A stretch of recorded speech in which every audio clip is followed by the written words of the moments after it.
All right, it looks like we are live. Waiting for some people to enter the chat so we know that people are watching. All right, we got somebody. Maverick Ow is here. Mod me, please. I don't have the resources to do that, Ben. Sorry about that. Lord of Oh my Cinder. gosh. I was What? trying What's the to matter? arrange my notes. Are we gone? Are we on? We're on. We're on. We're just Oh having my a little. gosh. We're I'm so having a sorry. little. I'm so sorry. It's charming. Don't worry about it. We're having a This little is a very before start chat.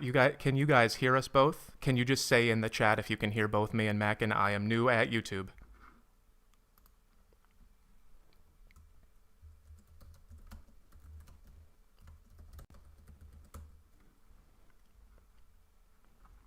I'm not getting anything back on that. I'm here to laugh at you all. Yes. So Maverick and Mitch, you can hear us both.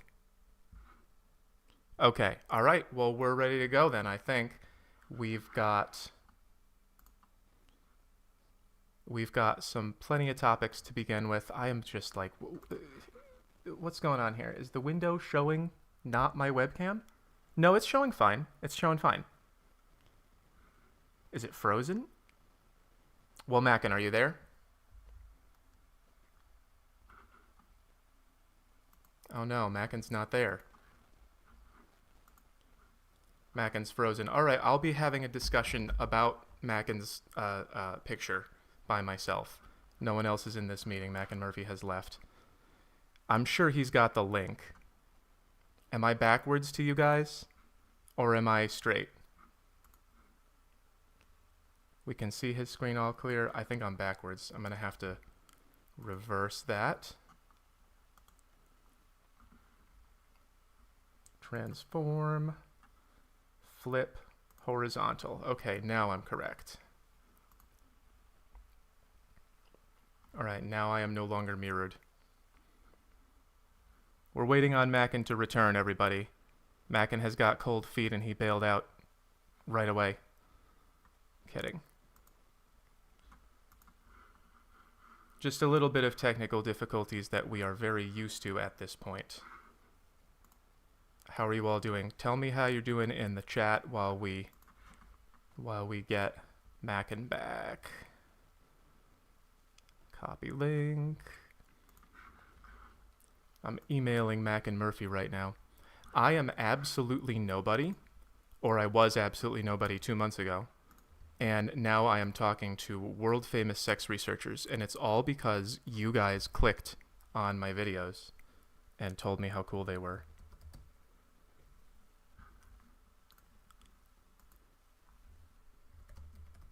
You dropped off. Okay, Macken sending him a link again.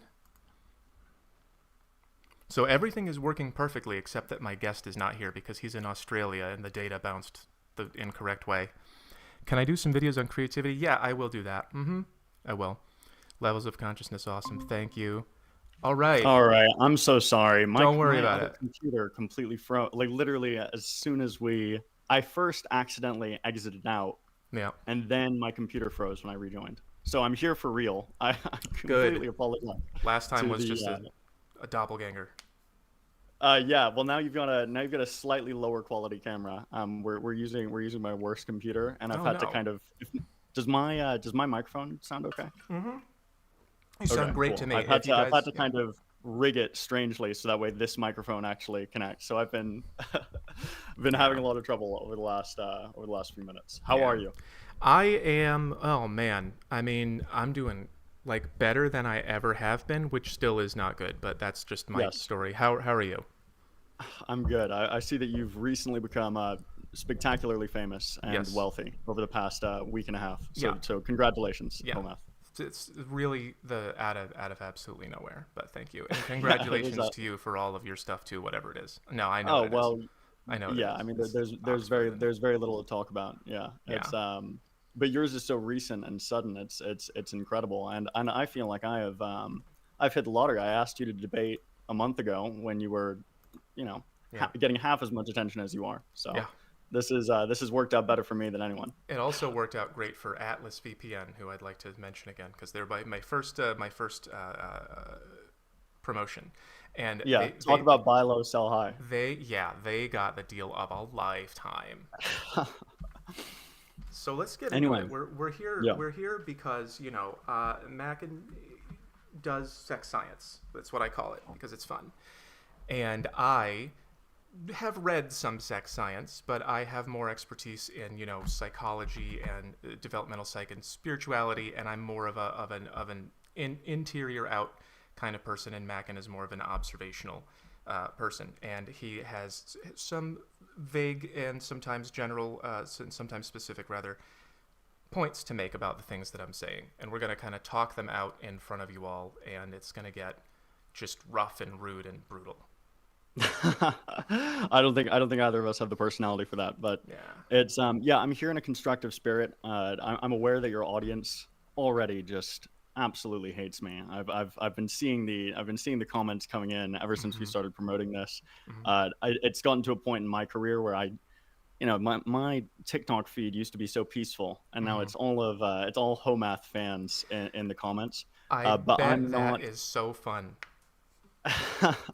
It is fun, but I'm not a person who, I don't really need to be liked. It's internet dislike isn't something that has a huge effect on me either way.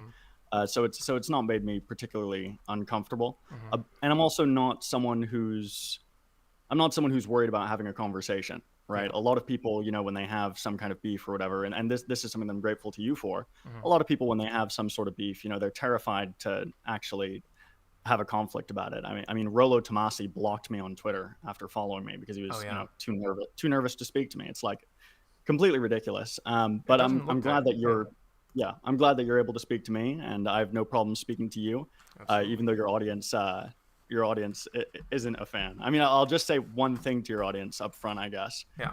is that there's a perception that I'm hugely blue pilled or biased or something like that. Yeah. I'm not red pilled. I'm not blue pilled. I feel like I'm frankly just too old for that kind of thing. It sounds like, Yeah. debating your favorite color Power Ranger, It I is. Yeah. yeah, I just Simplified. take facts. Yeah, I just take facts one by one. And if you look at all my work, right? I know that you have some criticisms of, the way I present things, but if you look at all my work, I mean, I talk about how beauty is largely not socially constructed. I talk about how body count actually does predict bad outcomes. Yeah. Basically, every other video, I talk about evolved psychological sex differences. I mean, this is, I might be anti a lot of red pill talking points, Yeah. but that doesn't mean that. But that's not a sign that I'm biased. That's a sign that I think they're wrong. It's just a way of coping to be like, oh, he thinks I'm wrong on this point because I'm biased. And it's like, if you look Right. at all my work, I don't see a huge bias there.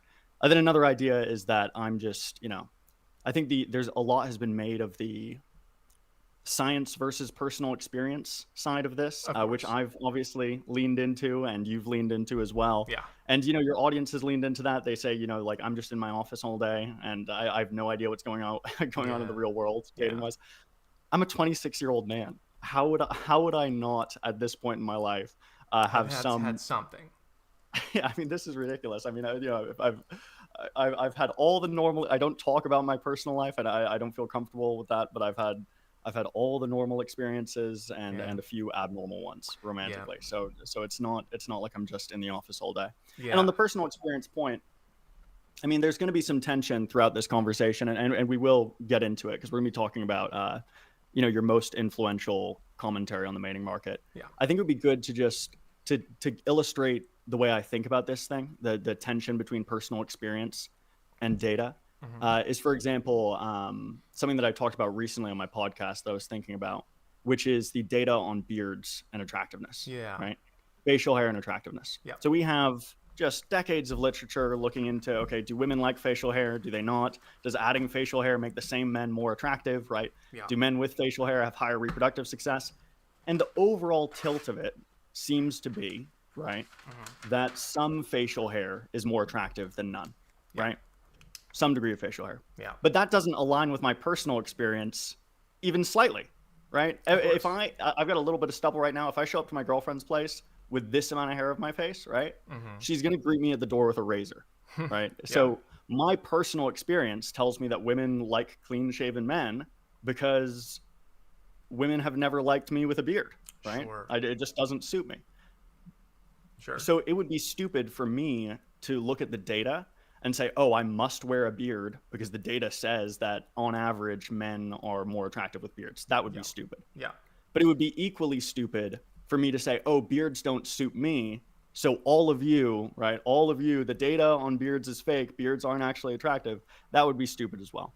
So that's kind of my take, is that personal experience can be very informative, but that doesn't mean it's necessarily extrapolable. Yeah. Does that make sense? Yeah, I think that the best way to go about it, which is what I try to do, and obviously I don't read a fraction as much research as you. I'm just gonna get that +1 for attractiveness.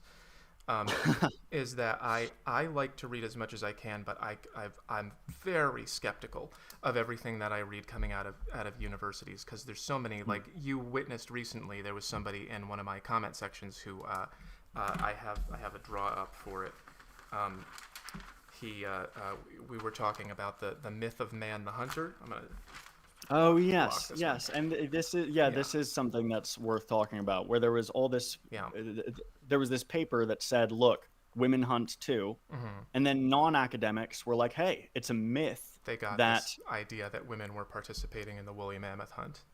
and it's like, well, maybe to an extent, maybe sometimes, but sex differences in hunting are very, very large Yeah, very across extreme. hunter-gatherer Yeah. societies. Yeah, this is one of the biggest sex differences we have, and it's also not a particularly mysterious sex difference. I mean, Yeah. if you've got, let's just be frank about this.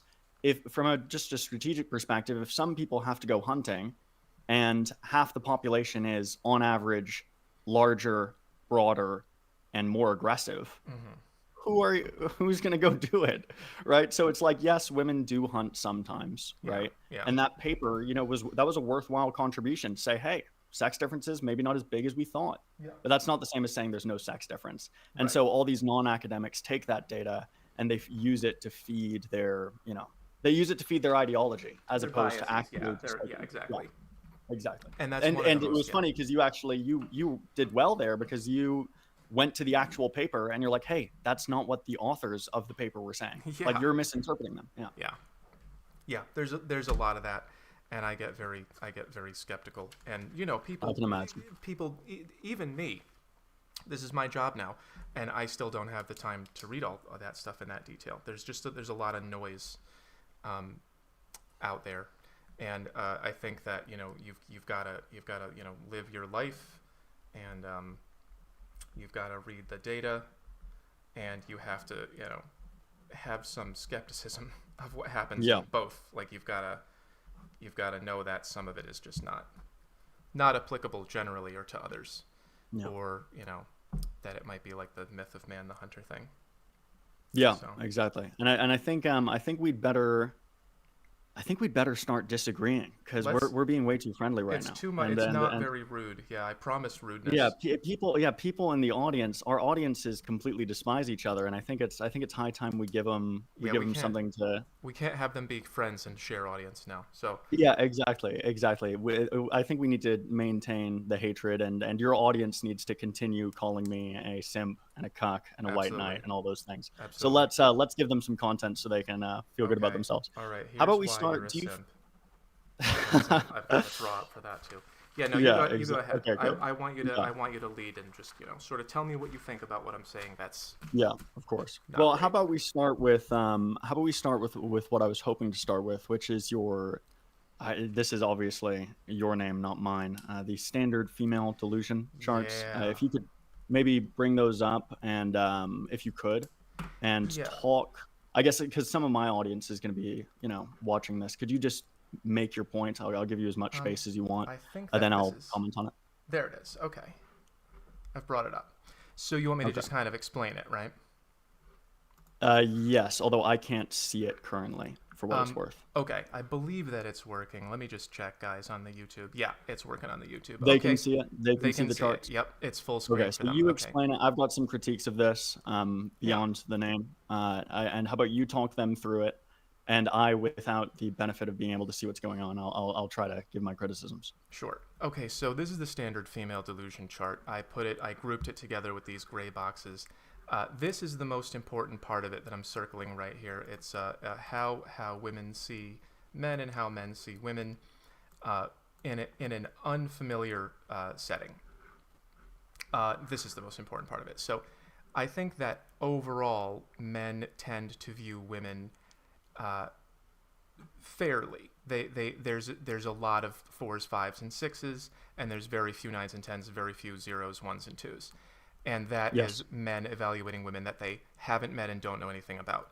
Women evaluating men that they don't know anything about, I think, are a lot less fair. And I think that they, according to, pretty much all of the dating app data, women are grouping 80% of men as below average, which is, that it might sound mathematically not possible, but it's like they're taking that 20% of men and making them so valuable that the average is actually pushed down. Their preferences are really, really, really high on dating apps. I think that translates to real life to a certain degree. I think that women look around and see men that are overwhelmingly, basically invisible and unimpressive. And in order to become impressive, you have to become familiar. Okay, so let's stop. Yeah. Yeah, so let's stop there. That's well explained. What exactly? So you've gleefully called this delusion over and over again. You said that women are delusional for this preference, which is a pretty strong thing to say. It is. What is delusional here? So the delusion that I'm pointing to, and again, this is it's a half a joke, and it's a half based on things that I think are really happening, and the part that I think is real is this area right here of the chart. I can't see, just so you know. Yes, I will explain. But this one, it again is a half a joke, but women rating themselves, it's just cut off between 5 and 10, and it's pushed towards the 10. So all the women are like, I'm a 10, I'm a 10, I'm a 10. I've seen that going really crazy lately, and I've had tons and tons of experiences with women, with relation to me, with relation to other men around them, believing that they are very deserving of a really high quality mate when they are really average or maybe slightly more, slightly less themselves. And in some cases, Can I jump in? Yes. Yeah, so I just want to focus. We'll go point by point. We're going to talk about women overrating themselves as a phenomenon and some of the data around that. But let's start with the men and women viewing each other in a short-term context. Yeah. The first thing I want to say is that it's more or less accurate to say. I mean, there's some mixed findings on this, but I would agree with you that in a short-term context, men view, frankly, the average woman as attractive, whereas women view the average, and I mean average meaning like the median man, as unattractive. Yeah. A lot of men, maybe not you, think that this is, as you said, mathematically impossible. Yeah. That's a very silly error. It's an error that scientists actually make memes about quite regularly because it's such a common one. But most men, for example, are below average wealth because some men are very rich and most men don't have that much money. Yeah. So most men are below average wealth. If you take the average, it's going to be above most men. Yeah. Same thing, right? When I was serving the AmeriCorps and working with students, I was working with 7th graders. The average height in that classroom would have been above everyone except me because I'm quite tall and they're 7th graders, right? There's nothing, these types of distributions, they appear in nature all the time. And there's nothing mathematically errant about them. There's nothing wrong with them. Yeah. Data can show up like this all the time, right? So for women to say that most men are below average attractiveness, some of you, your brains are going to be like, oh, that's impossible. They're delusional. That doesn't make any sense. Right. And it's like, no, that actually does make sense. Some men are really hot and most are not, right? If you thought of it as, I guess, your last name's math. So we'll talk through like a mathematical version. If you take a group of 10 men, right? Yep. And 9 of them are 1s, meaning they're just untouchable. And 1 of them is a 10, then the average in that population will be 1.9, which means 9 out of 10 men will be below average. So that's just to say that there's nothing delusional about women not wanting to fuck you, right? Like that's not, and it's an unhealthy thing for men to be thinking to themselves, oh, women are delusional for not being interested in me sexually. Not true, not fair, and also not going to change anything. Right? You can't argue and logic women into finding you attractive. This is not something that's going to change. Right. Another thing just about attractiveness in general. right? And I'm actually going to read you a quote from the Oxford Handbook of Human Mating because it's useful here, because we talk about attractiveness not a lot in our data. And this is their quote: attractiveness is not an inherent property of the entity being perceived. It is a perception produced by psychological mechanisms in the mind of the perceiver, end quote. Yeah. What does that mean? That means that women can't be wrong about you being unattractive, right? If all the women are saying that most men are unattractive, that's just the fact. Most men are unattractive, Right. and no amount of coping, saying, "Oh, it's delusional. Oh, it's not fair. Oh, it's da da da da da." That's not going to change it, and it's also it's not accurate. So it's both inaccurate, unhelpful. It's not something that I agree with. So let me ask you about it in this angle. If I hope I'm Yeah. not cutting you off. No, please. Cut The me off as reason much as you want. the reason that I use the word delusion and that I poke fun at it is, I believe that there has been a really strong tilt towards women viewing themselves as more attractive and more desiring of high quality mates recently with the advent of technology and accessibility, like universal accessibility and the secrecy that's possible with technology.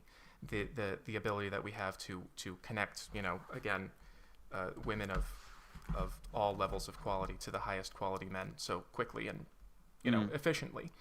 And I think that what that does is, in the part of the female brain, the same thing that gets us addicted to sugar and caffeine and cocaine and whatever, that there's this addiction to feeling worthy of a high quality mate that makes them ignore men that they might otherwise be interested in a world where this did not happen and wasn't so easy. Do you think that that's a feasible thing?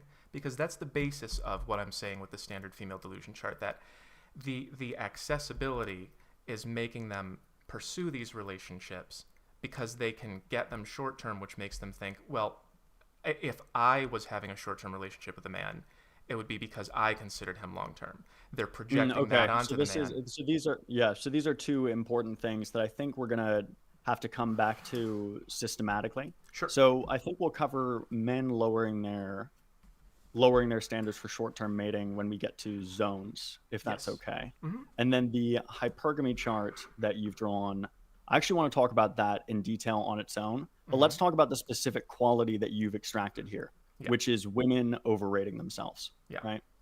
This is a perception, and it's a misperception that a lot of men have.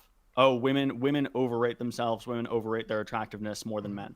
And where this perception comes from is all these viral podcasts run by people who are selecting out the most obnoxious people they can find on the street. They're not representative of the general population of women, right? And then they're asking them to essentially overrate themselves. In some cases, this is just demonstrating an effect that we find pretty consistently, which is that unattractive people. So people have a decent understanding of their own attractiveness, unless they're unattractive. Ironically, if people are very unattractive, they tend to be very bad at perceiving that, right? Who knows why? I'm not someone who's enough of an expert on that subject to have some good ideas as to why, but we know that unattractive people tend to overrate themselves in general. And so these podcasts, they take women off the street, right? And they basically have them overrate themselves on camera. And that gives everyone the impression that, oh, women overrate themselves more than men. But that impression, we've done the experiments on this, and that impression is false. If you take a large group of people, not hand-picked people off the street to embarrass them, but a large group of normal people, it's a very simple experiment. It's been done multiple times, and it gets the same result consistently. What you do is you get, let's say, the most recent one, I think it was 186 participants. You take them off the street, right?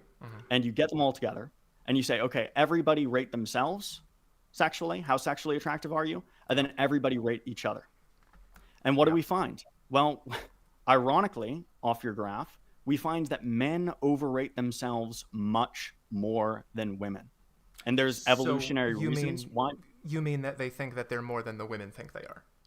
Oh yeah, men are like, oh, I'm a 7, I'm an 8, and the women are like, no, you're actually a 3 or a 4. And then the women are like, oh, I'm a 6, I'm a 7, and the men are like, no, you're a 5 or a 6, right? So everyone, there's a bias where people think they're more attractive than they are.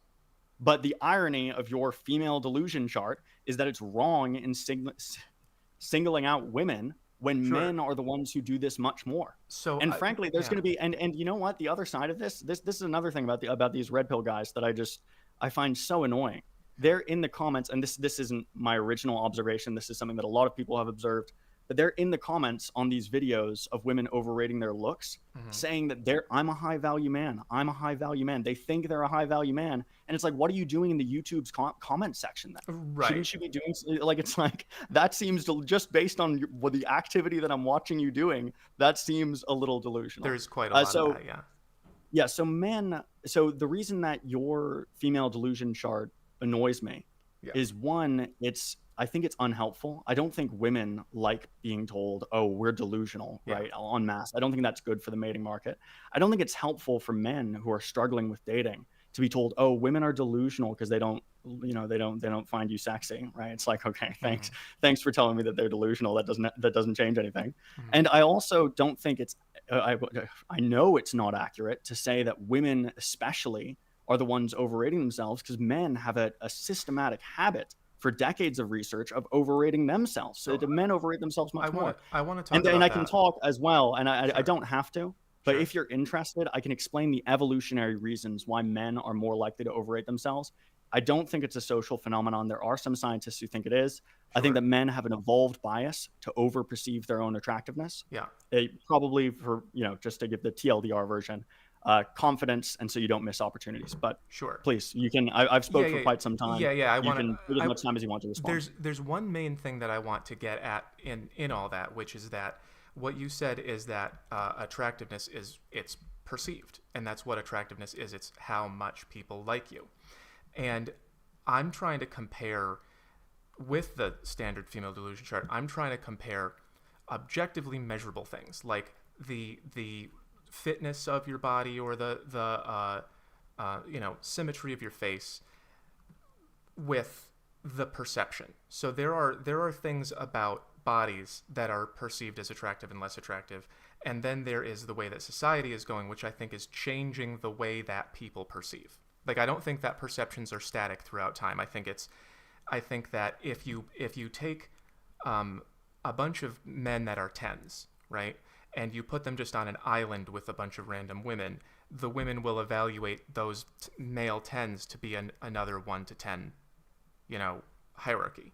I think that they're evaluating attractiveness compared to what they are exposed to.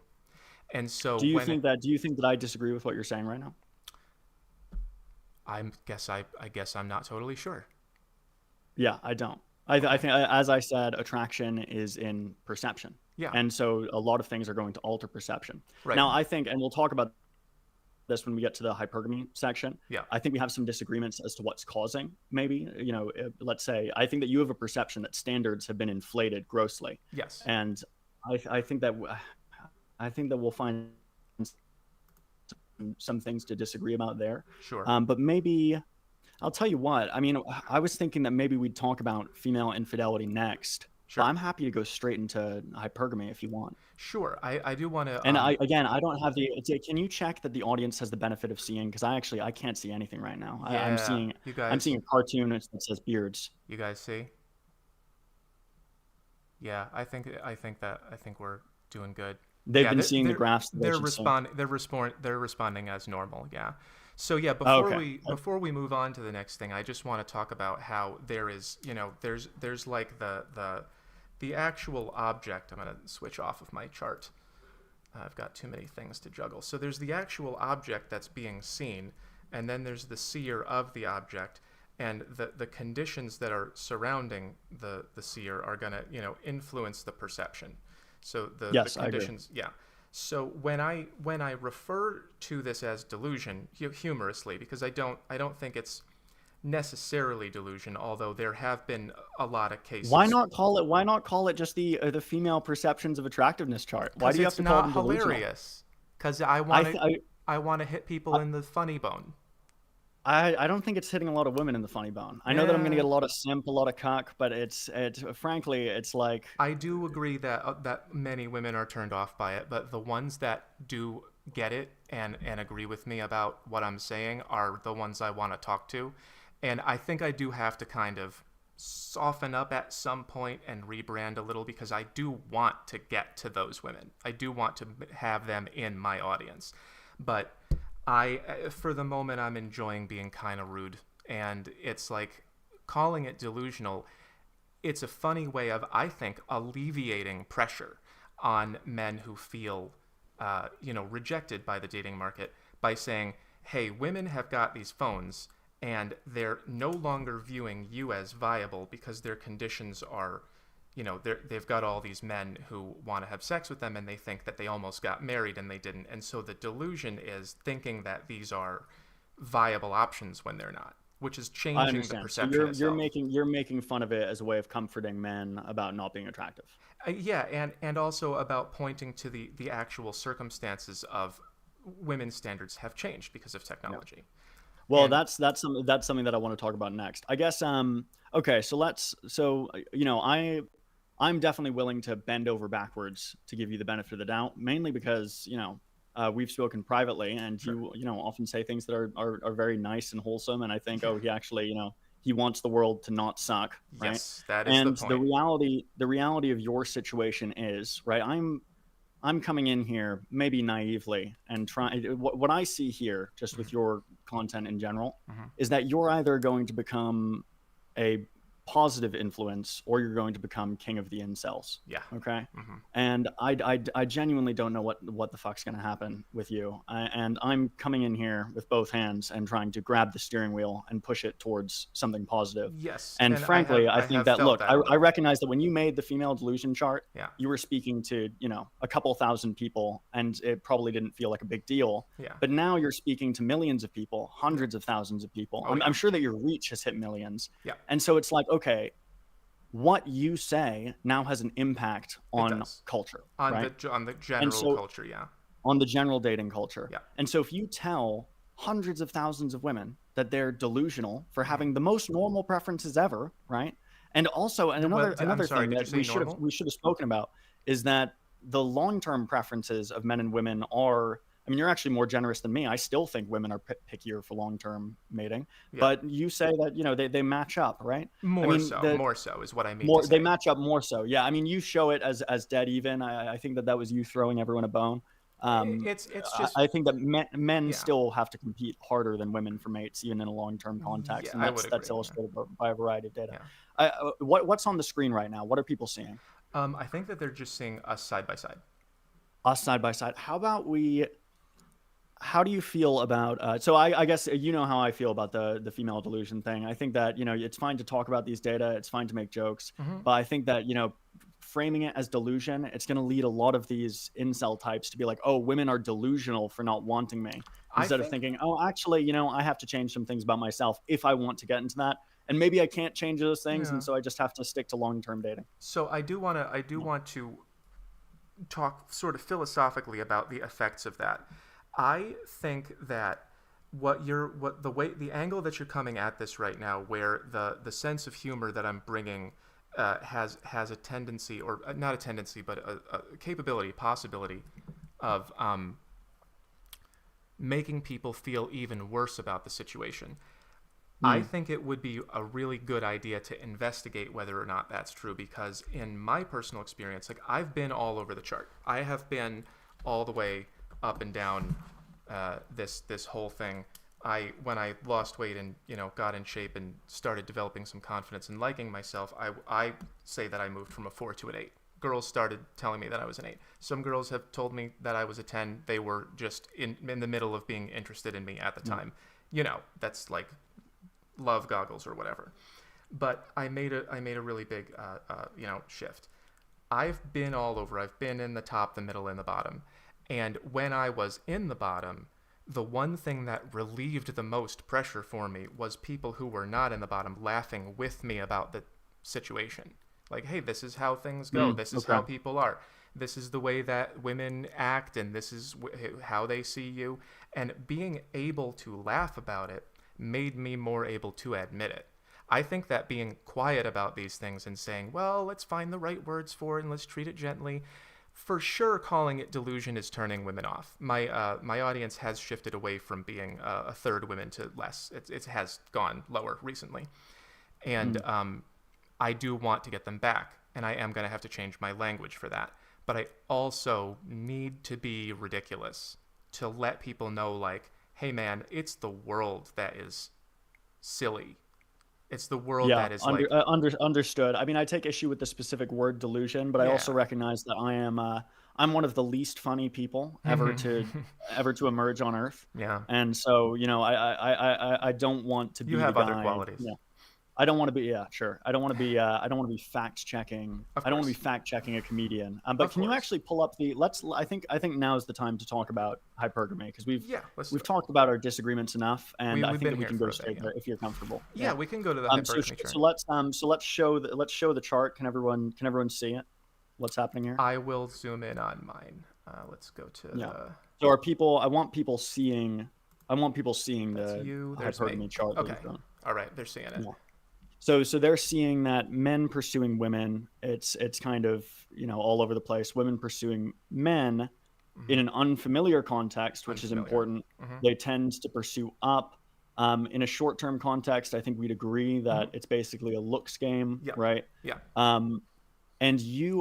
So if we're talking about short-term dating, let's talk about the women pursuing men. If you're talking about short-term dating, this is true. Yeah. That about a third of men just can't be involved. Yeah. Right. That's not going to happen. Yeah. And that's consistent with there's some actual data here. I'm not speaking from personal experience when I'm speaking. It really is just me looking at numbers. I'm surprised by the numbers. It's very satisfying for me because this was just my feeling, and it's roughly true. Yeah, it's roughly true. I love it when I do that, yeah. I think it's about 30% of young men. So we're talking about young men, obviously. Yeah. Those are the people who are involved in short-term dating. I think it's about 30% of young men haven't had sex in 1 year, and I think that that's a pretty good way of quantifying that. It's like, oh, they're just excluded, right? Yeah. They might occasionally have sex, but if you're not having sex for a year, I would say that you're excluded from the mating market. Yeah. Now, half of those men say they're not looking, and it's genuinely hard to know. It's genuinely hard to know what to make of that, right? Yeah. We'll talk about the not people thing. I hate that. I know you do. I'm teasing. Yeah, you see, you're trying to aggravate me. Yeah. You're trying to make me lose my temper. But if you move that for just a second, this is true in the sense that, but I'll make 2 points of it, and then I'll let you say whatever you want to say about it. Sure. One, and this is something we discussed privately.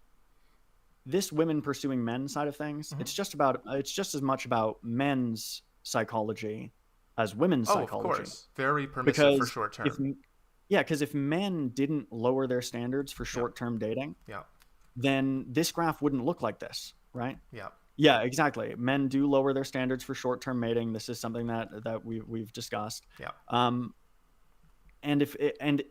So the flip side is, right, if women lowered their standards for short-term mating, right, you always talk about this graph, but you always focus on women. It's like, oh, women have these standards. Women do this. Women want this, right? Yeah. But really, it's a facet of men, because if women lowered their standards for short-term mating, right, like if you could... Well, the species would die out.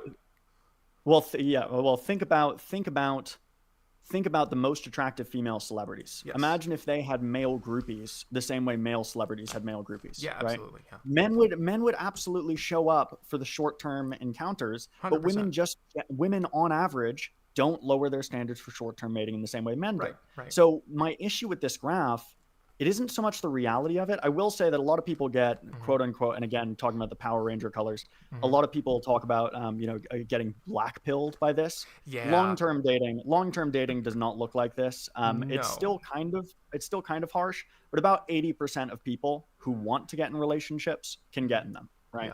Yeah. So it's less severe, but it's still, mate competition is still hard. Yeah. But this is just the issue that I have is that you talk about this graph. I've really bent over backwards to try and give you the benefit of the doubt, and it seems that you think it's women's fault, or you just never talk about it being men. Yeah. When really it takes two to tango. The mating market couldn't look like this if it weren't for guys who are super hot lowering their standards every time they go to the club. You're right that it is more responsible to demonstrate that it's both. Like I feel like I am demonstrating that it's both by bringing this up, like that men will do this. Men have a whole section on my chart for women that we don't want anyone to know about, the under the rug. And I feel like I am communicating that men shouldn't do this and shouldn't do this unless the women know and agree. But, there's this whole phenomenon going on where women will, as we spoke about, they'll jump in here in hopes that they'll graduate later, and it doesn't usually work. Are people seeing the zones chart? Oh, sure. Oh, you mean Okay, cool. right now or in general? The people who are watching. I Yeah, want to make they're sure that people seeing are it. following. Let me just. Okay. There it is. Yeah, Yeah, I'll because zoom in I'm on it. seeing what your hands are doing, and I don't know Yeah, that everyone is tracking this. yeah, Okay, I'm zooming in so on it. So yeah, so what I'm talking about is that I have pointed out that men will accept short-term sex from women that they don't want yeah, to so you date. talk about it in this context, but then when you talk about the problems of the mating market, you almost exclusively blame women. Well, I don't know if I blame When is you the talk right about word. it's I think that people can go back and watch your content, and I Sure. think that they would agree that blame is the right word. It's women have these preferences, women have these standards, not men drop their standards, men do these things. I mean, I have certainly made videos about being disappointed with men's choices to do that. I don't know if you've seen them. Yeah, can I be 100% honest with you? Sure. I think that you're comfortable, and this might be too personal, and we can just move That's on if it okay. is. I'll I'm hear another happy to hear question it. around you. I'm Yeah, fine with it. I think that so if you go back to the hypergamy chart, Yes. I think that you've been one of these. I mean, I don't know what you look like. Nobody knows what you look like, but I'm assuming you've been Someone one of does. these, one of these sixes, let's say. Uh-huh. I have no idea. Dating down, Mhm. right, for Mhm. short-term encounters. Mhm. And so it makes you uncomfortable to realize that the problems with the mating market you're pointing out Mhm. are partially because of guys like you doing that. Yeah. And it's much more comfortable to say, oh, it's women's fault. Oh, it's women's fault. Oh, it's women's fault. It's much less comfortable to say, oh, actually, it's everybody's fault if Yeah. it's a problem, Yeah. right? And I'm one of the culprits. I'm one of the problems. That's much less comfortable. Well, I'm happy to say all of that, which I Okay. do say all the time. I mean, I don't expect you to have seen 100% of my content, and that's not something that I say as often as like my motivations in general are that I'm a guy who I'm roughly average at a certain point. Women told me I was very good looking, and I haven't gotten very much in terms of long-term satisfying relationships out of the market, and I think it's because our society's really messed up. And the only thing that I can do is point out what I know, and what I know best is how women treat me. And Hmm. it doesn't mean that I don't, like, I say all the time. I made a video very recently where I said that I advise men not to do this. I advise men not to put women in the sleeper zone. And also, I have never missed an opportunity to do it. I do it every time. I can't I can't control Understood. myself. Like women will show up and say, I want to be with you, and I will tell them you're not. It's not going to last, and they'll go, oh yeah, want to bet, and then end up here, and then we both cry 5 months later. Like it's Yeah, I've seen that. Okay, so go back to the hypergamy chart yeah, if you could. So one thing, so I think we've fleshed out our that for long-term dating, it's not this bad. It's still, it's still tough. of For course short-term I should dating, make a long term yeah. chart.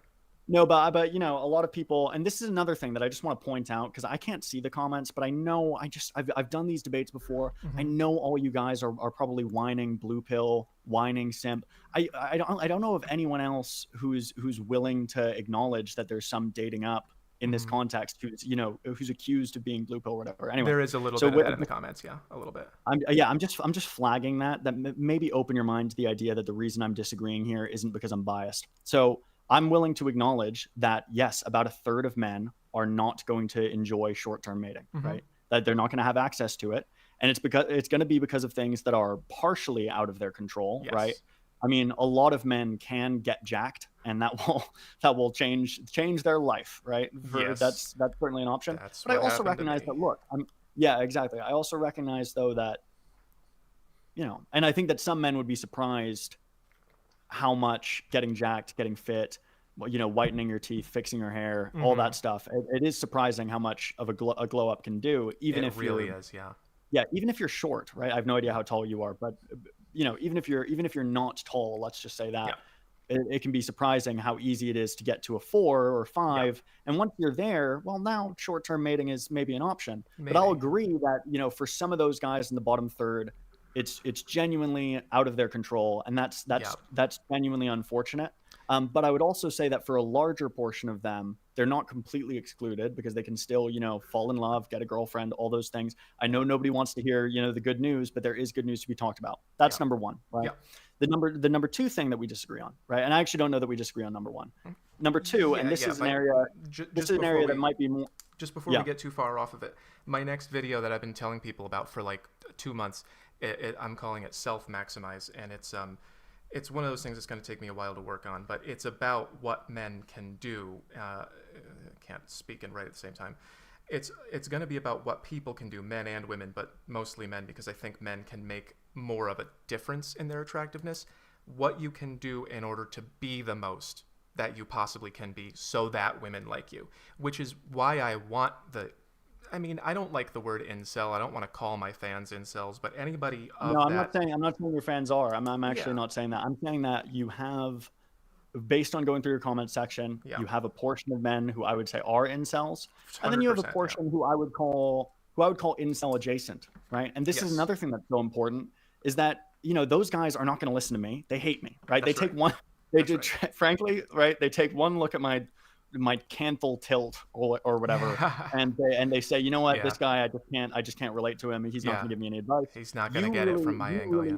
Yeah, exactly. You really have an ability to influence these guys, and their lives can either be really good or really bad. And Yeah. that's one of the reasons that, these guys have a very high suicide rate, a surprisingly high, but not as high as the media would make you think, rates of, misogyny, violence, bitterness, these things. Yeah. And so it's like, if these guys get better, the world gets better. If these guys get Yes. worse, we are so screwed. That's so one of my two major focuses of yeah, so why that's I one have of the the channel, reasons why I've jumped in the car and I'm trying to grab onto the wheel here. Yeah. And you've been very polite in not yelling at me while I'm doing that. So Well, yeah. the second point, right? The second point is that I believe that if this is a problem, it's a problem of men's behavior as much as women's preferences. Yeah. And that's illustrated by the fact that if the graph changed, right? If men's preferences mimicked women's preferences, it would look like if women's preferences mimicked men's preferences. Right. You said this privately. I'm quoting you. I don't know if you're okay with this, but it would look like a black grid, right? Yes, It would just be be a black, like a everywhere, rectangle. which Yeah. tells you that it is both sides participating. Of Now, the course. third thing, and this is very important, and this is very depressing, right? This is something that's not necessary. If you go back to the hypergamy chart, something that's very depressing, right? It's not something that people like to think about.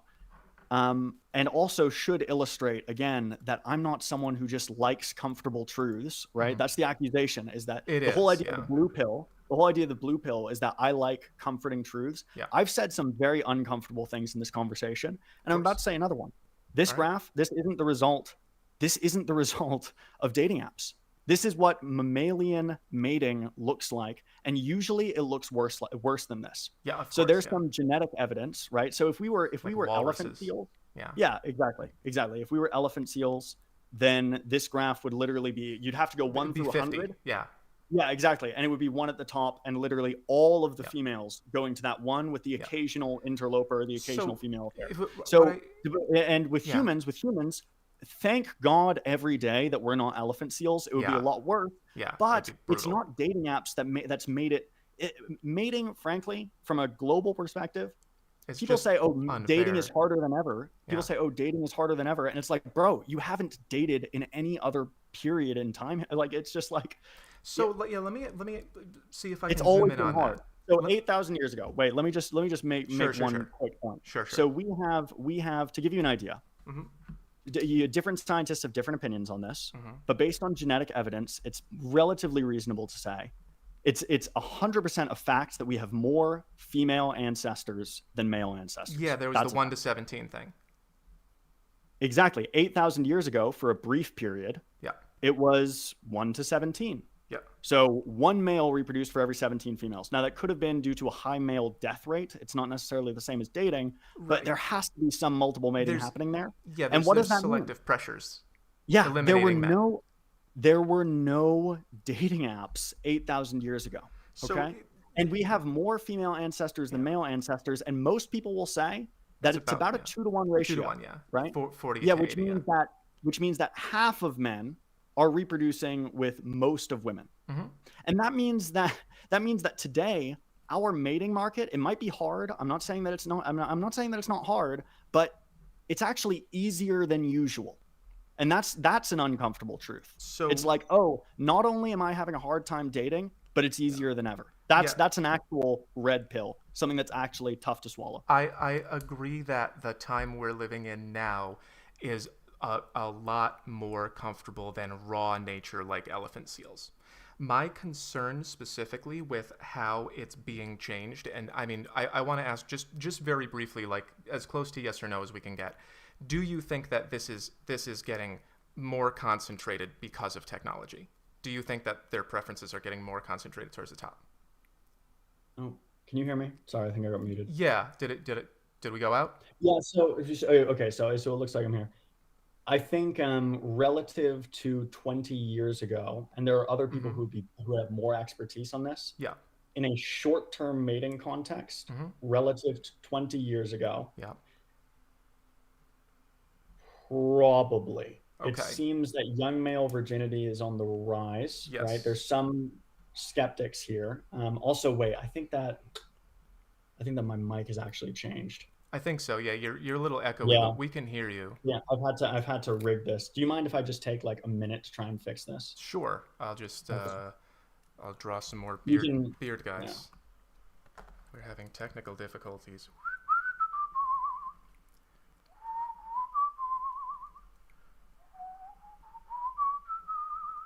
I should rig up some music. Technical difficulties, like elevator music. Okay, can you hear me now? Yes. Do I sound normal? Yeah, I think that that's better. You think it's better? Okay, I wait, think let me that's the check. better microphone. Yeah, Oh, it's the better microphone. All I right. think so. It seems like it is. It says it is. Okay. I'm sorry Okay, about that, folks. So I that's would say okay. that maybe the mating Yes. market. I mean, there's some skeptics here, right? There Mm-hmm. are some people who disagree, and these are people who this isn't my area. Like I research infidelity and Mm-hmm. mating effort, so this isn't really my area. And I recognize that there are people who are a lot smarter than me who study Mm-hmm. this a lot harder, Okay. and to say that it's actually not getting more difficult. So that, I wait a minute. think I'm sorry. I Could you just clarify that? There are people who are studying it specifically who say it's not getting worse. Yes, but there are also people who are studying it specifically who say it is. So this is Okay. something that we call this is something that's called in the mating literature. Yeah. It's referred to as the mating crisis, Yeah. right? And so there's one group that there's kind of a skeptical take where you say, "Oh, it's kind of coronavirus," right? Like Yeah. that's like the skeptical take is like, Yeah. people stayed indoors for 2 years, and Gen Z, drinks less alcohol, Yeah. gets in less fights, does less drugs. Mm-hmm. It kind of makes sense that they'd also have less sex, right? Sure. So there's a skeptical take to be had on this. Like, is it Yeah. getting worse? And then there's the group that says, no, actually, it is getting worse. It's getting worse for a few reasons. Yeah. And the folk psychology people, they'll Mm-hmm. generally say, oh, they'll say, oh, it's the dating apps, right? Mm-hmm. It's and I don't hear a lot about that in the literature, but logically, it does make sense that if you're interested in short-term mating, it's easier than ever to find people, and Yeah. frankly, women will have an easier time finding people. I mean, we Yeah. see this, that there's And high lower value rate, men. yeah, there's lower rates of it is true that there's lower rates of women not having sex in the past year, but it's surprisingly close. It's like a difference of so about 20% of women haven't had sex in the past year, Yeah. and about 30% of men. And we're talking about young people in Yeah. America. It's So obviously gonna be different country so by the country. trends are that people are just not hanging out as much in general. Men are getting hit Yeah, I mean, harder, but I don't know. I mean, the thing is that it's also one of those things where I don't want to get over my skis because the data isn't in yet, and it could be the case that in 10 years it's an accepted fact that, oh yeah, dating got a lot harder for young men could be, during the yeah. 2020s, Yeah. right? Hmm. And then I just, this recording gets played back and I look like an idiot, right? Yeah. So I mean, my that's what I'm answer to this, banking on.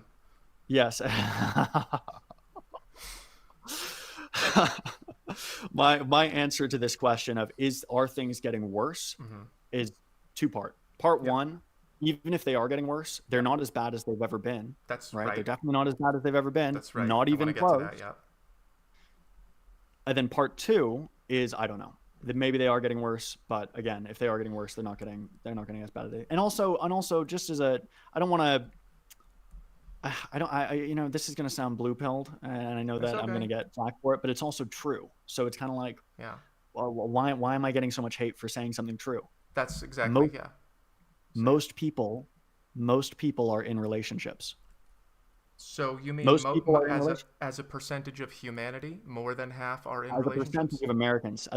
of Americans, Okay. most people are in relationships, and then most people who are single Mm-hmm. say that they're not looking, right? Yep. That's So, me.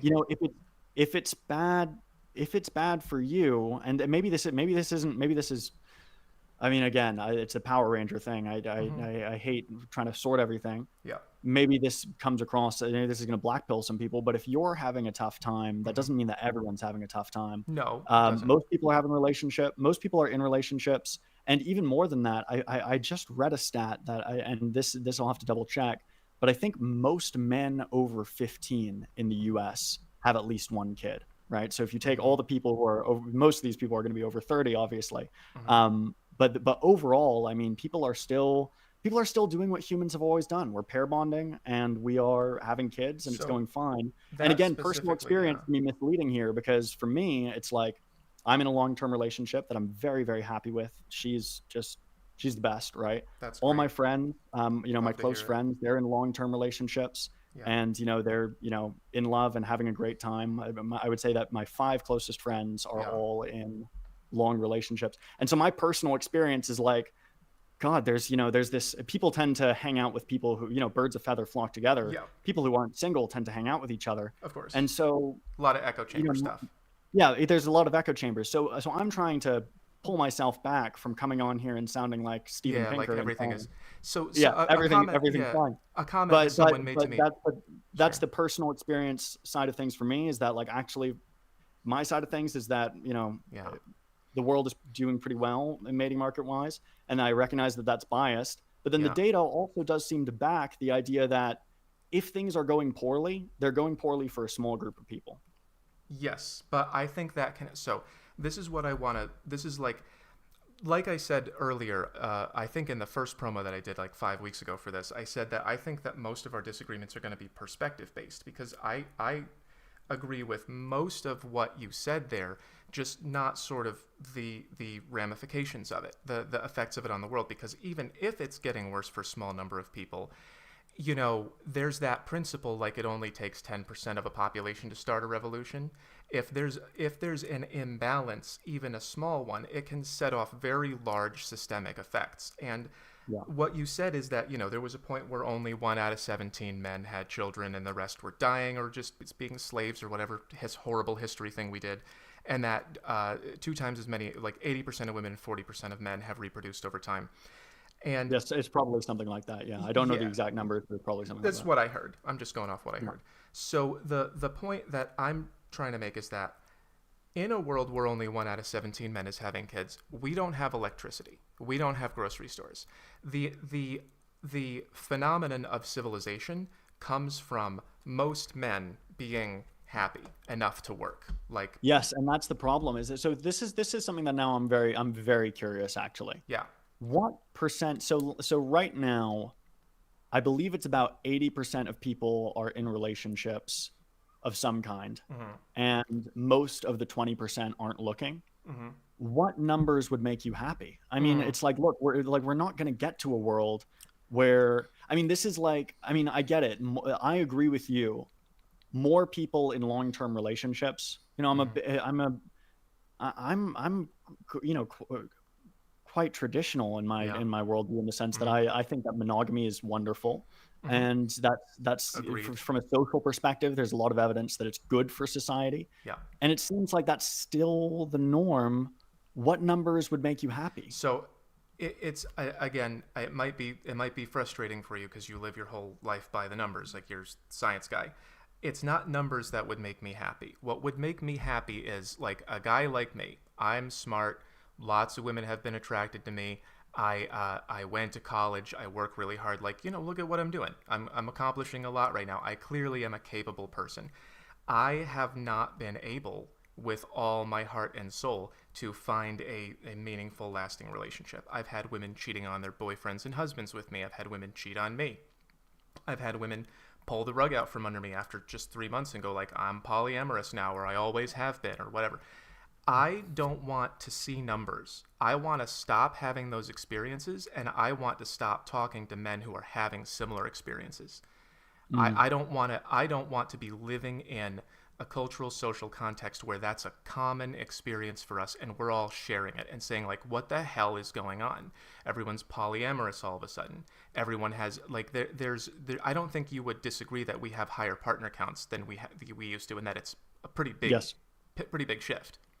Yeah. It And definitely is. that's destructive to the social It fabric too. definitely is for a small group. I also will Yeah. say, just throwing it out here, Yeah. I actually I don't know your background. I'm gonna be very bold here, That's okay. and I'm assuming that you're just going on. I'm assuming that you're middle class, Hmm. probably slightly left leaning, at least I in principle. was raised Um, left leaning. Now I don't put a yeah, label right. on it. And Yeah. so you're from kind of the secular, educated, liberal, probably Caucasian Hmm.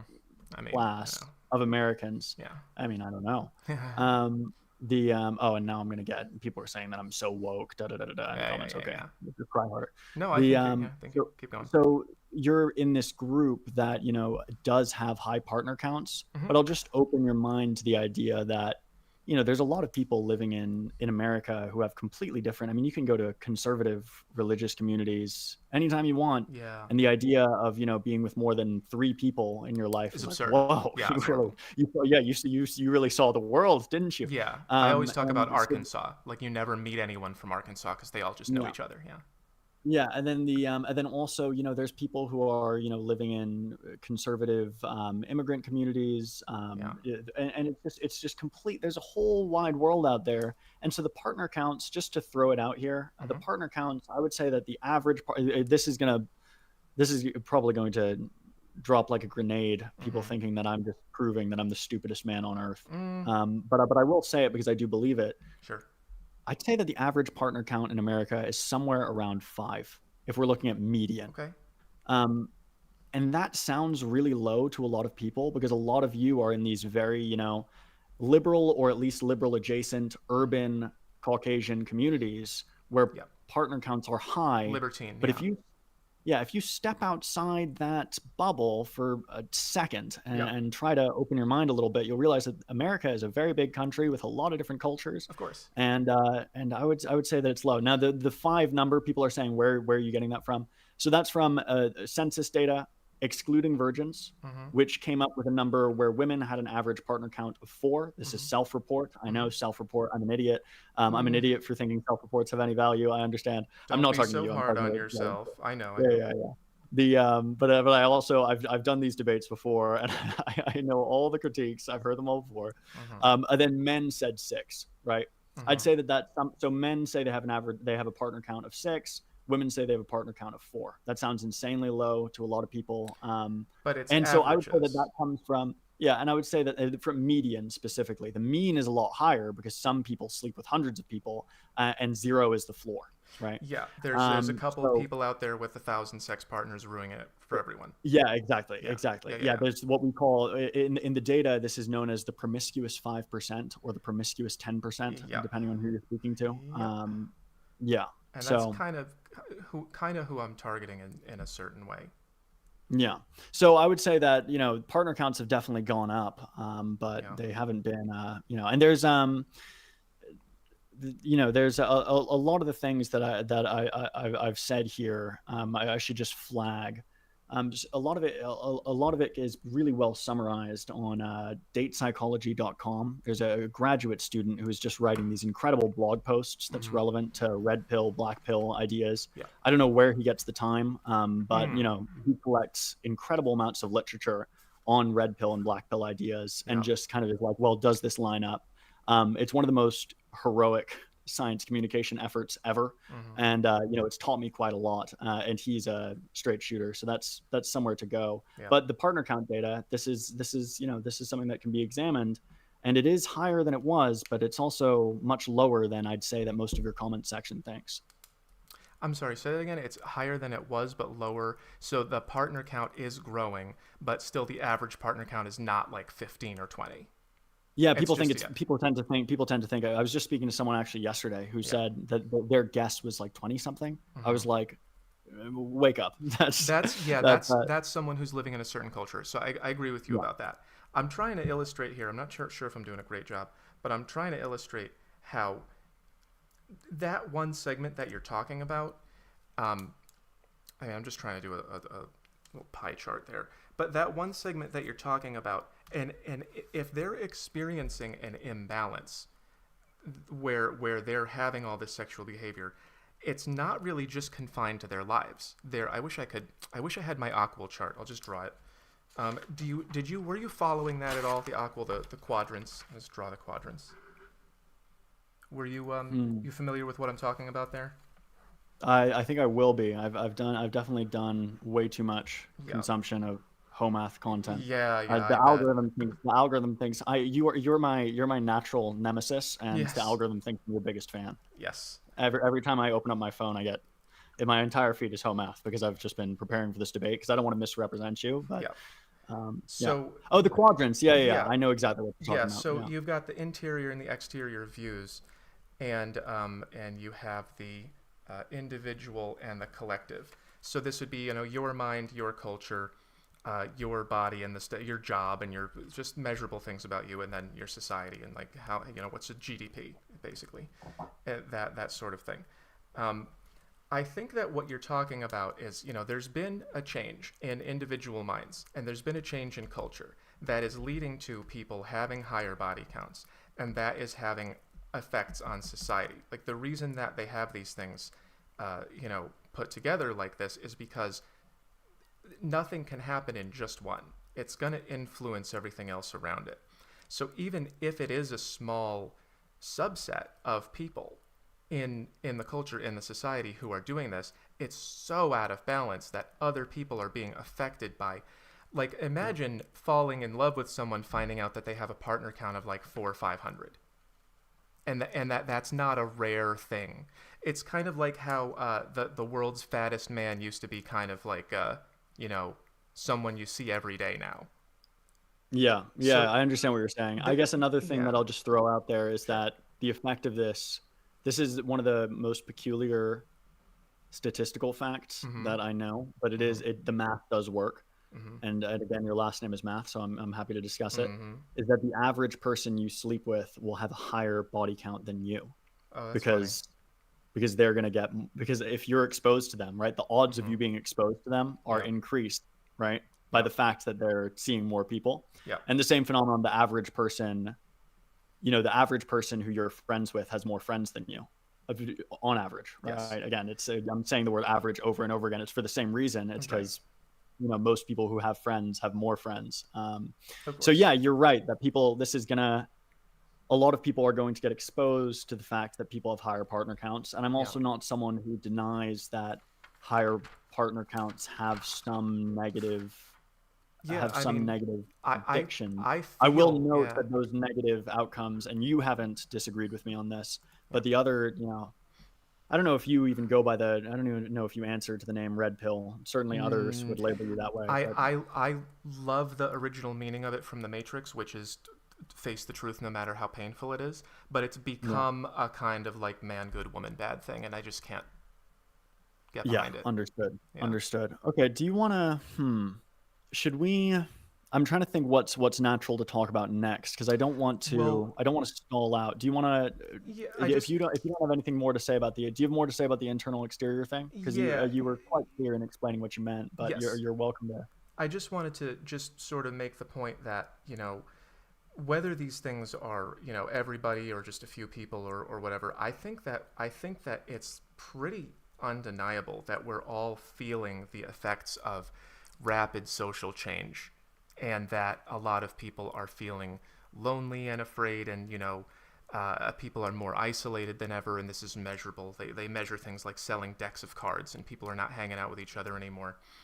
And I think it's being caused by, like, what it's being caused by is a information flow that is making people feel like these things are normalized. It's normalization of certain kinds of behavior. So whether or not you're living that kind of life, you're seeing other people doing it, it's happening right near you, you're feeling like, personally, I just moved away from the city and I've been living in the woods for a year and a half because I can't stand people anymore. And it's not because I'm letting these people into my life necessarily. It's just that being around them makes me feel like there isn't any place to be in society anymore. So those psychological social pressures that we're experiencing from this stuff, I think that the best, like, the reason that I use words like delusion and the reason that I'm so, like, rude and harsh about it is because I think if we don't change back to a more, even if it's just a small population, if we don't start disallowing that again like we used to, then we might, end up in a world where we just don't have enough men who are happy enough to do the work. Like, there's nobody going into the sewers anymore.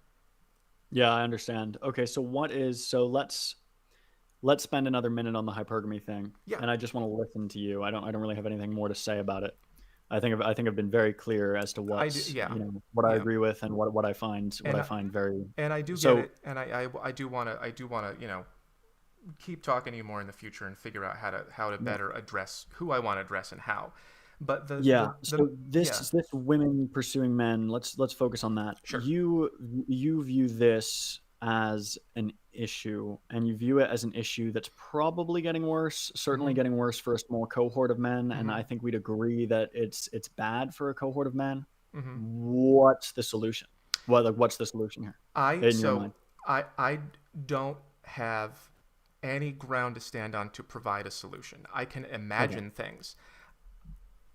It's algorithms causing it, and I think that algorithms can stop it. So in China, TikTok doesn't show kids, you know, dances and girls shaking their butts and explosions and like that. The ad that I made for this sex fight, like that's Yeah. not allowed for children in China. In Yeah. America and in many countries in the West, the media and the social media and everything, its lowest common denominator. I wish I had my levels chart. I know it's in here somewhere, but it pushes people down to the lower levels of thinking because you're constantly stimulated with these extreme stimuli. Let's see if I can find it. There we go, right there. You're constantly stimulated with just blasts of color in your face and Jerry Springer kind of stuff, things that you wouldn't see in real life, and it overloads your system so much that it doesn't let you spend any more time thinking up in the higher levels. And again, with the quadrants like that, when you are being pushed down to lower levels, then society falls down to a lower level. And I think that that's what we see happening. Like we're all talking about society degrading. People say society falls apart. Some people are joking. Some people are half joking, and it's a direct result of what's going on in our minds. So when I'm addressing these things, when I'm attacking them, I'm trying to make people feel responsible for not spreading these messages and living these lives anymore. Like, I have lived a very libertine life. I've been with many dozens of women. I should not have done that. It wasn't good for me. It didn't do anything good for my emotions. I broke a bunch of hearts. I got my heart broken a bunch of times. And now I'm living in circumstances where, like, the only thing that I can think to do to save what's left of my life, or what was left of it before I became like an overnight millionaire or whatever, is I just go run into the woods and just go hide from the world because I'm tired of Mm. living these experiences over and over again. What I'm attempting to do by sending these messages, as crudely as I may be sending them at first, which I will definitely, give you enough attention to hear, you know, what you think I should. Like, I like working with you is what I'm saying. But Mm. the reason that I'm sending the messages in the first place is because I feel like we've got to put an emergency brake on these social shifts that we've made, because people are getting pushed to these lower levels of thinking all the time and reacting. They're seeing and reacting, seeing and reacting, seeing and reacting, and not really thinking about, like, what's going to be in my future. And there's a lot there, more and more men, although it might not be a critical level, but more and more men are getting caught down here with, like, these guys a couple generations ago could be a construction worker and have 3 kids. and raised them all comfortably. And now they're at home playing a video game for 20 years. Yeah, I think okay. So I'm gonna try to say this without sounding like Steven Pinker and just saying Sure. that, you know, everything's all right and it's getting better. Yeah. I think and this is again now, and see, again, we framed this as data versus personal experience, Mm-hmm. but your personal experience has led you to believe that society is in crisis. Yeah. My personal experience, which I'll admit has been very lucky from a mating perspective, Yeah. has led me to believe that not only is everything fine, but everything's awesome. Mm-hmm. And that's probably misled, right? I'm totally willing to accept that my personal experience is Yeah. misleading me there. Mm-hmm. But I'm also hoping that you might open your mind to the idea that one of the ways people cope with personal issues Mm-hmm. is by externalizing them to society Of and course. saying, oh, That's you know, there projection. Yeah. was a time, because the truth is, you know, like I used to work on job sites. I was a house painter. Yeah. You know, those guys, you know, they had girlfriends, no Mm-hmm. issue. Like there are still those guys who are, you know, working They're still manual labor there. jobs. Yeah. They're not super high status. They've never been on a dating app. They literally met a girl at the pub, Mm-hmm. and the rest was history. Yeah. That still happens, It does. and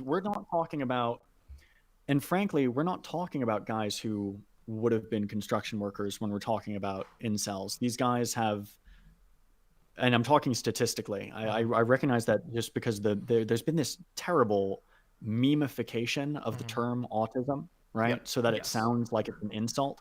Yeah. I'm not using it that way at all. Mm-hmm. But among men who struggle with women, the rates of undiagnosed and in some cases diagnosed autism Yeah. is spectacular. Like Yeah. it's just unbelievable how high it is. These are not the macho family men who would have Right. been construction workers and had 3 kids. These are the men who, you know, would have had trouble in any Do mating you have market any environment. opinions on why there's an increase in that? Because there's been unequivocally an increase in autism, right? Yeah, that is interesting. I have no idea why. It is Yeah. interesting, isn't it? Yeah. That's so not my area, and you'll notice that I'm very comfortable saying I don't know whenever a topic comes up that I Of know course. nothing about. Of And this course. is a topic that I know nothing about. I'm Of not going to course. talk about the rates of autism. I Right. will note though that well, I mean, we can think about this more. I think. Yeah. I want to note that that's like a large segment of the people that appreciate me is that I tend towards like people call me autistic all the time. I joke about it. I have the blue hat, you know, Yeah, please be patient. I have autism.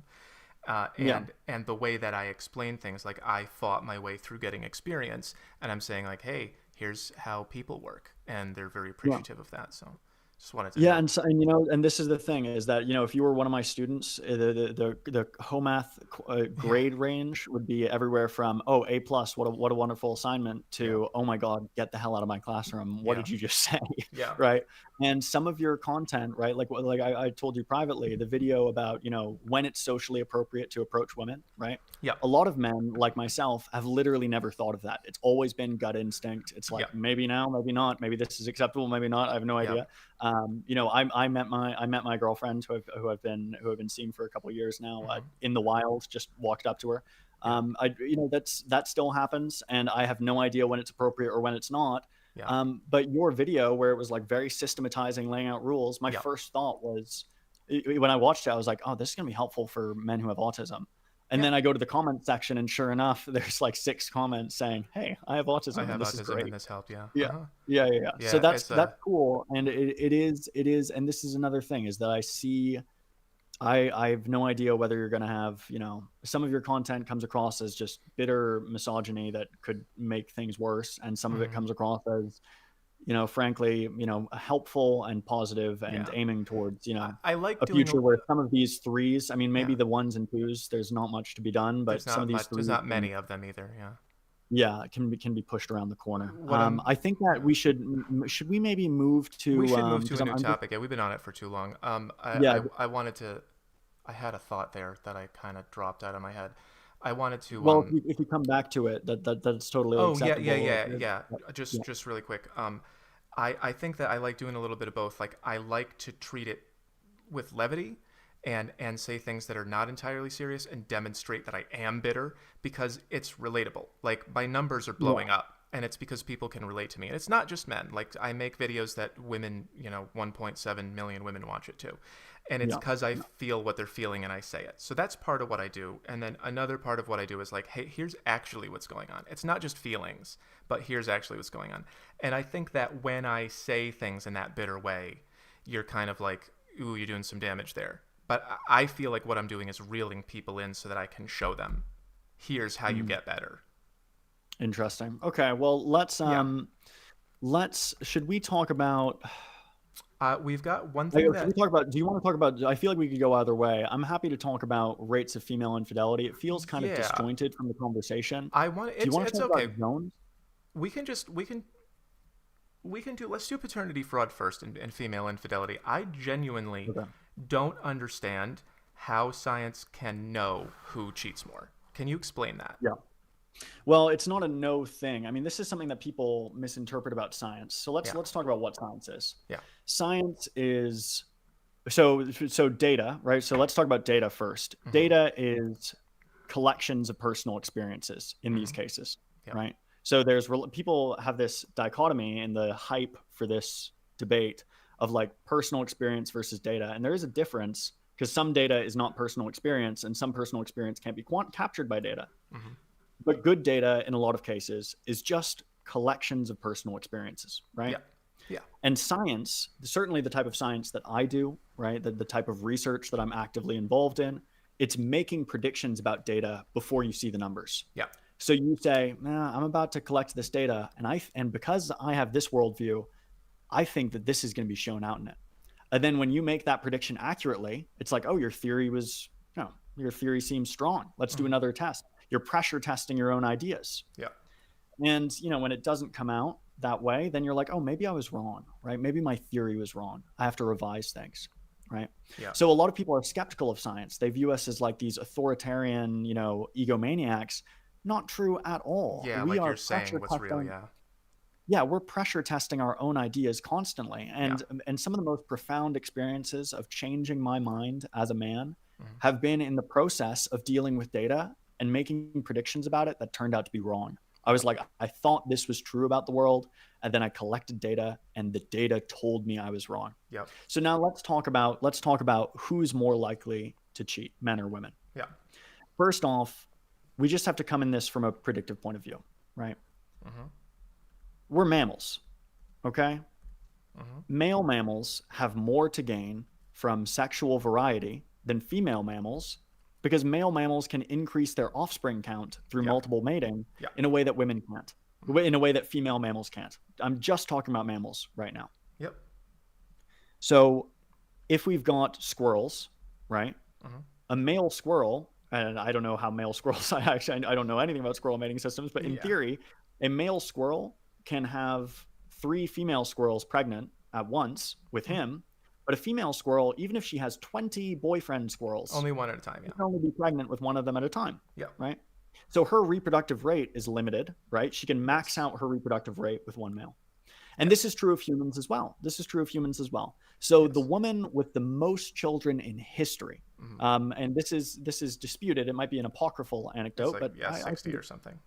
I think it's accurate. Is Valentina Vasilev. She was a Russian peasant. There were multiple accounts saying that she had lots of kids. And she kept going into her 50s. Yeah, she had about 60 children. Yeah. And she had all of them with one man, right? So a woman can both theoretically and in practice maximize her reproductive output with one male. Yes. Her husband had more children than her because he had an affair, okay? So the husband of the most prodigal woman in history, the most prolific woman in history, he outproduced her by having an affair. And this demonstrates the basic sex difference. Men have more to gain from an evolutionary perspective, and male mammals generally have more to gain from having affairs. So right up front, we should be expecting men to cheat more than women because they have more to gain, right? Just from a strategic perspective, it's like that should be our prediction. And then you do these, across, sexual studies, men do seem more interested in casual sex than women. Would you disagree with that? Was there Um, your personal experience disagree with that? I would say Average that man versus average woman. I would say that a random man and a random woman, the man is going to be more interested in casual sex. But I would Yes. say that when you expose women to like a man they're genuinely attracted to, that it might be equal or higher. Yeah. Frankly, I mean, that's from personal experience, but frankly, yeah, I Yeah, agree with that. yeah, So, but it's still the sex difference that's important is still there. yes, yes. So this is the context that we're Mm-hmm. talking about with these data. Mm-hmm. Okay. So again, I can't see the comment section, so I have no idea if I'll everybody's just check. completely not following me. I hope Um, we're all still here. are we still online? Yeah, we're doing great. Okay, good, good, good, good. So if everyone's following me, going into collecting this data, Mm-hmm. humans are male mammals, and we should really expect them to be more interested in multiple mating than female mammals, right? Especially uncommitted multiple mating. Sure. And then you do the surveys, right? Well, I want to put kind of a finer point on that, but I don't know if this is the right time to interrupt. How The about how about I walk through all of it and Yeah, then you can pick it apart systematically and we can yes. go back through it. Let's do that. Okay. Go ahead. So, and feel free to draw whatever. I won't feel like I'm being interrupted if you draw a Okay. counterpoint. Okay. While that's totally fine. Very good. So going into collecting this data, we have every reason to expect that men will cheat more, right? It Mm-hmm. would be surprising and confusing if we found that women cheat more. It would be like, what? Why is that? We're a mammal. Why are the female mammals more interested in multiple mating than the male mammals, right? Mm-hmm. There are Mm-hmm. some, now this isn't true across mammals, right? But Mm-hmm. for our species, because to be clear, I'm oversimplifying, but because we're a pair bonding, paternally invested species, we really would expect the males to be more interested.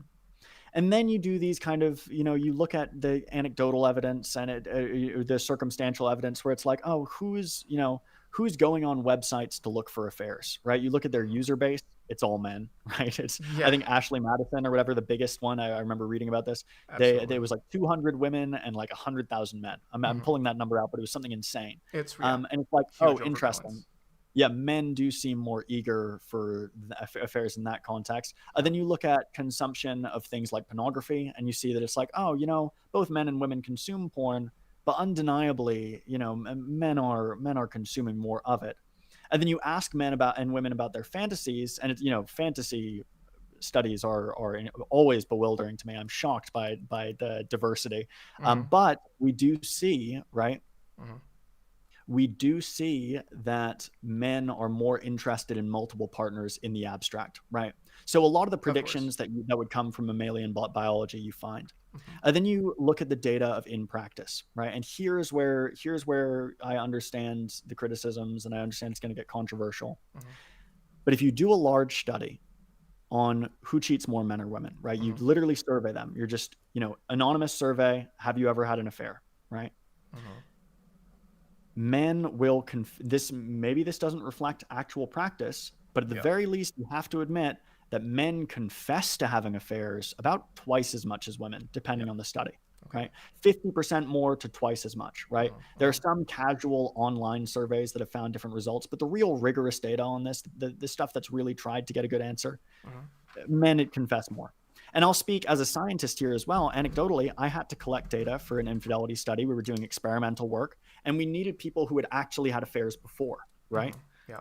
It was much easier to get male participants than female participants, right? Mm-hmm. And then anecdotally, or circumstantially, not anecdotally, circumstantially, much more women, about 3 times as many, when we asked them, these are women who had cheated. When we asked them, why did you cheat? About 3 times as many compared to men say, I cheated because he cheated first, right? Three Which is times as another many women indicator. compared to men. Yeah, they were like, Okay. oh, he cheated first, so I had an affair. I was getting him back, right? Mm-hmm. Mm-hmm. So again, it's like we've got this. So in order to say that women are cheating as much as men or more than men, you Mm-hmm. have to make an argument. It sounds like a passive stance. Oh, I don't know, right? But Yeah. it's actually an active stance. You're saying, I think women lie more. Yeah. And that's a pretty bold statement that needs some evidence, right? If you're going to say that half the species is more predisposed to lying about a topic, Mm-hmm. you really do need to at least make a point. So And so yeah. in order, so that's point number one, right? So Yeah. there's these surveys. Point number two is surveys on mate poachers. And here's where the lying thing, women lie more, Mm-hmm. really falls apart, Okay. right? If you ask people on the other side, have you ever home wrecked successfully? Mm-hmm. Right? You understand that term in this context? Yeah. It's a mate choice Yeah. copying. It's when a woman pursues a man who Or is a in man. a Or a man. Mate men do that poaching. too. Yeah. Yeah, So mate poaching. when you So pursue so someone when you who's in a ask when you interview to when you destroy the interview relationship. people, yeah, when you interview people about mate poaching, right? Yeah. Have you ever interloped or home wrecked, as Yes. the casual parlance would have? Have you ever Yes. stepped in on someone else's relationship? Yeah. A lot more women say they succeeded than men. So Mm-hmm. both sexes try it a lot, but women succeed more than men. So Yeah. if you're saying, right, that, oh, women just lie more, then they would have to, I mean, it's kind of ridiculous because they would have to be more honest about home wrecking and less honest about cheating. I see. Because Okay. if women are succeeding more in poaching, right, well, Mm-hmm. then that means that more men are cheating based on that data alone, unless the men are lying, right? So you would Yeah. have to say men lie more about when they're the affair partner and women lie more about when they're having an affair. And I just think that that's just doing a back handspring to say women are Yeah. worse, I right? definitely yeah have a It's response to like, that. yeah, it's just trying your best to find a way to say women are worse. And then the final point, and I'll just throw this out here because we Mm-hmm. already talked about it. Yeah. If let's just think mathematically, if half as many men reproduced as women throughout history, Mm-hmm. just based on that, which sex do you think was having more affairs? Right? I mean Like how I'm getting a the blank spot in men my mind. the men who were in relationships Mm-hmm. were having twice as many partners Of as course. the women who were in Or relationships. they were in cultures where that was allowed. Yeah. Yes, exactly. Exactly. That's a very good point. Exactly. And now I will say, I will throw it out there that even though most cultures permit multiple mating by men, Mm-hmm. most people in those cultures, I think 95%, 90 to 95, depending on the study, end up in monogamous relationships anyway. So I Yeah. would personally have the inclination that that indicates infidelity, multiple mating, Yeah. but other people would say, oh, it's polygyny. And there also are other people who would say, well, look, there are Uh-oh. Did we lose your sound? my mic's cut. 1 second. Oh yeah. I have to do. Okay. All Yeah, right. I'm sorry. Technical difficulties. But I've more than made my point. I've more than made my point. You're Yeah. welcome to say more criticism you like fix. Yeah, I do want to get directly to that. This idea that women would lie more in one context and less than another, what both of those lies have in common that actually makes that make sense is success. So if a woman was cheating in her relationship on her partner who she promised to be loyal to, that would be like admitting that would be a loss of power for her because she's not supposed to get caught doing it.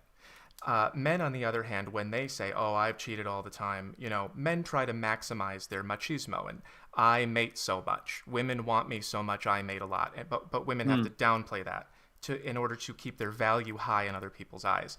When a woman says, "I've successfully home wrecked," that increases her value in some people's eyes because I can Oh, take come whoever I off want. it. Come off it. Listen to the I word home wreck. It's such a huge social stigma. That's like one of the worst things you can be as a woman. Sure, but there are women who are proud of it. Like there are women with Yeah, there very are, but low quality morality.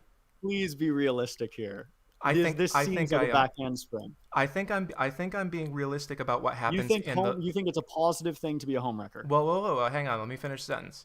Okay, I please. think that in the deeper lower levels of consciousness, in the dark corners of the human mind, women who successfully home wreck are like, yeah, I got it because I'm better, and they And feel you don't think that men, you don't think that men, you don't think that men, that they would feel good about being able to steal. it's the exact same thing, mate. I think it's roughly the exact same thing, So, but what I'm okay. If it's roughly the exact same thing, if it's roughly the exact same but what thing, I'm why do just women say they're more successful? well, hang on a sec. If it's the exact same feeling, then why do women report more success at mate poaching than men? Yeah. So women. So you say, hey, have you ever tried mate poaching? Oh, and then they say Basically, yes. everyone's okay. So basically, everyone says if you do a, I'll make the data very clear. Yeah. If you do a study, and this is in the West, it actually changes in some Yeah. cultures, but we're talking about the West, and you say, have you ever tried to steal someone's girl for a night or whatever, Mm-hmm. right? basically every man will Has say tried. yes, and basically every woman will say yes, right? Yeah. It's like 80%, huge numbers, But right? women get more But then you success. ask, have you succeeded at that? Yeah. Men, counter to what you just said Yeah. about men playing it up, Yeah. men report lower success numbers than women. To Right. me, right, because I don't have a bias here. There's no horse in this race. I don't care whether men or women cheat more. I just Yeah. want to know the truth, right? Yes. Me I too. look at that and I just think, oh, okay, I guess if women are more successful in making men cheat, men probably cheat more. And then you Right. go ask the men, and the men are like, yeah, we cheat more. So That's case closed as far as I'm concerned. Well, But it then, matches up for. can I just point out an irony? Yeah. Just really quickly, is Uh-huh. that there's only two groups of people Yeah. who think women cheat more than men, right? Uh-huh. Because there's all this. I've listed I've been very patient. I've listed like 5 pieces of evidence, all Yeah. pointing in one direction, Yeah. and there's no evidence pointing the other way. Most Okay. people who are middle-minded, no biases, they say men probably cheat more, and that's my position. The two groups of people who say women cheat more, right, are ultra woke people who don't like there being any sex differences, right? Yeah. They say, oh, it's fake data, da da da da da. Yeah. And then ultra misogynist people who just want women to be worse at everything and can't. And it's also, I will say this, it's also a bit of a form of cope, because a lot of these guys, they get cheated on, and it's comforting to be like, oh, all women cheat. Yeah. And it's like, no, actually, red pill, harsh truth. Most women don't cheat. They just cheat on you. Yeah. Like and that is a much harder truth to reckon with than accepting, actually women cheat less than men. Well, there's a lot of variables at play. You're bringing up a lot of variables all at once, and it's what I do is I reduce them to the most simplest thing possible so that we can visualize it. When you're talking about why would men who try to mate poach, they, like, men and women both report that they try. Women report higher rates of success. I don't think that there's any difference between that and this, because women are just much more likely to be accepted for short-term mating. Yes, exactly. Yeah. And that's why men cheat more. Men cheat more. They cheat about twice as much. You would have to believe that women lie twice as much about cheating, and that men lie twice as much about succeeding at mate poaching, and that doesn't make any sense. Well, I mean, I think that does make sense given what we know about just the general psychology of men and women and how you just said everyone can rewind this recording. You just said that men play up. You just said that men play up their sexual success until I gave you more information, and then you flipped. I don't think I flipped. I think my so position men is play up their sexual success except when they're mate poaching? Really? Well, there's too many variables at play. There's a lot of variables at play here. There's not. No, there's not. Sure, no, there are. Not. Because the way Did you try mate poaching? Here are the variables. Did you try mate poaching? Yeah. Yes. Did you succeed? More no's from men, more yeses than women. Yeah. And you just said that men play up their sexual success, and we still see the sex difference in the other direction. Sure. It might be that, and here's why I say there's too many variables.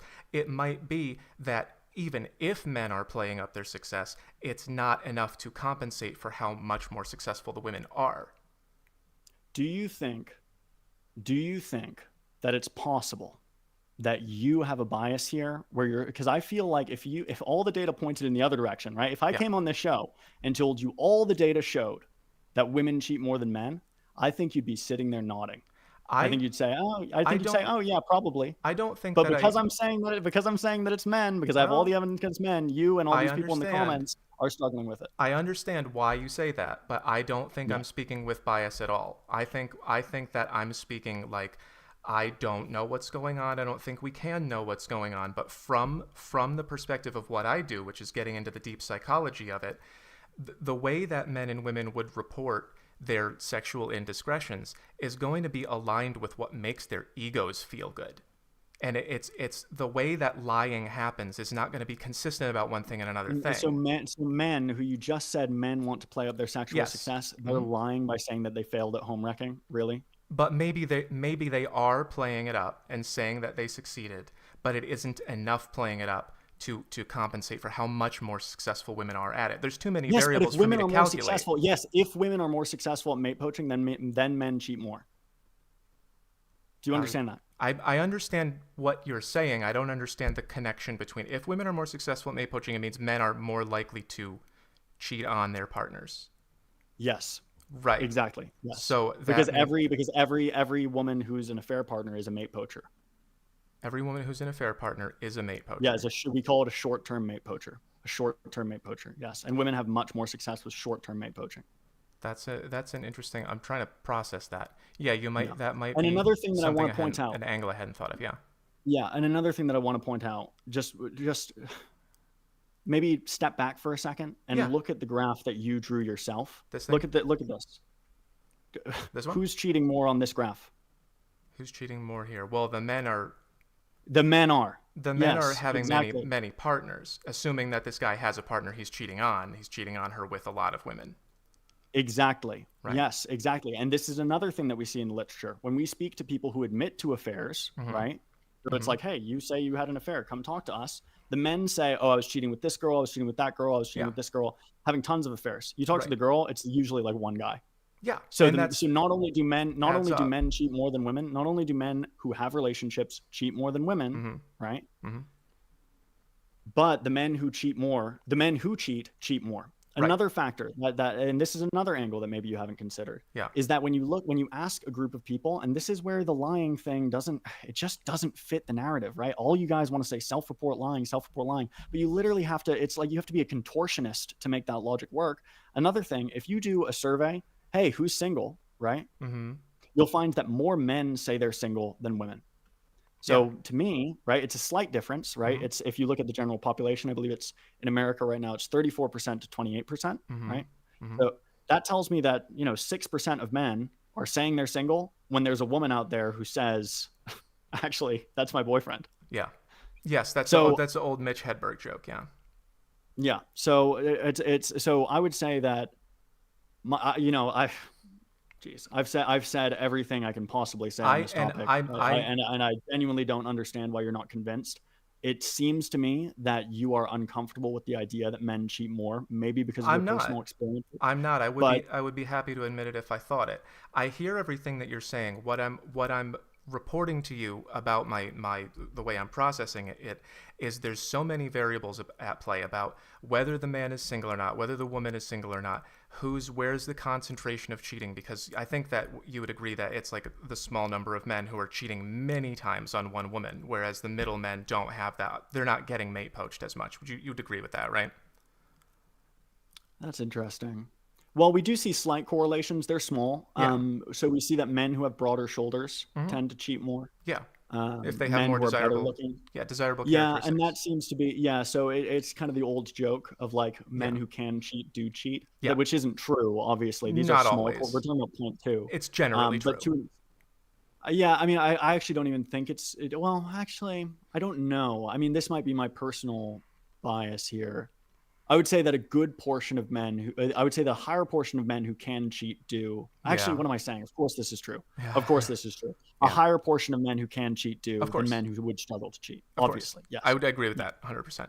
So I actually don't. If anyone disagrees with that, they're stupid, because that's like a truism. It would have to be pretty difficult for that to be wrong. Yeah. But what I'm trying to balance here that I'm not capable of doing, and I'm certainly not capable of drawing it right now, but I think I'd like to work with you on this to diagram the whole thing. That there's concentrations of like women in relationships are almost always able to cheat because a guy will do it. Men in relationships, it's usually the ones that are more desirable, I think, that are cheating a lot, and then that's an asymmetry. Yeah, yes. And so there's a lot to unpack there, because most men are not in a position to do very much cheating. That's what that means. I would say that every man who has a girlfriend could cheat if he wanted to. Probably. It would just be more difficult for some men than others. Right, it would be more difficult. And the degree of difficulty is one of those variables that I can't process in the moment. So there's all of those mathematical factors at play about who's choosing who. And then not only that, there's also the psychological factors about what do you have guilty pleasure about saying you did? Yeah, I cheated. Like, yeah, I got away with it. When do women feel good about admitting that?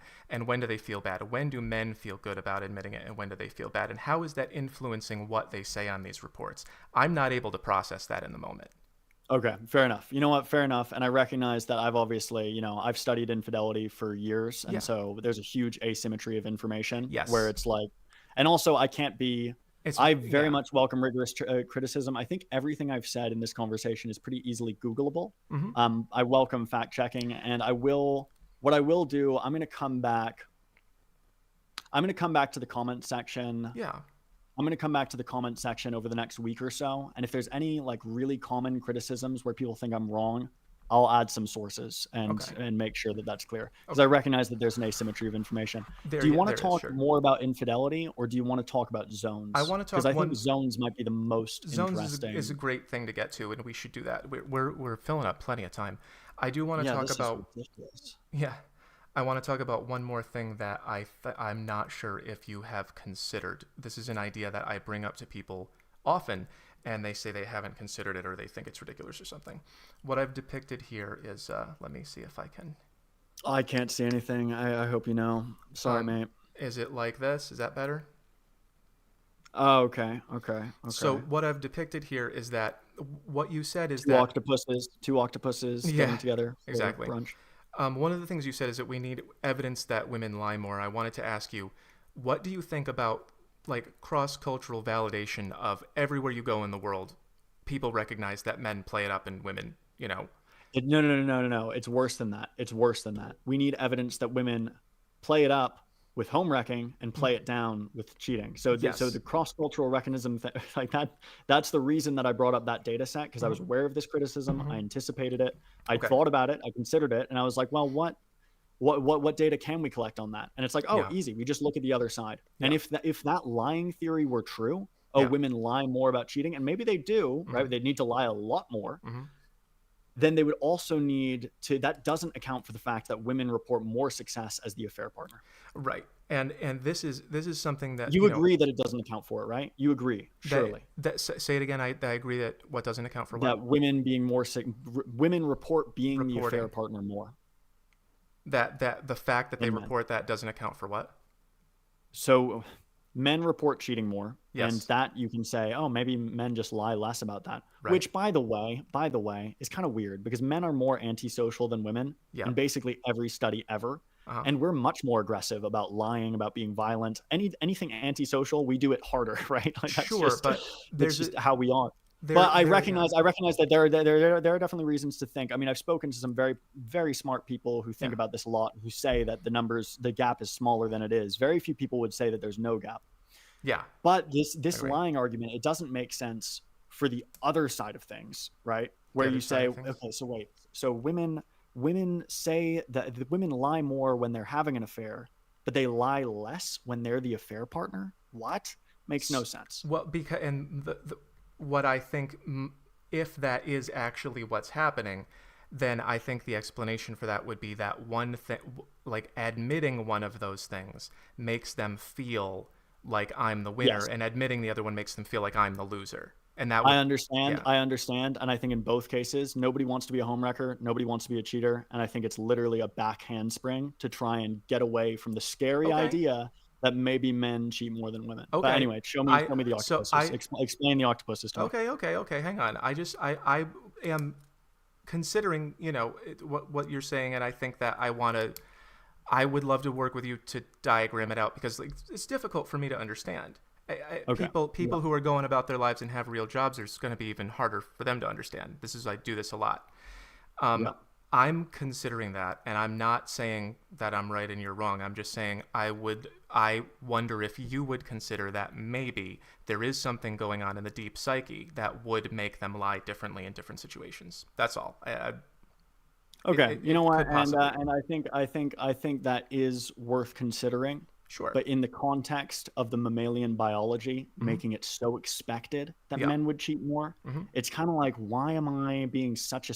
I mean, in science, I've said this publicly before, people think that scientists are like, oh, we have the truth. Right. But we never really have the truth. We have a provisional best guess that we're testing. Yes. And my provisional best guess, based on, I think, 5 pieces of evidence I've shared today, my provisional best guess is that men cheat more. Okay. And to be a skeptic and say, I still think women cheat more, to me, that just sounds... Every time a guy says that, I'm like, okay, bro, you've been cheated on so much. There's a lot. There's, again, another variable. It's so complex. There's so many variables at play about what's going on with people psychologically and what we can measure and how, that it's going to be really difficult for most people to understand.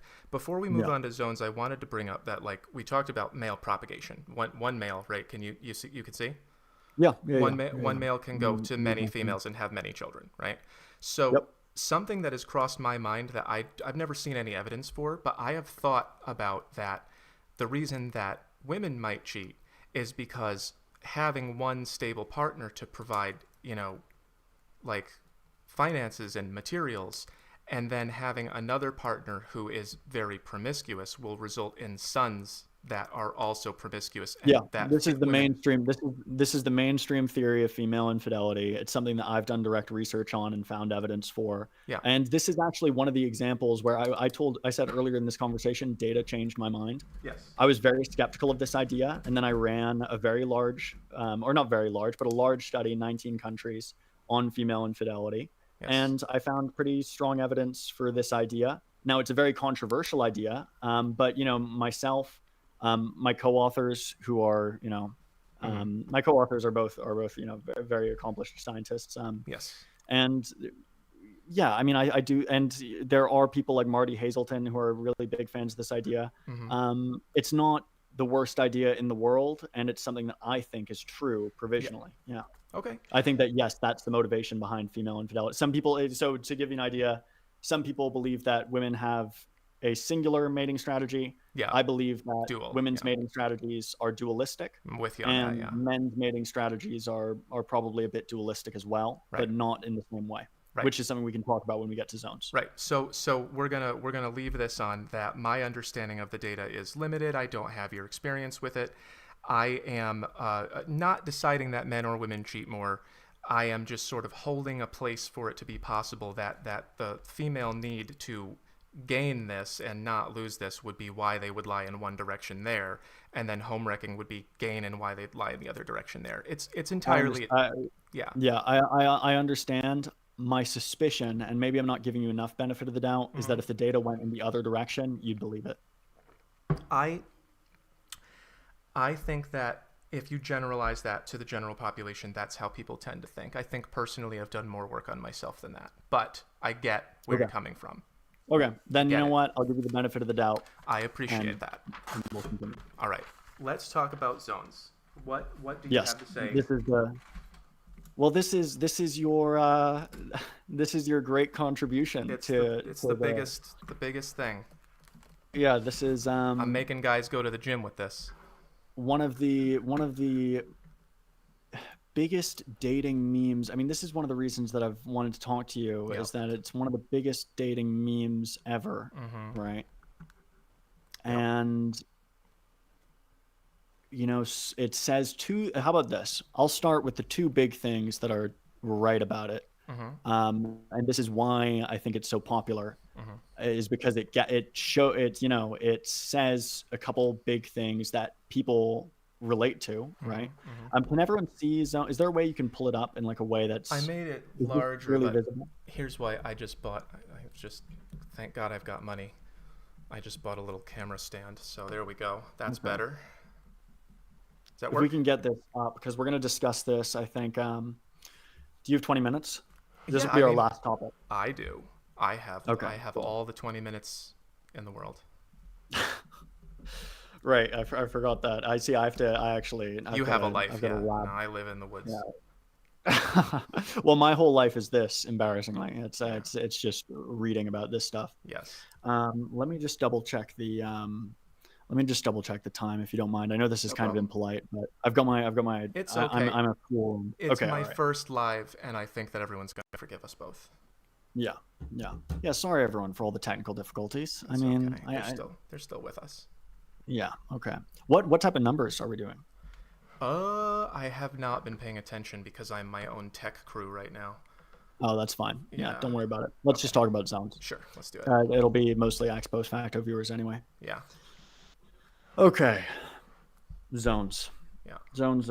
So this is one of the biggest dating memes ever, Yeah. and it's really interesting. What's I your guess I'll overall point take? out I'll point out the two big things that I think it gets right Yeah. that are good to spread. Like, it's like, oh, this is a very good thing that people are hearing this. Yeah. One is that men lower their standards for short-term mating. Yeah. This is a well-established idea. It Mhm. makes sense from an evolutionary theory perspective. Yeah, it's true, and it's probably good for women to be aware of it, Mm-hmm. because a lot of women obviously get heartbroken because they Yeah. get in a short-term relationship, not Mm-hmm. realizing, because it's a failure of cross-sex mind reading. It's like, oh, if I was sleeping with a guy, that means I like him, Right. and it's like that's It's not what. projection. Yeah. Yeah, so that we call it a failure of cross-sex mind reading. Yeah. It clearly happens to some people. It's probably for the best that they hear about it. Yeah. The other thing is that a lot of men feel that they are owed a relationship if they just invest and invest and invest. Yes. Yeah. Nice And guy. that, yeah, exactly. And I actually do believe that truly nice guys do quite well on the mating market. We might disagree on that. Yeah, Um, I think that once you attain at least a reasonable level of attraction with a woman, then this is only plus points. yeah, exactly. Okay, so we agree on that. That's good. And a Yeah. lot of men, I mean, it sounds so annoying when they're like, "Oh, I did everything for her, da da da da da," and it's like that's not how love Yeah, works, she and that's just not how didn't like you. attraction works. Yeah. Yeah, exactly. Exactly. And it's like, so it's good for men to know, like, oh, just because you're super nice to her and spend all your time with It her doesn't, and yeah. buy her things, You that can't doesn't mean you she doesn't owe you anything. right. Like You that's can't buy attraction. yeah, exactly. It's good for men to hear that up front, so Yeah. they don't get their feelings hurt, and so they don't sound just intolerably whiny about, you Yes. know, About I saying like, did all oh, this and she didn't and like me. yeah, and it's like, do you think that this is, what did you think this was? Right. That's not how mating works. Right. So that's good. So those are two good things. The third thing, and this is the thing we just talked about, Mm-hmm. which is interesting because it's a controversial idea. So it's pretty funny to see it showing up in kind of this, Mm-hmm. meme space. Yeah. This idea that there's dualism in our mating strategies. I would say that men's mating strategies are dualistic as well. Yes. But the idea, I wouldn't classify it as good and bad. Mm-hmm. I get the sense that more and more you're regretting classing it that way, but I don't know. What do you mean? But Classing it as good and bad? the good guy versus bad boy. The language, I think, I chose it for a reason because in our culture we talk about being good versus bad, and I want to show that it's not a choice, and that if you max out both, then that's what women want. It's like it's like a fusion. It's like a alchemical fusion of the two. I think that the way that language works, we need to say things differently than this. I have a lot of thoughts on that. But no, I wouldn't say I regret it quite yet. I would say that I need to refine and expand this and explain, especially Okay. these two things. Okay. So I guess there are some things that I disagree with that probably aren't that important. Okay. I'm surprised that you put a gold diggery person Uh-huh. as being less invested, when really that's when you invest so much that it actually does work. That is a Um, great point. That is which is kind of it's just kind of a peculiar placement, because it friends are is. much less invested than men who are but that's not particularly Eh, important. Yeah, that's one of the things I mean when I say I need to refine it. When I put gold Yeah, digger here, what I meant is like this guy is so nice that she'll hang out with him for being nice, but this guy's got to pay. yeah. Another thing is, okay, so you talk about, the story that you tell about why women like bad boys. You Hmm. tell an evolutionary story. Yeah. And this is one thing about your content where it really does just rub me the wrong way. I mean, there Okay. are people who spend their entire careers Hmm. looking into why different things evolved. Yeah. And you have a real habit of just using logic and just being like, oh, this is why, Yeah. right? But if you did maybe an hour of reading on the Hmm. subject for why, these things are attractive, you'd realize that men have gotten, if you look at human evolution, we've Hmm. gotten less dimorphic, less physically masculine, right? Yeah. And also less psychopathic, right? We've become a more passive, submissive species In what time overall. frame? So over the past, 10,000? gosh, I mean, since we split off from chimpanzees, Okay, so since we split off from chimpanzees, 200,000 years or more?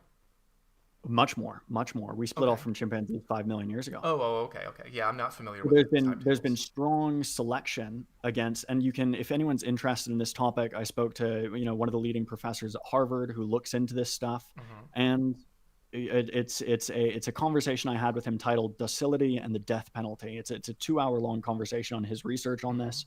But Hmm. basically, over the millennia, men have become less masculine, less dominant, basically less bad boy, less killers. Yes. Um, And so this narrative that you tell of like, oh, only the killers survived, only the bad boys survived. It's like actually in the real world, the reason we have less bad boys is because once we started living in social groups, we started executing those guys on a Yes. systematic basis. Yes. So So the idea that it's the idea that it's like, oh, women like psychopaths because psychopaths have a competitive advantage. It's like that's an interesting story to tell yeah. when like 1% of men are psychopaths. It's Yeah. like, oh, they're so successful and yet their genes have almost disappeared. Yeah. Like So I it's think a little. I So think I one thing definitely that I sure. would appreciate, would be, less storytelling with the evolution stuff. I love evolution, Sure. but to just make stuff up and say it's true because it's like, oh, Homath figured it out. Homath, used Yeah. his brain and just Yes. logicked it out. I don't It's want to like, be doing and that either.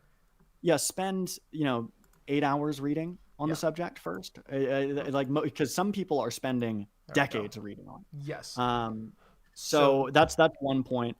But that's also not particularly important. And the reason it's not particularly important because masculinity to an extent, dominance to an extent, power to an extent, and even dark triad traits to an extent in some contexts are attractive. That does seem to be what the literature shows. So it doesn't really matter if the story you're telling is wrong as to why. What matters is, what's actually true there. And I think we can get into bigger disagreements that are more interesting.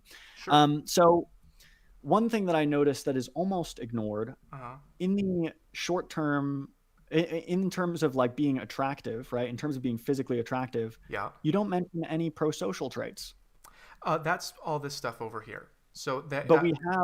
But we have evidence that like if you're a handsome guy and you do a good thing, you seem more handsome, right? So for example, if I, on this, if you take a video of me debating a red pill or whatever, women will rate it one way. Yeah. But if you take a video of me volunteering with puppies, I'm going to be rated a lot higher in terms of how sexy I am. That's the way that I think this works. I think I got this done. But why is it all darkness? Why is there no? Well, it's not brightness all. on It's not on, all darkness. on the bottom. No. I'm talking about in terms of sexual appeal. I'm saying that some good guy traits. I'm totally fine with admitting that some bad boy traits. Okay, so some good guy traits are sexier as well, and it's weird to me that you left that out. Let me ask it this way. Those good guy traits like loving puppies and everything. Would that make a man sexually attractive if he had nothing, if he was not good looking, no money, unconfident, if he just loved puppies? Would women go, okay, that's hot? No. Yeah, so then that's what I'm trying to say here is that these are the prerequisites for attraction. These are intensifiers. When you can't get attraction based on good guy stuff. If you do only good guy stuff and you have no bad boy stuff, you can't get women attracted to you. You have to have this. And then what I'm saying is that you can even push yourself. So one thing, actually, I'll let you keep speaking. Sorry. Well, I was almost done. It's that this is the substrate of attraction. The body, the looks, the voice, the height, and then that video that I sent you about the girl with the heart eyes for a guy who looks like he's never been touched, but he knows exactly what to do. It's like, oh, he must have figured something out. He must be like super good with women. Right? Yeah, right. And that's something that she appreciates. So yes, the social proof and the being in charge of people, those are the things that are sexy.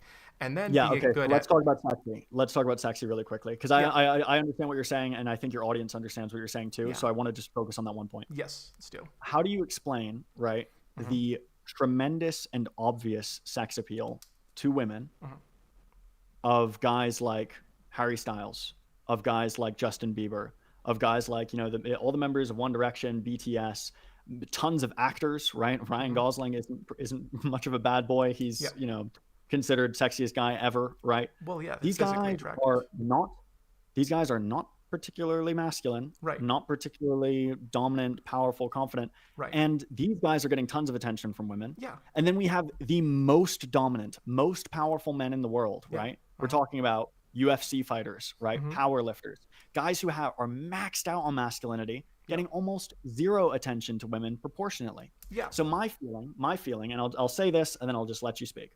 Yeah. I'm fine with some bad boy traits being attractive in some contexts, and we can talk more about the literature there because a lot of it's driven by narcissism, not psychopathy. Still, I think you cut out. I had stuff to say. I had stuff to explain about that. Your network connection is over. What's happening? Lost your network connection.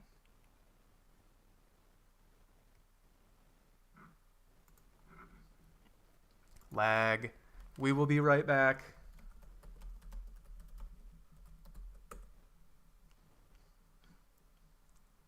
We will be right back.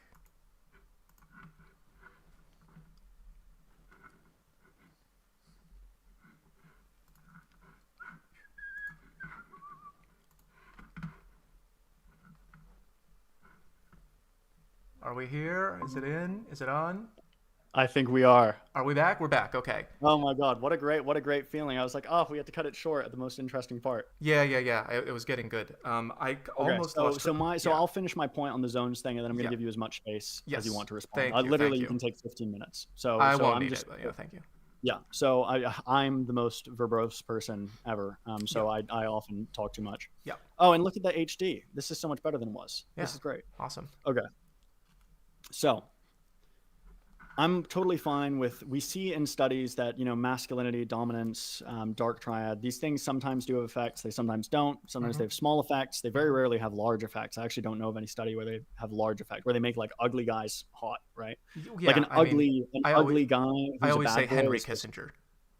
Yeah. So a lot of guys, my feeling is that when I look at the mating market as a whole, it's like a lot of guys cope with the fact that, it's comforting to be like, oh, he stole my girlfriend because I'm a better person than Yes, him, and right? This I is the agree red that pills. happens.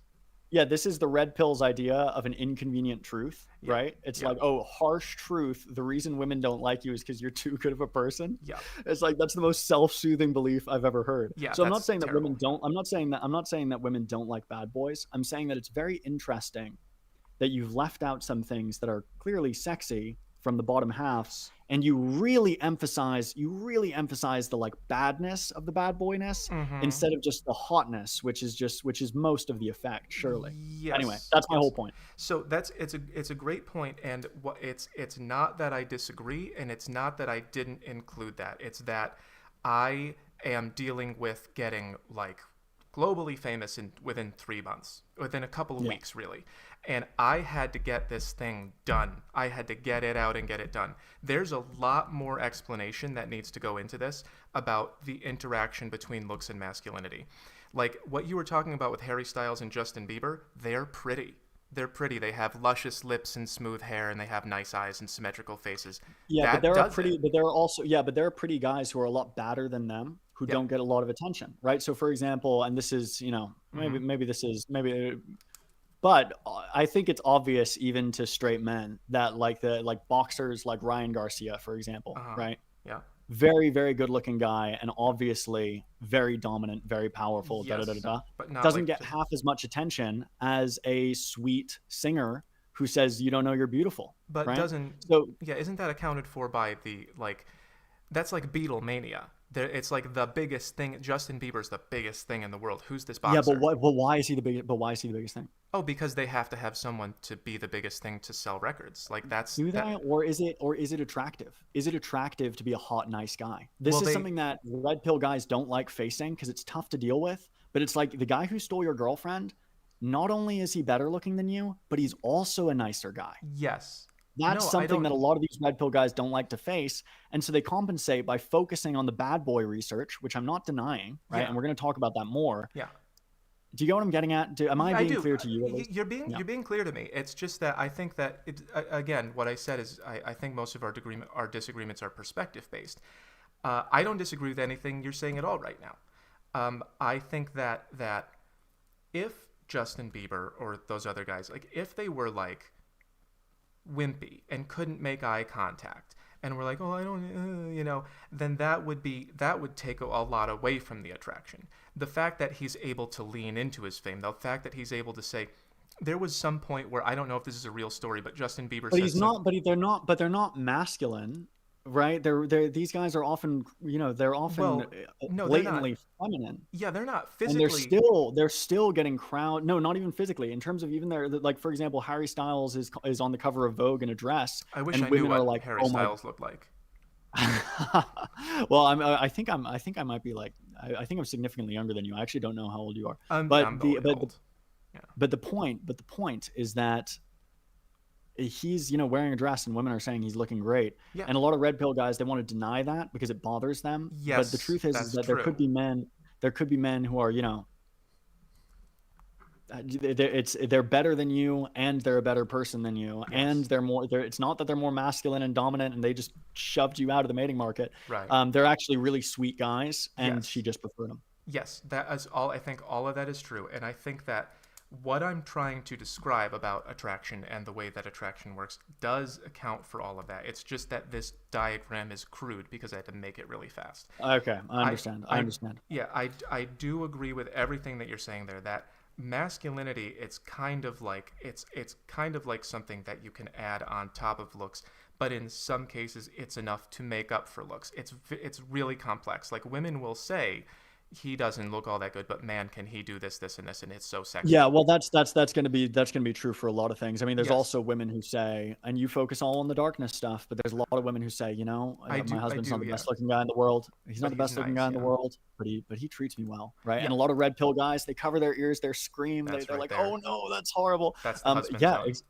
yeah. So he's, but even so, it's like, anyway, I guess the focus on darkness, I'm very suspicious of because It's personal. I view it as a Yeah. form of cope. It's not for you, but the reason it's popular, if that makes sense, Yes, is because I do agree it's with that. easy to self-soothe yourself with it. I I think would say that, that yeah. for all the men who doubt it, I would say it's like, oh, what do Ted Bundy, Harry Styles, and all the other guys who are attractive have in common? They're all hot, Yeah. right? Like it's Yes. not it's Yes. not that complicated. And so men, these frankly, just not particularly sophisticated thinkers, they're like, Mm-hmm. oh, look at women being attracted to Ted Bundy. Yeah. The women love bad boys. And it's Mm-hmm. like, yeah, okay, Ted Bundy, has model facial attractiveness. Yeah. Are you really He's not surprised? an ugly Yeah. serial killer. Yeah, Harry Styles is not a serial killer. He's singing "You Don't Know You're Beautiful," right? Yeah. He's being like the sweetest guy, Yeah. and women like that too. And it's like, what do these two guys have in common? They're good Looks. looking. It's good Yeah. looks. Yeah. So it's like, so my feeling is a lot of this right side of things can Mm-hmm. be pushed towards, you know, frankly, women like hot guys, which isn't that surprising. Sure, Okay. but would And then you? the other Okay. thing that I'll just throw in is Yeah. that it's not that I've never been described as a nice guy. If anything, I come across as very, so it's not that I'm biased and trying Forceful to make it seem, personality. Yeah. yeah, I'm not, yeah, I think that I've demonstrated in this conversation that I'm not particularly personable and friendly. Yeah. And yeah, it's not that I'm biased and I want nice guyness Right. to be successful. Right. Successful. It's just that I recognize that it's not all about just, and thank God it's not. Make competition in our species is Yeah. not be the biggest dick possible, right? Or that's poor word choice in No, this I mean, context. It's not be the biggest asshole in possible. certain contexts, it can win you a lot. Like if you're killing a whole village and taking all the women. I mean, yeah, maybe 1,000 years ago, mate, but Yeah, that's, long ago. yeah. Yeah. Yeah, Um. so it's Yeah. and I don't even think that it's appropriate to compare that in terms of, because if we're talking In about, terms of influence. well, if we're talking about like a war crime, a prehistoric war crime Yeah. versus, Yeah. Attracting a girl on Tinder, I think those are very different I topics. do. And I I actually do. think I do wonder sometimes how much we come from prehistoric war crimes.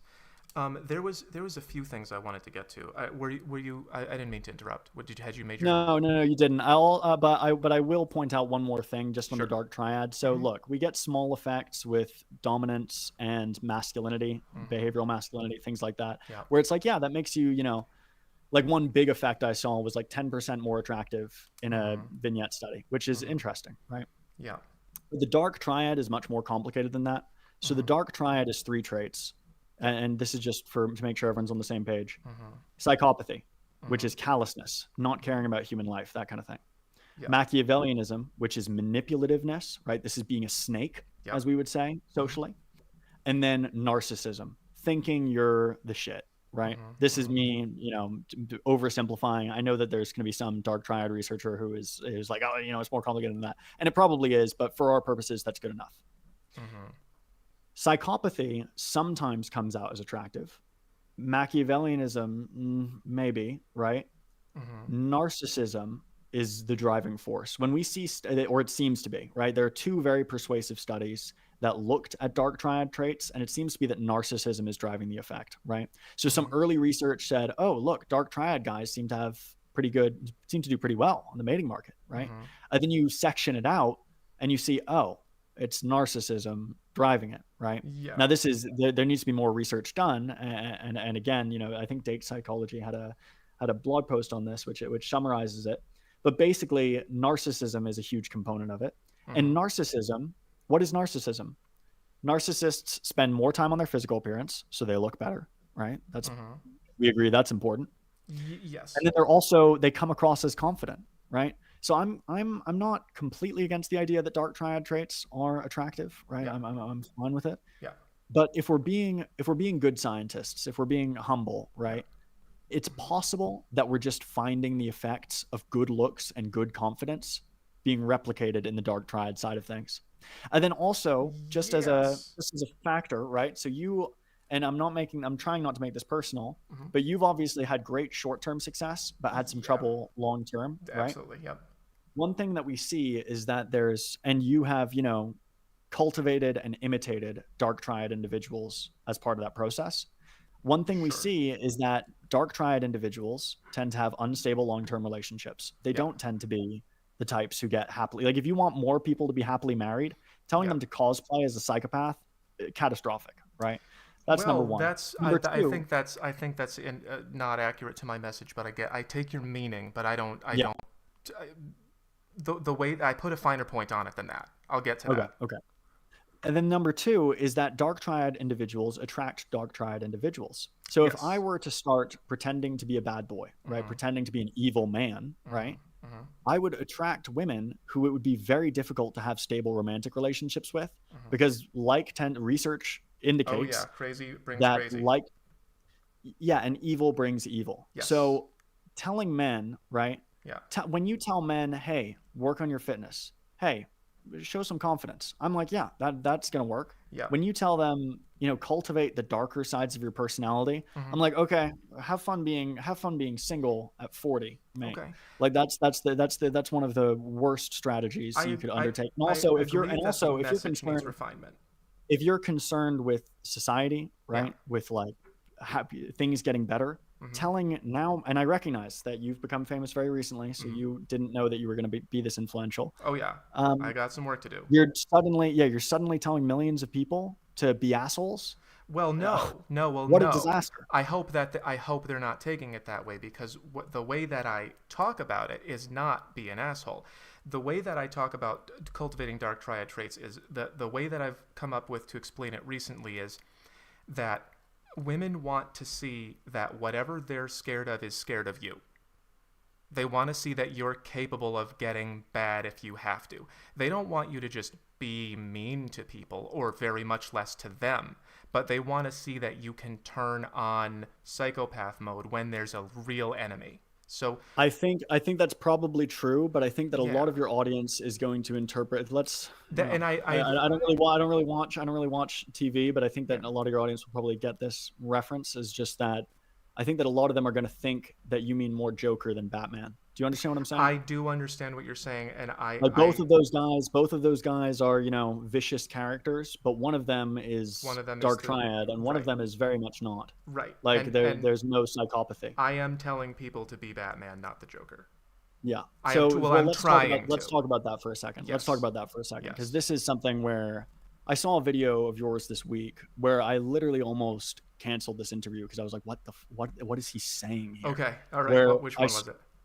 Yeah, so there is a video where it starts with a clip out of context, right, of one woman saying that it's like, what's a toxic thing that you liked? Sure. Right? Yes, that one and was contentious. I like being choked. Yeah, I like being choked during an argument. Yeah. Right? And then you use that, right? You use that as your foundation to talk about how women like social dominance. Now, it's fine to say that, social dominance is sexy, right? I have no issues with that. But deliberately, of all the anecdotes you could have picked to jump off that, think about the millions of people that you're reaching. And in that case, 30,000 or whatever it was. I'm not saying that video alone reached millions, but it risked reaching millions. Yes. And do you not see that is outrageously dangerous for women? Like I've bent over backwards to say that you're not saying, right? I am doing a back handspring right now in order to believe that you're not saying that women like to be abused. But a lot of your audience, I scrolled through the comments, they were interpreting that way. And some of them were horrified. Some of your audience was like, he's Yes. saying that women want to be attacked during what a maniac. There were people saying, "Oh, I always knew that this guy was evil," right? There were Yes. people Yeah. saying like, "Oh, I always knew It's a that this guy was a creep. I yeah. always knew that this guy was a freak," It's a right? That very kind of thing. sensitive And message. Yeah. frankly, I was thinking the same thing. I watched the video like 3 times because I was literally I was like, should I just cancel this shit? Like, this guy's crazy. Yeah. But I've now done the back handspring. I've read you defending yourself, Yes. and you say, "Oh, that's not what I meant. That's not what I meant. It was an extreme example to show that women like dominance." And it's like, Yeah. okay, maybe It that's digs true. up. But of Well, all the I examples you think what could have it. shown, Yeah. this is what I'm talking about in terms of the recklessness. Let me finish. Sure. What I'm talking about in terms of the recklessness is that you're saying, you're blasting this to thousands of people, Yes. and there are idiots on the internet. There Yes. are violent people on the internet, Of course. and you're sending them a message that, frankly, I would say I'm not a stupid person. It Yes. wouldn't have been a stupid person. It wouldn't have been a stupid interpretation to think that you were saying women want to be attacked during an argument. Sure. So what you're talking about is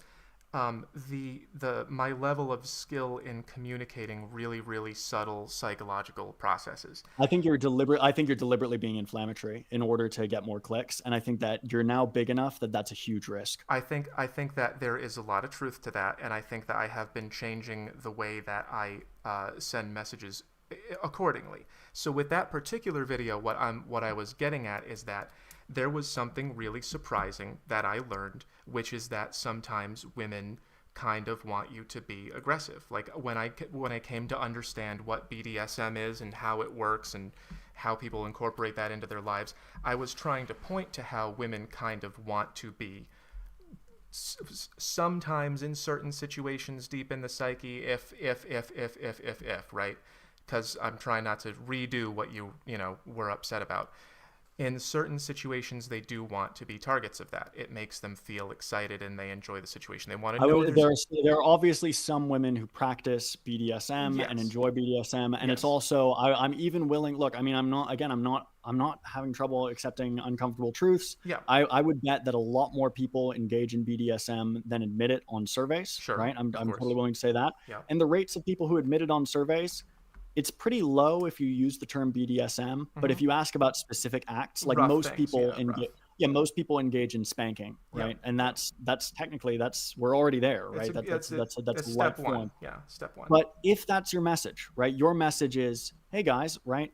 Women actually like a guy who is able to be dominant, and a lot of women love BDSM. If you'd made a video about that, I wouldn't be criticizing you, right? Yes. It's like, there's probably some truth to that. Yeah. But instead, you made a video of a random woman, of all the anecdotes you could have selected, Yeah. a random woman saying she likes to be choked during an argument. What And- were you thinking? Well, for you to say that it is inflammatory and etc., I think I do, and I'm always getting to know myself more. I'm always getting to know my personality better. And I think I do like taking extreme examples in order to demonstrate general principles. Like, hey guys, if this could happen, then what do you think is happening with normal people? And that doesn't always get through. And that might be, that may be the spectrum or whatever. The message I'm trying to send is, hey, some people say this out loud. Sometimes a woman feels that way. The girl said she liked getting choked during arguments. That's wild. That's crazy stuff. That's crazy, and it's very unusual as well. Like just to be clear, like that's I'm not even sure if that's BDSM anymore. No, it could be in their context. Bridges. It's in what I call the mystery zone. It bridges the gap between knowing that you're safe and not.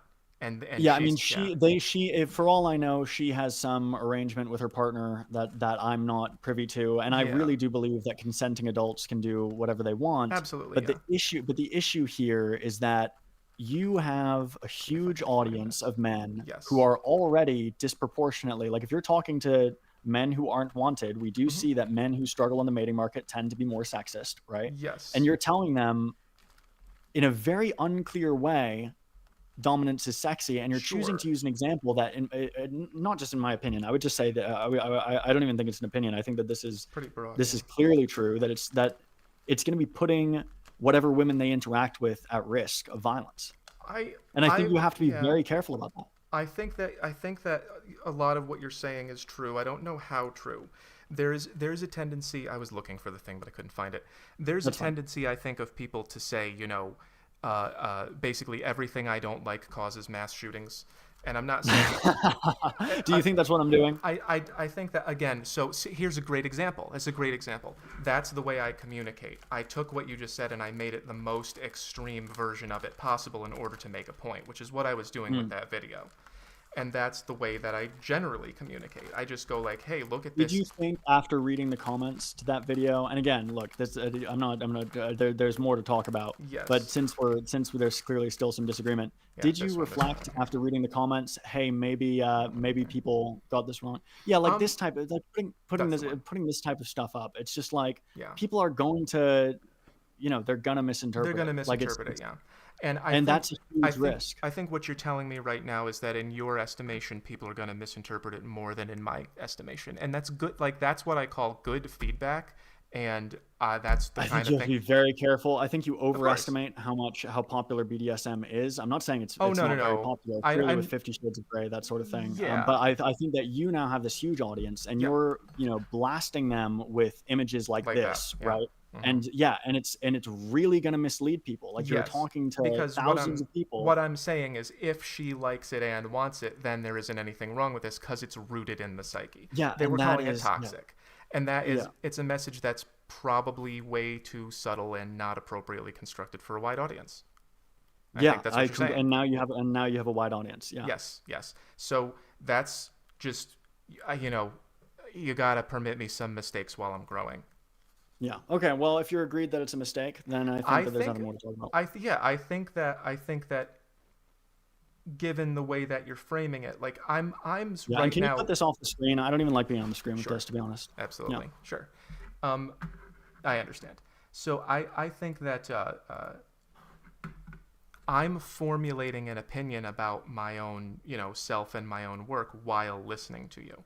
And I've been really just by myself in my room doing this. I do flip through the comments and I see who feels this way and who feels that way. And I try to gauge and change by that. And sometimes I take things down. You're making me feel like I should probably take that down.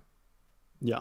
Yeah. So I understand that you're obviously, you're in the woods and you're getting feedback on comments. And so it's very hard to get the kind of gut reaction of what most people will feel with that kind of thing. Because if you think just as a word of advice, all this money is going to go away if you get banned on YouTube and TikTok. Yeah. And this is the sort of content where people have done much less and gotten much more banned. I suppose. So even if you don't care about exposing women to the risk of violence, right? Yeah. And I know that a lot of people in the comments are going to be like, oh, Macken's a simp or whatever. I'm a simp for not wanting women to be abused. Really, like that's the sort of thing where I'm just like.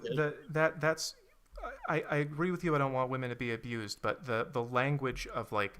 It makes it seem like I do want that, and that's no, you don't. No.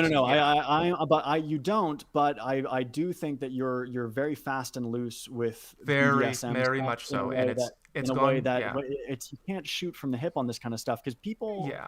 And again, I'm gonna be. I get it. You guys all think that I'm the weak duckling or whatever. I assure you, in person, I'm not. Yeah. But I believe it. Yeah.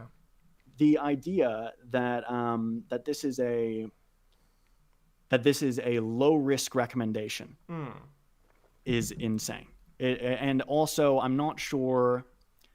Yeah, I can't. I'm genuinely not sure. I'm open to I'm open to the idea that BDSM is more popular than I think. I'm not open to the idea that this is the sort of thing that's like blanket recommendation, boys. No, like not a recommendation.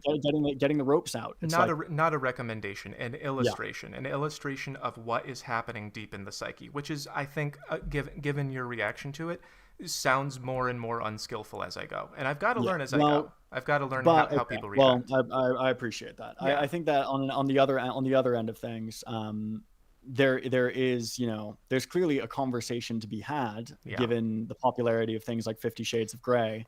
And it is an interesting one, but it's one that has to be pursued. I get that you want to be a provocateur, and I get that you have an edgy comedy style. Yeah. And I'm not, and I think that in a lot of places that's probably appropriate. And this is one place where it's too much of a mass audience. Yeah. every time one of those videos pops up, I think, okay, this is insane. Well, how Yeah. about you send me a list of the ones that you think, and you can start you can be like my first line of I'll run ideas by you when they First, start getting first line wild. of 30. Yeah, First line of 30. how's that That's work? okay. Well, that's very generous. Yeah, I think I think we should end on some shared advice sure. This is and shared wrap it agreement so that now. way we're not ending on me yelling at you I and don't you. feel particularly yelled at. I feel like you're yelling at the mistake. Okay. Well, that's very mature of you. Yeah, It holds true what you've said about yourself, that you're fine with criticism. yeah, So absolutely. let's go to zones and Yeah, just you want to just polish that yeah. up? Well, I'll just say some points of agreement, and if you want to end Sure, on anything, I'm happy to leave it there. sure. Um, yeah, obviously, I don't think I think there's gonna be a small population of women watching. Obviously, it's good Hmm. to be aware that Yeah. it's good to be aware that some men will pretend to take you seriously when they won't. Hmm. And then if you're a guy, you're not going to invest your way into being loved. You really need to do it all. Hmm. And that might feel unfair, right? Yeah. That might feel upsetting. It's like, why do I have to work hard? Why can't Well, someone just love me for who I am? Right. that's the dream. Um, That's the dream. yeah. It's like, love me for my personality. And it's like, well, you expect more than personality from your mate. And so you Right. should bring more than It's that just not for the real yourself. world. Yeah. And the message of like, look, uh, get your looks in order as much as you can, and then Hmm. go from there. And also, don't be a pushover, and don't be try to work on your insecurities and your Hmm. mental health, and Yeah. make yourself not seem like a coward. Yeah. That's probably good. And then from there, then that's when investment starts to pay off. And Yeah. yeah, I think that would be my positive word on this section of things. Great. Yeah. And ironing this out and finalizing it and making sure that there's an order to things and there's a, like which one feeds into which and how they work, and you can't build it all on this and you can't build it all on this. Fleshing that out is something that I'm going to have to spend a lot more time on. Like, this took me 3 days of really intense work, and I had to do it in order to catch the wave of, fame to get Mm, popular. And now that everything is starting to work for me, I'm going to have to, refine it and make it more clear and get more feedback like the feedback you're giving me. So, yeah. I agreed all around with all that stuff. And I think, overall, our disagreements were mostly perspective based. And I think what we got down to was like, that we believe different things because when you get into that sort of mystery zone of like we don't know what's happening and we have to say, well, what do we think is most true, we feel differently about what's likely to be most true. I think that's why we come to different conclusions, like that we do know or Mm. can know or can't know, or what's likely and what's not likely. And I'd like to just continue that conversation. I think I find what you do useful and fascinating, and I think what I do is really entertaining. And I think if one could inform the other, then that would be overall like very powerful.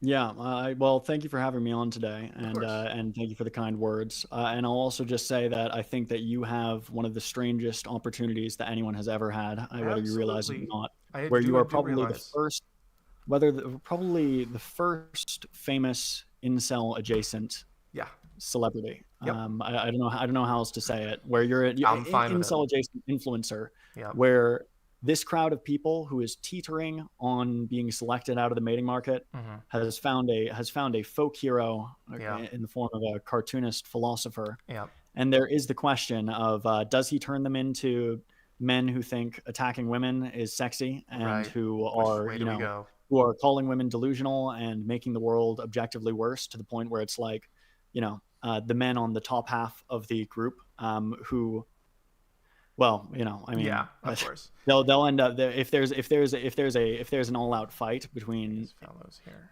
between that side of the population and the side that has succeeded in other things. Yep.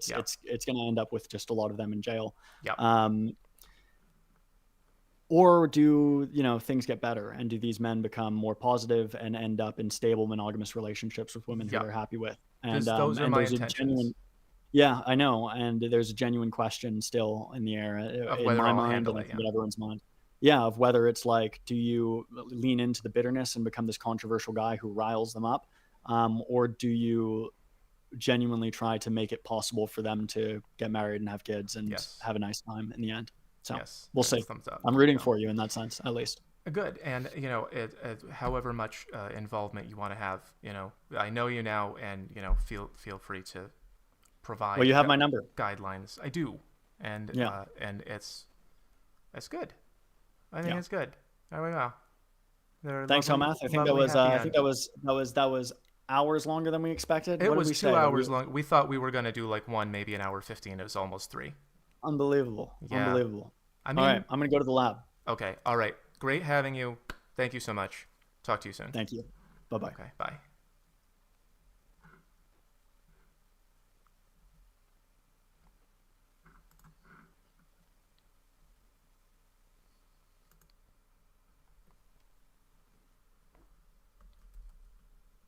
How'd you all enjoy it?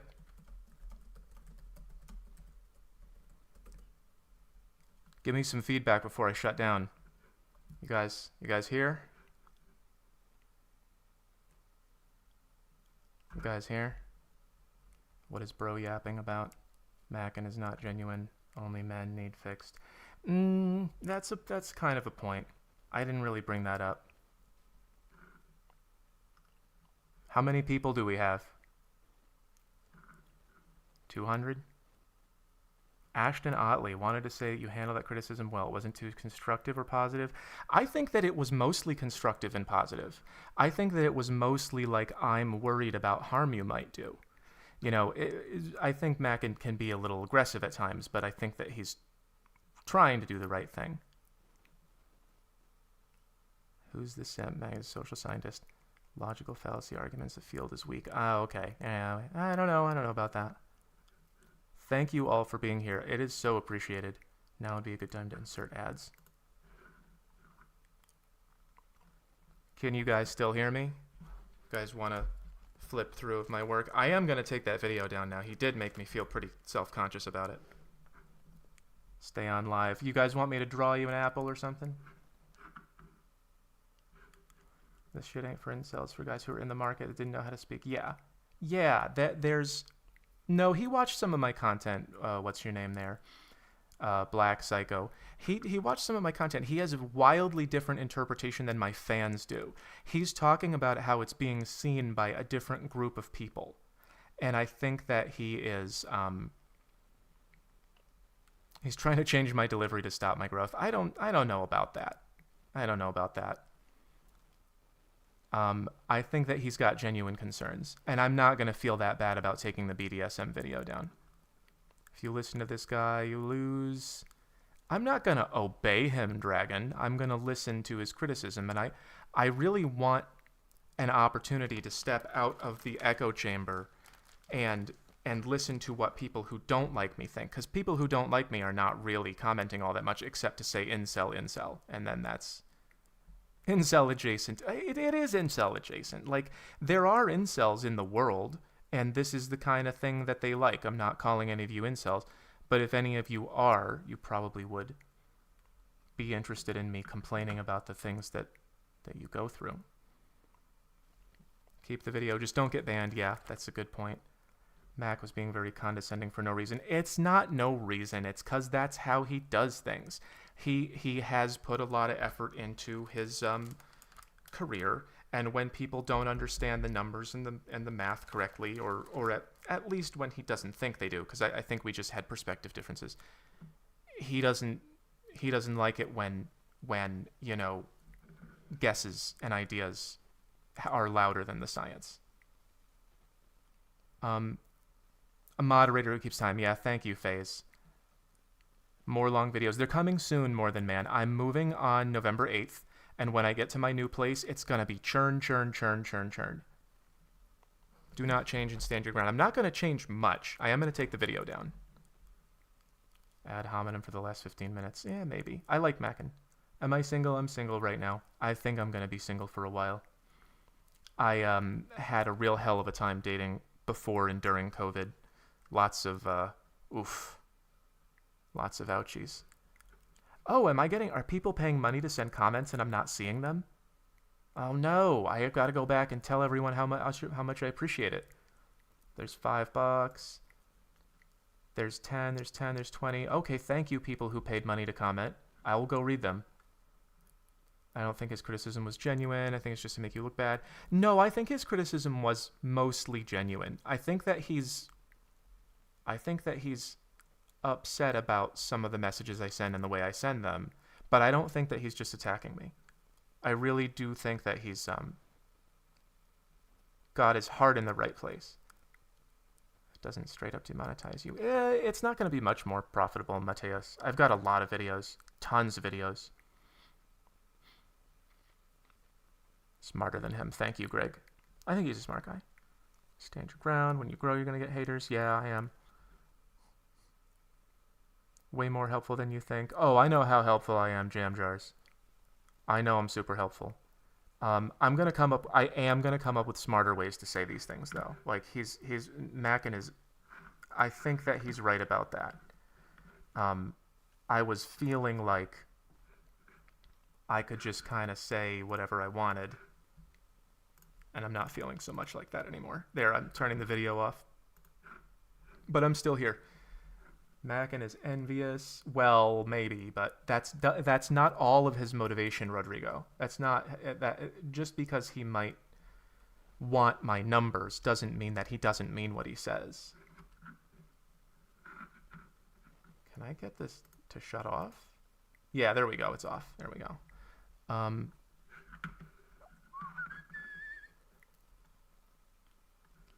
Okay, I'm gonna shut this and go to. All right, guys, give me a few more comments or recommendations or, someone said something. 1999, Teddy, be funny. Incel adjacent, no. And no, in 7 years. Well, Teddy, I'm coming out with Self-Maximize soon, and it'll contain a basic set of instructions for how to make yourself as attractive as possible. And it's going to be your looks, and it's going to be having something to do with your life and being interesting and being funny and learning to be confident. And it's going to contain meditations, and it's going to contain gratitude practices. And at the end of it, you're going to be fit and hopeful and have something going on in your life. And you're going to show that to women, and they're going to say, I like that. That's my goal with Self-Maximize. Hey, Abe, sleep on it before you remove the video. I could always put it back up. I'm just going to go make it private. It's really no big deal. It's really, really no big deal to take the video down. I believe what's the video he wants me to take down is the BDSM one about that the girl who liked getting choked, that I was using that as an illustration of like sometimes women really want you to be in charge of them. The non-toxic, that's the one, yeah. I think he made a good point. Google account, YouTube Studio, there we go. Best social science commentary was that Levels one. Yeah, I mean, Levels was great. That's not contentious at all. Oh my God, you guys, I passed 100,000 subscribers yesterday, and today I have 126.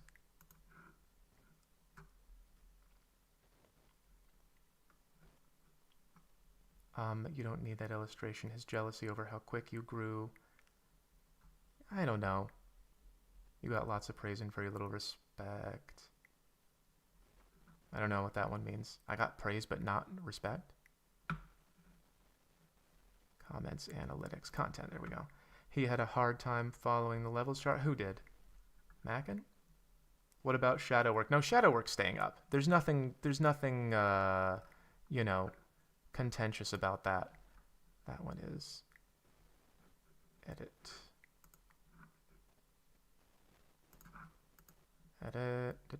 Make a video for your play button plaque. Yeah, I'm gonna. It's coming in the mail and I'm moving at the same time, so I'm gonna have to come back here and get it from the mailbox from whoever's living here next.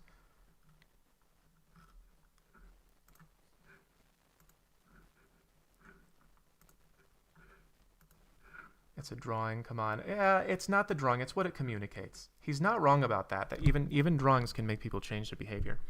Read the super chats. Where are the super chats? Help me out. Help me learn. Where are the super chats? Are they just the colorful ones? I'll be around. Stream more. I was annoyed by Macken's communication style, but I'll give the stream a 4.6 out of 10. Okay, whatever. 4.6 is almost average.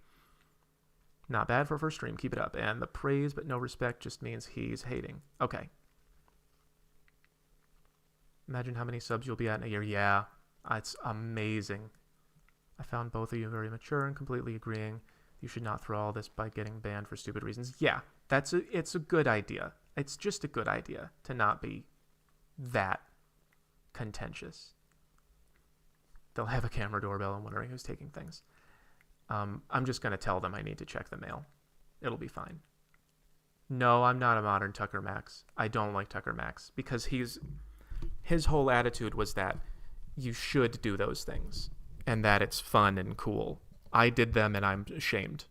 I should not have slept with dozens and dozens of women. Love hearing a conversation between you and Healthy Gamer GG, Dr. K. Would be interested in conversations. Want to hang out, Charlotta? I mean, that depends on you. Let's see what you got.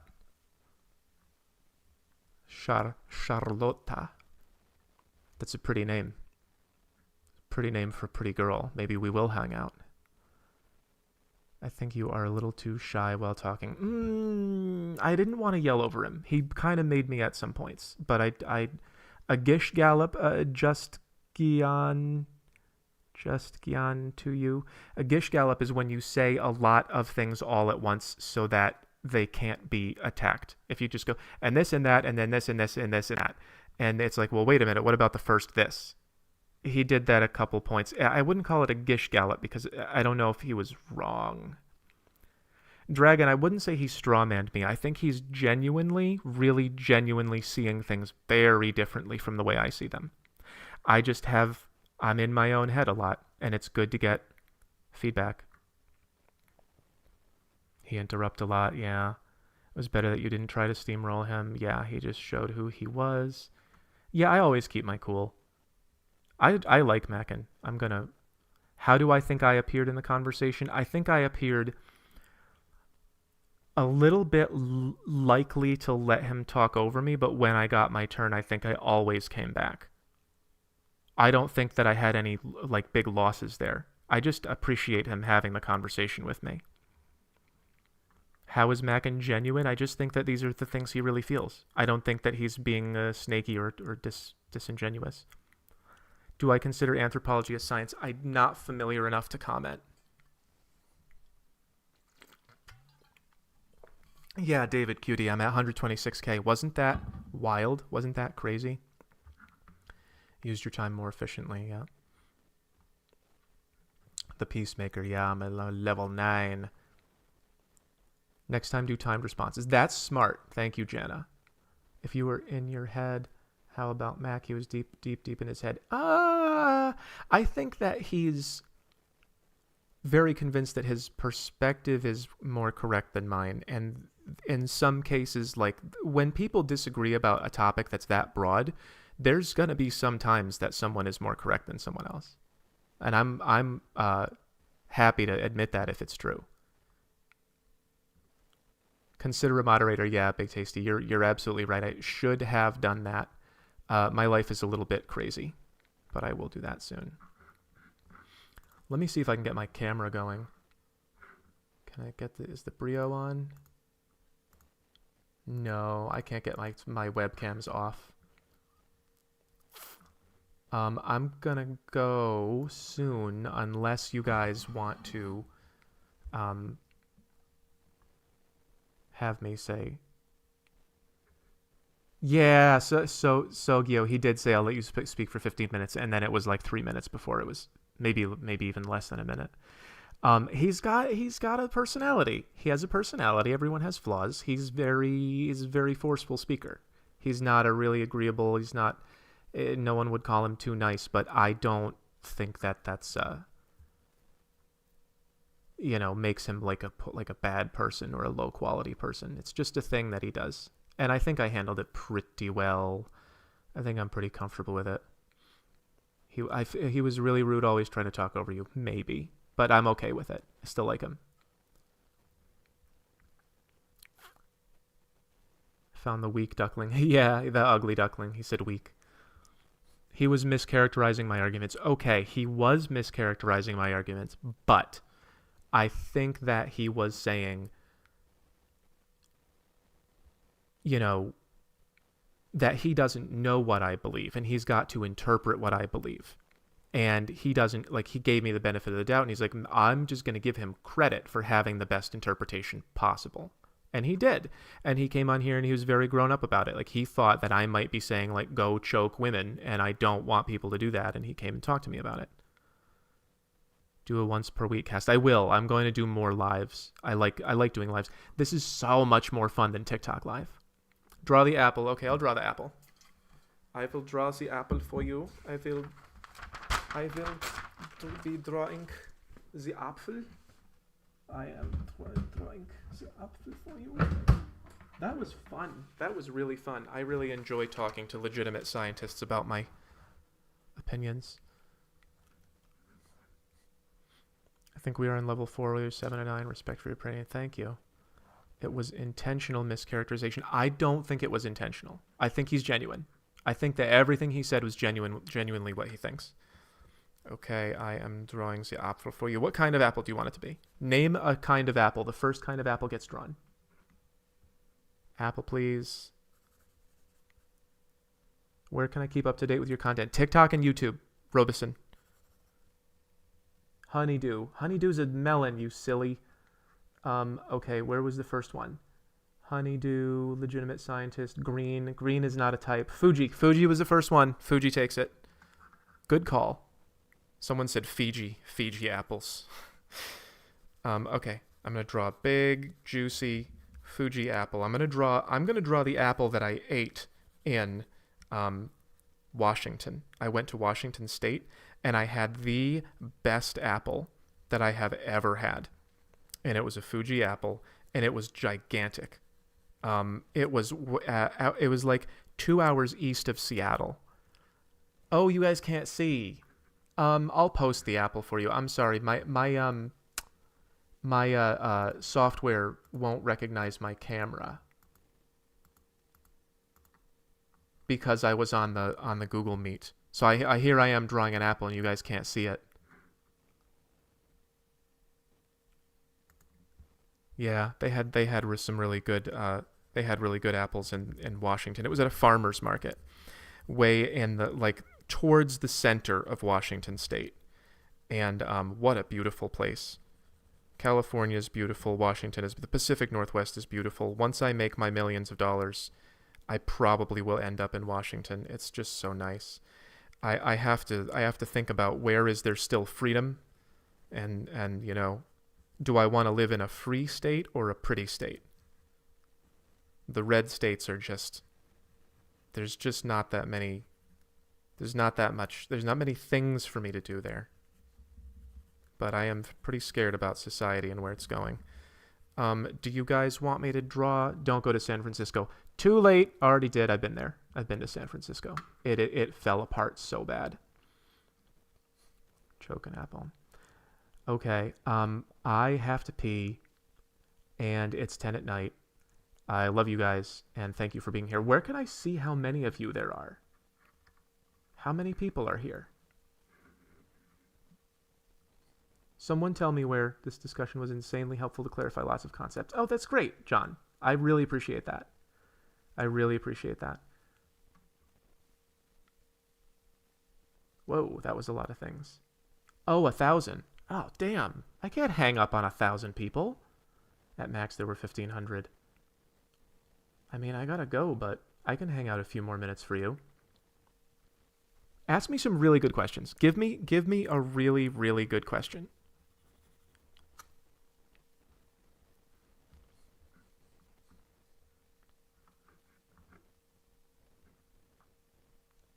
The video you decided to take down is clearly stated warnings about generalization. I know it does, but I think that he's still, you know, there are people who don't read the warnings. People are not really that good at reading. I prefer pears because apples turn brown. Pears get soft, Teddy be funny. To anyone who sent me a super chat that I didn't read, I am so sorry. I have no idea how YouTube works. I prefer pears because apples turn brown faster than Michael Jackson. Okay, I can't read the rest of that. You're funny. How tall are you is one of those questions that I don't answer. I've said it so many times. I'm tall. I'm fine. How do you avoid the ick? I made a video on that, Amok. Go to my TikTok. I made a video on how to avoid the ick. How could I improve the way I think? I struggle not losing my train of thought, especially while talking. Meditate. So if you want to not lose your train of thought, you've got to do things like you've got to go focus on something deliberately for a long time. What role does military service play in the bad boy continuum? It shows that military service, some women think that it's hot because it's like you're part of a gang. You're saying, I am in with the tough crowd. And women see that and they go, ooh, you are in a powerful position. What do I do with my free time? I don't have free time. I do this all day, every day. I play guitar. Hand necklace. I'll give you a hand necklace. I just said I should stop doing BDSM things. I'll give you a necklace. Charlotta. Erica, thank you. Erica thinks I'm cute too. What inspired me to make this channel? I just love talking about this stuff. I need a way to apply my knowledge of psychology. Talk to Healthy Gamer GG. Okay. Who's that? Who's Healthy Gamer?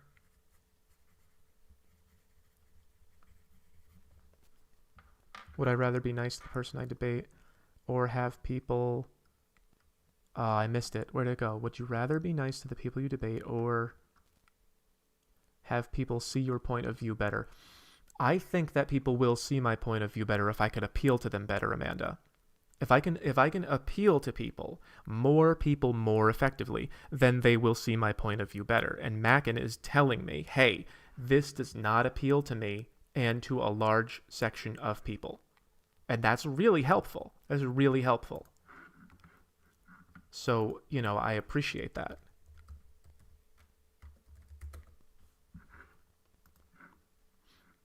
When will I get moderators? As soon as I can figure it out, Daft Drunk. How do I know which level of thinking I am? It's too hard for you to guess. I can help you. We're also making an AI app. We're making an app to judge you. What do I think of Bitcoin? No idea. Women not in the military. What else do I draw? I don't know. Butterflies and stuff. Mostly just people and fruit. Remember, you don't know your audience age. Yes, I do. I know the age. I've got analytics, man. There's a Discord. Yep. I don't watch anime. Someone asked me about anime. How much does being a virgin after 21 affect your chances of dating? A little. I mean, it's not good, Jack. You should have some experience by 21, but if you don't, as long as you are not super picky, you should be able to find a woman who doesn't care. As long as you are, if you're good looking, if you're average or so, if you're a 4, if you're good at stuff, you know how to cook, you got a good job. If you have something to offer, women will forgive you for that. What's my favorite fruit? Ooh, I mean, probably Fuji apples. I love apples. I like grapes. I've got grapes in the fridge. I'm having grapes for dinner. What's the most attractive fashion style for female gays? Seriously, button-down shirt, like a solid color, nice quality button-down shirt. Roll it up, roll up the sleeves. Wear either some nice pants or some really nice jeans. Just conventional, like a pea coat, nice coat. Conventional, Amok. Go with the button-down shirt and the pants and like a nice pair of sunglasses, like one of those expensive ones. Favorite philosopher and why? Plato, Allegory of the Cave. That's the number one thing that people need to know. Plato, was it Plato or Aristotle? I think it was Plato. Plato's Allegory of the Cave. The number one thing that people need to know about philosophy is you're looking at shadows, man. You're looking at shadows and you think that they're real. And that is sad. I don't like that about people. Let me see if I can get Google Meet back up. Is that it? Yes, it is. Look at that. I've done it. Look at how talented I am. My meeting is ready.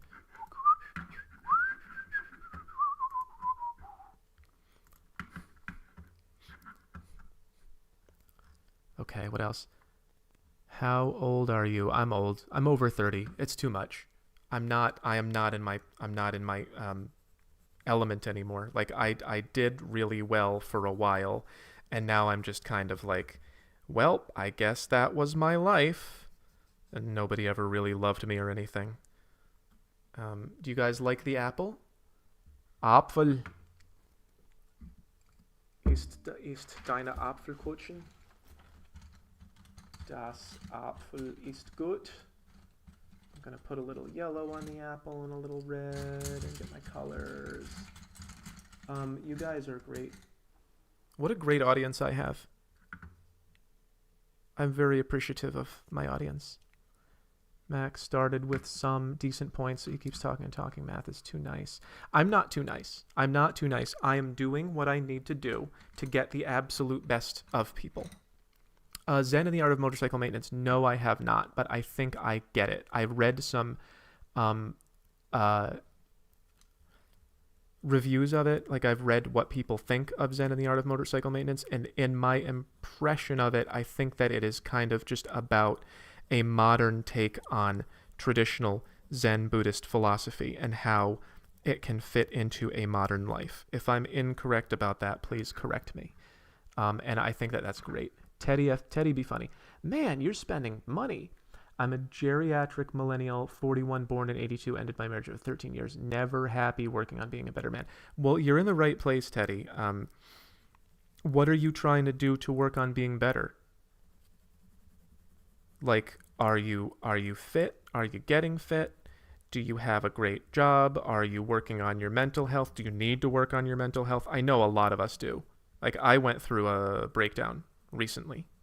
So, you know, no judgment. I've been through it.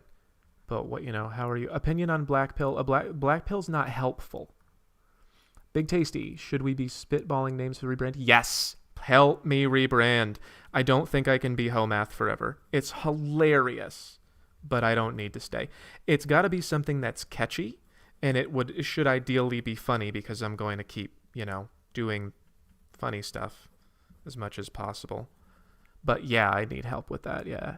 Can I make a video about my self-development journey? Yes, I'll write that down, Nero. That's a good idea.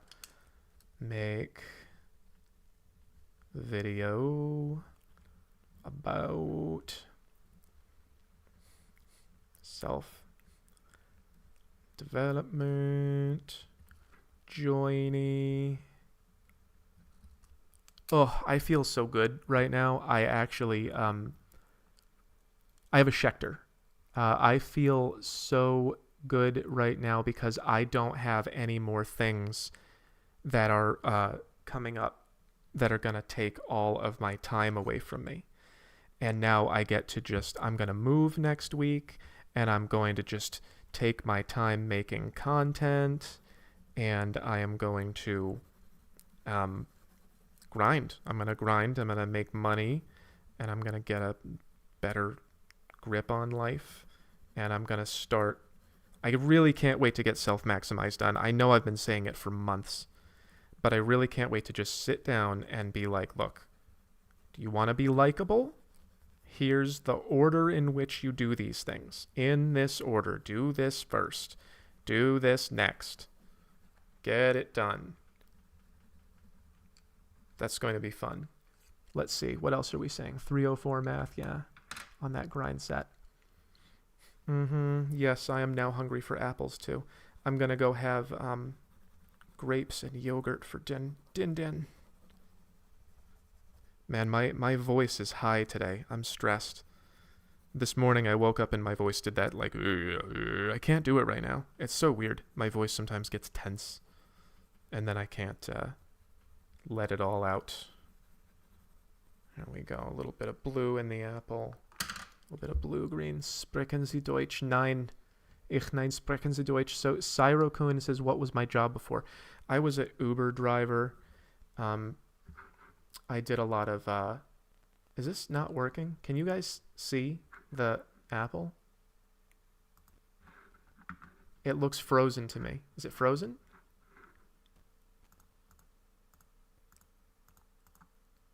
Yeah, it looks frozen. Click, click, click, click, click. Is that better? Is it moving? Okay, maybe it's moving. Probably because you're all tabbed. Yeah, still frame. Video is frozen. Tell me if it starts moving. I'm trying stuff. We good? It's moving. Read super chat. Okay, Marooned, tell me, how do I read super chats? How do I read them? Oh, okay.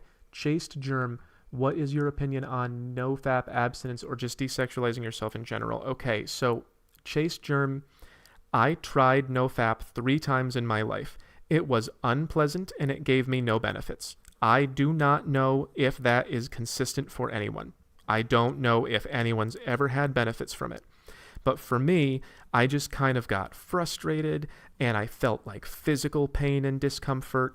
And then I ended it. I ended NoFap and I felt better and I got more done. I didn't feel any benefit at all. That's all I can tell you, that it didn't work for me. Desexualizing yourself in general, I don't think is a good idea. I think that the sex drive is at the root of human endeavor. And I think that who you want to have sex with and what way you accomplish it is basically the story of humanity unfolding. So I don't think that getting rid of your sexuality is good. 304 Math Robinson. Can I click these away after I see them? Remove. Okay, Chase Germ. Who's my favorite psychologist and why is it Carl Gustav Jung? I think that you're right about that. I don't think that Jung is beatable. Jung was he was like king of the autists. He was an INTJ kind of like, I'm just going to go into my mind and find what's there and report back to all of you. Carl Jung is the guy. I have no additions to make on that. Like, it's not Jordan Peterson, you know? Yeah, I don't know even who else. Like, what other great psychologists have there been? It's not Freud. It's definitely not Freud. Freud was a little loopy. He was just kind of like, you know, focused too much on one thing. Let's see. Dmitry Vanyukov. Oh yeah, that was the one I just answered. I'm a geriatric millennial. Yeah, I got to that one. I saw you at 40k subs with like 10 videos. That was a few weeks ago. My content is legendary. I'm doing great. Thank you for noticing. And I do have to be careful not to lose it. Macken's right about that too. Is it going now? Is it frozen? Is it still? Is it frozen? Palgebra. My opinion on porn, Samuel, is that it should be banned. No one should be making porn. It's overwhelmingly bad for you to watch it. It's overwhelmingly bad for the actors in it. It's a bad industry.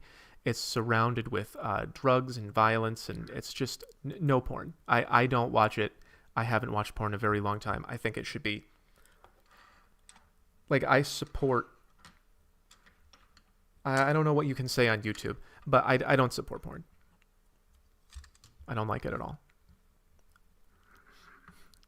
Man, I've got to refresh this like every... Let me just see if I can do this. Can I pop this over here and then put...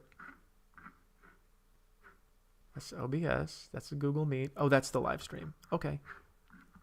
Which platform to talk about level 9 stuff on how to prove that? Discord. Mr. Cookie, go to Discord if you want to talk about levels with me and everyone else who thinks that they're in the higher levels. Go to Discord. There's a Time Army room, and we're talking there. Did I go to college? Yes, twice. I went to grad school.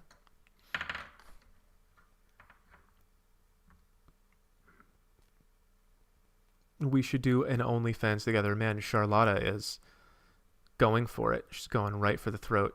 We should do an OnlyFans together. We can just not post them. Yeah, that sounds good. We'll just watch it ourselves. What's wrong with the name? It's unappealing to a lot of people, especially women. The Discord link, Box Shoes, stay in the call. The Discord link is in my link tree, which is in my bio. It's the only tab in my bio. When I tab out, it freezes. That is frustrating. That is bad. I think you have to remember the controversial style of delivery is a key reason Changing too quickly might stagnate your growth. Okay, Victor, I think you're right, but I think that I need to become more skillful about the controversial style of delivery. Did I study psych? Yes, I did. What do you derive your personal morality from? Abe asked me, what do I derive your personal morality from? That has changed a lot over time. It's changed a lot. And I would say currently I derive my personal morality from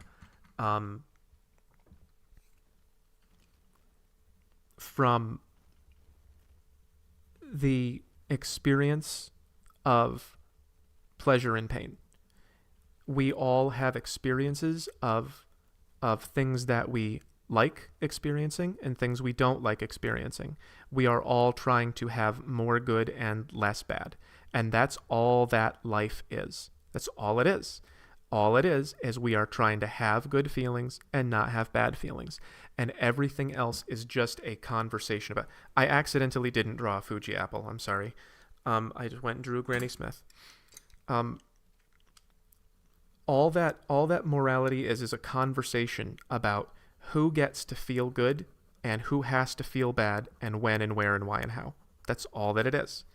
If you just sit with that and chew on that for a while, you're not going to find any flaws in that argument. Because if you're talking about like politics or like welfare or something, it's a conversation about who do we take money from and who do we give it to. And if you're talking about legalizing drugs, it's like, well, these people, they want the good feeling, but is it going to give more good or more bad to society overall? And if you're talking about just anything, things like the right to choose or whatever, I'm really not sure what you can say on YouTube. If you're talking about war, like war sometimes is just really aggressive and nasty and evil. And it's just like, let's go hurt those people and take their stuff. But sometimes war is really necessary in order to prevent a greater suffering. Or maybe it's self-defensive. Maybe there's someone who's saying, we're going to come take your stuff, and then you got to stop them. And all of that, all of it is just a big conversation about who gets to feel what and why. We want to feel good by taking your land. Well, that would feel bad for us. So who gets to feel good and who gets to feel bad? That is going to be based on a violent contest.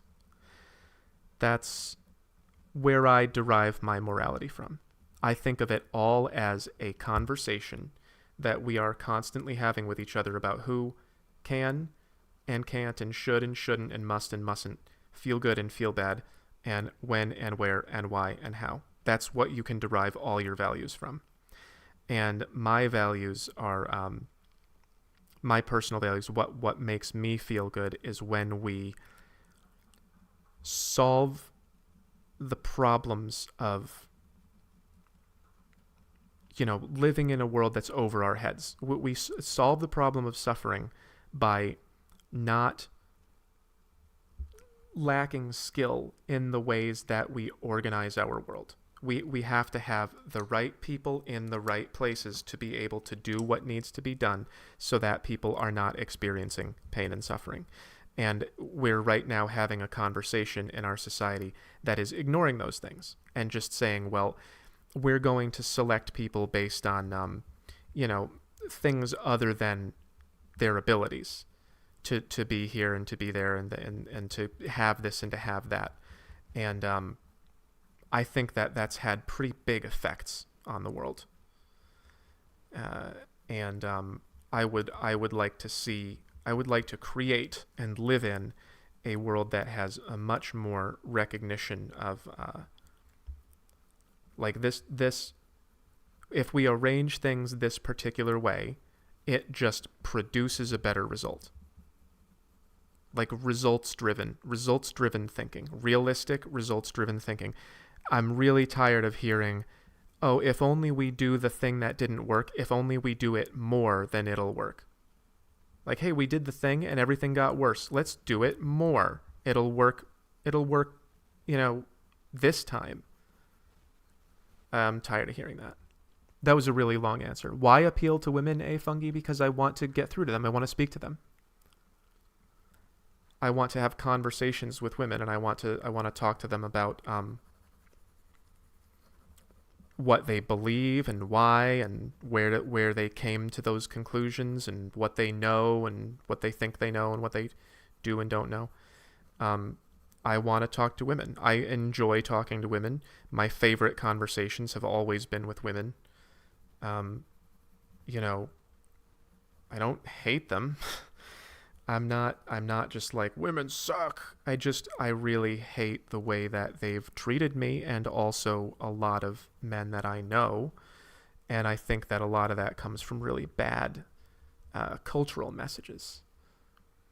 Crazy Hot Matrix. I have small tweaks to it, but I think his message is pretty close to on the money. The realness of your channel is a breath of fresh air. Thank you, Crypto Paradigm. The realness of your channel is a breath of fresh air in a sea of social media. S-word. I can't say it.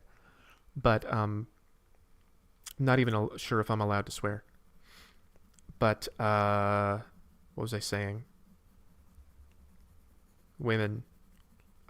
Like appealing to women and getting them to have conversations with me.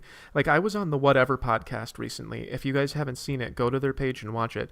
I had a conversation with an OnlyFans girl, and I told her, I'm concerned about your future and that you may be, underestimating how much men will reject you for having that in your past. And she listened a little and considered what I had to say. And when I left, she said that she, liked talking to me. And it was like, I made an impact on one person. I want to do that. I want to have that conversation again and again. That's why I appeal to women. That's why. The Ho Math Discord is not accepting invite. Ugh, I'll try. I'll work on it, Teddy. I'm sorry. It's always the same link. It's always the same link. I promise that's the link. I don't know why it's not working, but I promise that's the link. Dimitri. I saw you at 40K. Favorite psychologist. Realness of your channel. Is that all of them? Top chat. Live chat. All messages. Top. I was able to join no issue. Yeah, you see, some people don't have a problem. I have to go to... really have to go to the bathroom. I gotta pee. The Whatever podcast is on YouTube. Oh, Math, you are so developed. In some ways, daft drunk. In some ways, I'm very developed. In other ways, I am childish. I'm lopsided. I don't have very much adultness in my ability to provide a household or lead a company or run a team or anything like that.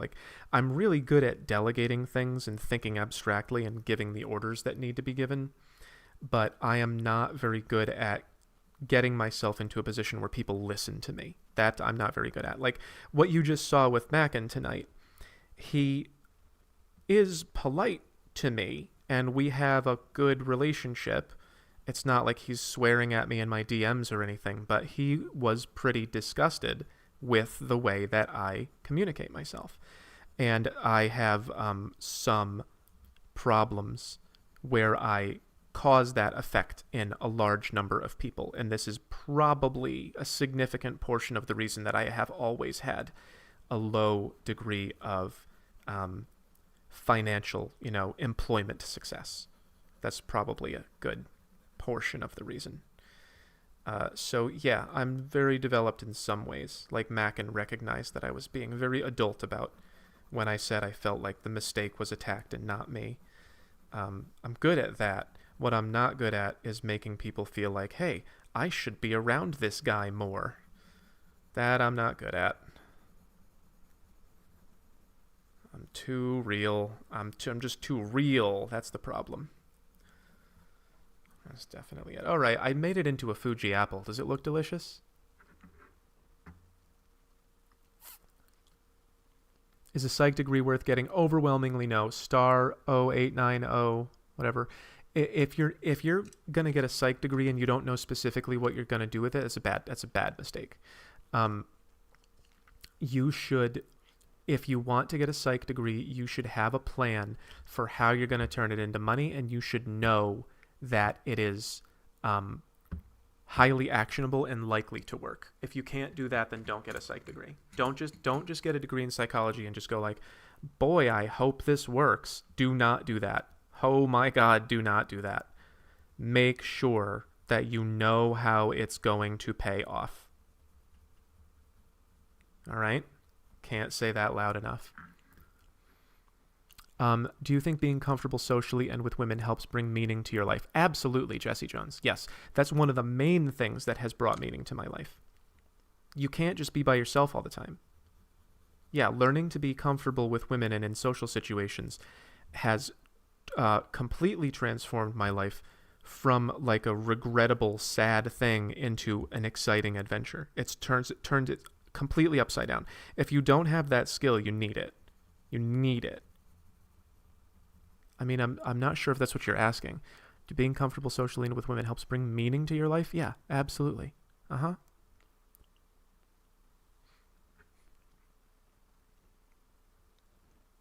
Humans optimize for partners that reduce entropy in their lives. Looks, personality, says are all proxies, indicators of that. That's a good perspective. Yeah. Reducing, what did you say? SVO. Humans optimize for partners that reduce entropy. Yeah. As a general principle, that's what we're all kind of do. We're all kind of trying to do. We're all trying to orient ourselves towards self-replication, which is anti-entropic, which is kind of crazy when you think about it. That if we truly do live in an entropic universe, then we're kind of just giving God the finger by existing. It's like, oh yeah, I'm going to have kids. I'm going to have 3 of them. And yeah, of course, we would select for partners who help us do that. Yep. I have never had a long-term partner who reduced entropy in my life. Teddy Be Funny got the shadow work journal that I talked about in a previous video. Do you like it? I like mine. I use it. I sit there and I scribble in it. Do you ever chat in your server VCD? What's VCD? I use the Discord if that's what you're asking. Name change, the Doodle Llama. Okay, be serious. I appreciate it, but like nothing is funnier than home math. Have I read good books recently? I haven't read a book in like over 2 years. I have been mostly struggling with the fallout of COVID. Like I don't think I read anything since before COVID. I don't think I've read like a book since before COVID. I've been dealing with what it did to my life. It burned my life down. I lost everything. It was awful. Smudge the lines, I can't. It's colored pencil. It doesn't smudge. Where can we find the Discord? It's in my link tree. It's in the link tree in my bio. Here. Let's put that here. Discord. Time Army. All right. Time Army. I'm just going to go Discord linkter.ee/homath with no underscore. I know that's very confusing. linkter.ee/homath. They still smudge a bit. It's used to blend. I had colored pencil. Do they smudge? It's very subtle.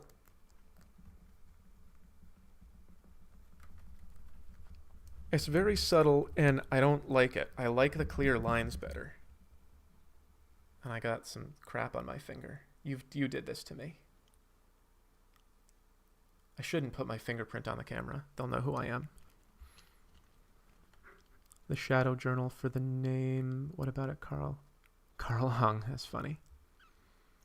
What mistakes do I make in my relationships? Okay, I make fewer mistakes in my relationships as time goes on. Grape charade. I make fewer and fewer mistakes, but the ones that I do make are mostly being honest about things that I know she's sensitive about. I know she doesn't want to hear the truth. I know she doesn't want to hear it. And I go, no, honey, the truth is, I don't call them honey. I don't use a lot of pet words. Sometimes I say, I don't know, whatever feels right, but I don't do a lot of like honey or babe. I know she doesn't want to hear it, and I say it anyway because I'm like, the truth is important, and that is bad. Another mistake I make in my relationships is I don't invest very much money. I don't spend money. I'm really careful about like, I've never made very much money. I don't take them out for treats and buy presents. That's a mistake. What other mistakes do I make? I relax too soon. So mistakes. I relax too soon, which means that I start showing my weaknesses before we've gotten to a point where she's ready to deal with them. And I go, well, what? Like, we love each other, right? And she's like, not that much. Like, I don't need to be dealing with this much of your problems. Like, I kind of unload too soon. And I should hold it in longer. It's just too much for most people. Too honest. Do you guys want me to stick around and talk to you? Because I got to get some water. Someone said, how did COVID burn your life down? Ed Ewing, I had my entire life was built around something that you have to do in public. My entire life. So when COVID hit, I couldn't do that anymore, and I didn't have a job. I didn't have income. I had to get on unemployment. And I was just locked in a studio apartment for 2 years. It was awful. Relax too soon. If you guys want to stay on, I'll stay on, but I need to get water. So I'm going to get up, and if you guys all leave, I won't blame you. I'm just going to kind of like, I'll just do this. I'll go, we'll be after these messages. We'll be right back. Okay. Can I zoom in on it?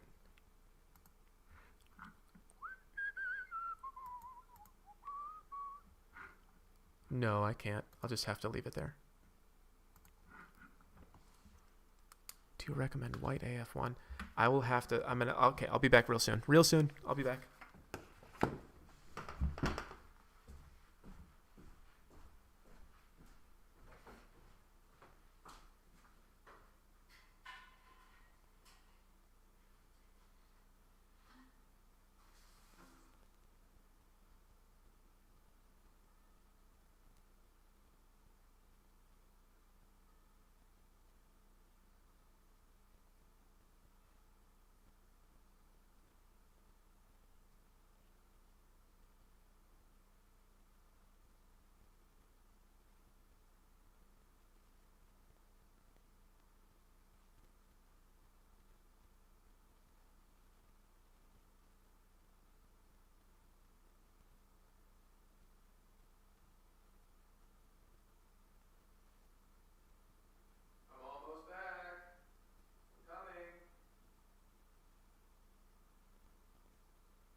Closer.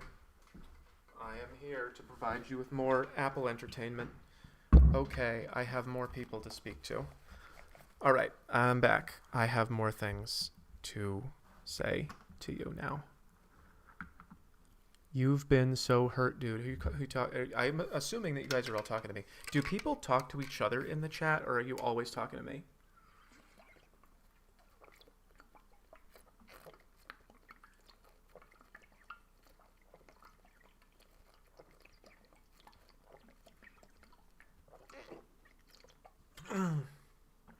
Yikes, I needed that. I was very dry. Talk to myself, who can tell honestly, mostly to you. Yeah, okay. Is it good that you take differing ideas from your... Oh, it is good that you take differing ideas from your current ones into account instead of getting looped into echo chambers. Yeah, I don't like echo chambers, but the internet it almost forces you. Yeah, the hydration was necessary. My voice is all dry. How often I'm in the Discord? It's inconsistent, Ashton. I'm sometimes I hang out there all day and I'll type like 200 messages, and sometimes I go 3 days and I skip it. It's inconsistent. So if you're subscribed to math class on Patreon, the promise I make is that I'll be in that room preferentially, and I'll be there when I'm there. And sometimes it's a lot, and sometimes it's not much.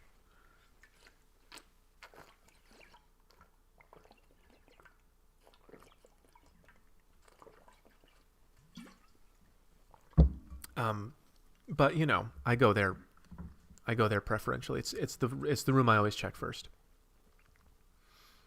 Can't be getting dried out. Ugh. Every community is an echo chamber. That's not true. There are some places that people go, like church. There are a lot of pastors and reverends and such who their whole job really is to make sure that people are not just telling themselves that they're right about everything, and they're like, this is what God wants. You know, it's not every community that's an echo chamber. You're right that they tend to be that way, but it's not strictly true.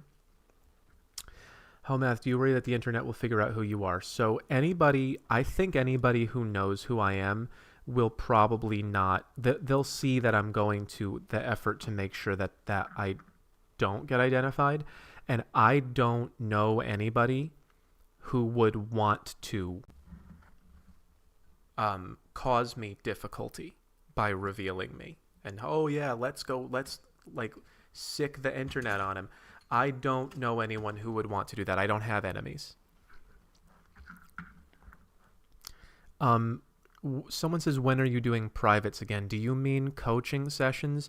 I don't know when I'm going to do them again. I right now cannot afford to. I do not. I just don't have the time. Jezebel Curve was a great joke. Yeah, Gabber chats. Why do they go away? Some of them are still there and some of them are not there anymore. Do a podcast. Who's Sisyphus 5? Sisyphus. Grape Charade says, how did you deal with the dread before this success? Oh, dude, I didn't deal with anything. How did I deal with it? I was collapsed. Constantly. I was just in bed at 4 in that afternoon with Gatorade. Like, there was no dealing with anything. It was just like, this is bad. This is bad. I spent my whole life trying to become something worthwhile, and it just got just torn away from me. I didn't deal with anything, man. What else can I draw for you, though? Stumbled upon this live stream from nearly the start. Definitely intelligent and intriguing. Thank you, Clay Ward. Looking forward to seeing more of my content. I appreciate you. I'm going to draw your name since nobody has really great ideas about what I should draw. I'm going to say Clay Ward. I'm going to write it down so I don't forget. Clay Ward. Thank you, Clay. You're a lovely person. I love your comments like that. I like it when people appreciate me. Like, Macken was pretty mad at me for the harm that he thinks I'm doing. And I get it. And I appreciate it that he's, doing what he thinks is the right thing to do in the world. But, man, I love the praise. I love the praise. I love it. It's so fun for people to say that they like me, because I didn't get a lot of that growing up. And now I have a lot of it. Tell me more. Also, tell me if you have a problem with me, too. Just don't say incel. Just don't go, yeah, it's the incel channel. But like Macken did, where he said, hey, here are my concerns about you. If you have that, tell me that, because I like to self-improve. There isn't going to be room for the Y, so I'm going to have it get cut off and fall off the page, because I do not plan ahead of time. Clay. The A is too big. You see what I mean? I never think ahead.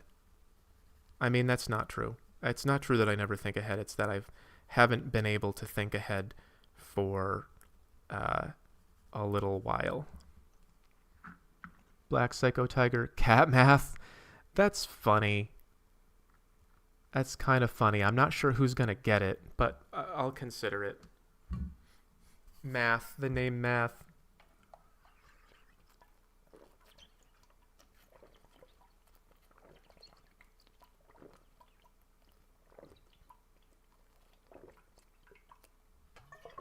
Ugh, this is just the Math hydration channel. Oh my god. Ugh, I had too much coffee today. Yeah, Stefano, it's still going on. I'm just enjoying the attention. People are sending me attention and chats. Yay, I'm in this Discord and I love it. Great. I'll see you there. Send me some messages. Tag me. Go. I don't really know how to use Discord, but I think if you just go like, if you do this, if you go at HOEMATH, and then you write like whatever I like, apfel. I think that I'll see it, and I check those. So do that. What is the meaning of life? Also, you coach me for $150 an hour 3 times a week. No, I'm sorry, but my rate is already beyond that. My rate for life coaching was at $160 before I shut it down, and demand has skyrocketed, so it's probably going to be more, I'm sorry to say. But I also don't know when I'm opening it back up. So, like, I'm very popular. And sometimes I will do free life coaching for people if I think that you need it or it'll help you or whatever. So maybe, I mean, just keep in touch, you know? Keep in touch. Maybe I'll give you a free one. Thanks for the videos. Since watching your content, I've got a single great girlfriend. That's great. How did it help, Brandon? What exactly did you hear from me that helps you do it? That's exactly what I want to hear. You don't have to super chat it. I'll just look for you. I know your name is Brandon. I appreciate the super chats. Any advice on being more social? I'm not scared to talk to people. I just see no reason to unless I actually have something solid to say. Okay, so the reason to be social is just because you need people in your life. You don't need a reason.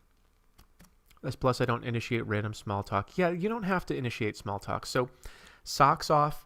If you go to my TikTok and you watch the video called The Bird Test, that will tell you everything that you need to know about how to talk to people. You find things that you're both interested in and talk about those. And someone asked me, is $5,000 worth an hour? Yes, I'll do it for $5,000. Absolutely. What you do, socks off, is that here's you, right? There's a man, and here's a woman. The hair. And I'll color them. Why not? We got time. Not all the time in the world. I can't wait to move. I hate this place that I'm in pretty bad. And my next place is cozy. Alright, so what you do when you want to socialize is you go out to a place where socializing is expected. You can do it alone. You can do it with friends. But you go out and what you say is, you don't say like, hey, I like you. I am interested in you. You are attractive. What you do is you talk about, isn't this, and then if she goes, yeah, if she goes like, yes, I want to talk to you about the apple. I really want to talk to you about the apple. Then now you have a friend. But if she goes like, yeah, you know, whatever, then you just don't talk to her. And then you move on. You talk to people until you get like oh, I would love to talk to you about the apple or about the bird or whatever. That's the letter M. It's supposed to be like one of these, you know, birds flying away in the distance.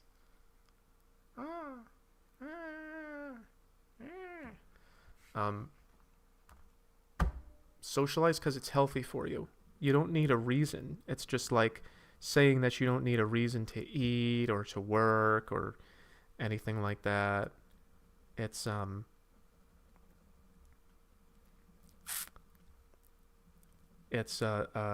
something that most of us have to do. Like, I haven't been socializing for well over a year now, and it's got some pretty negative effects.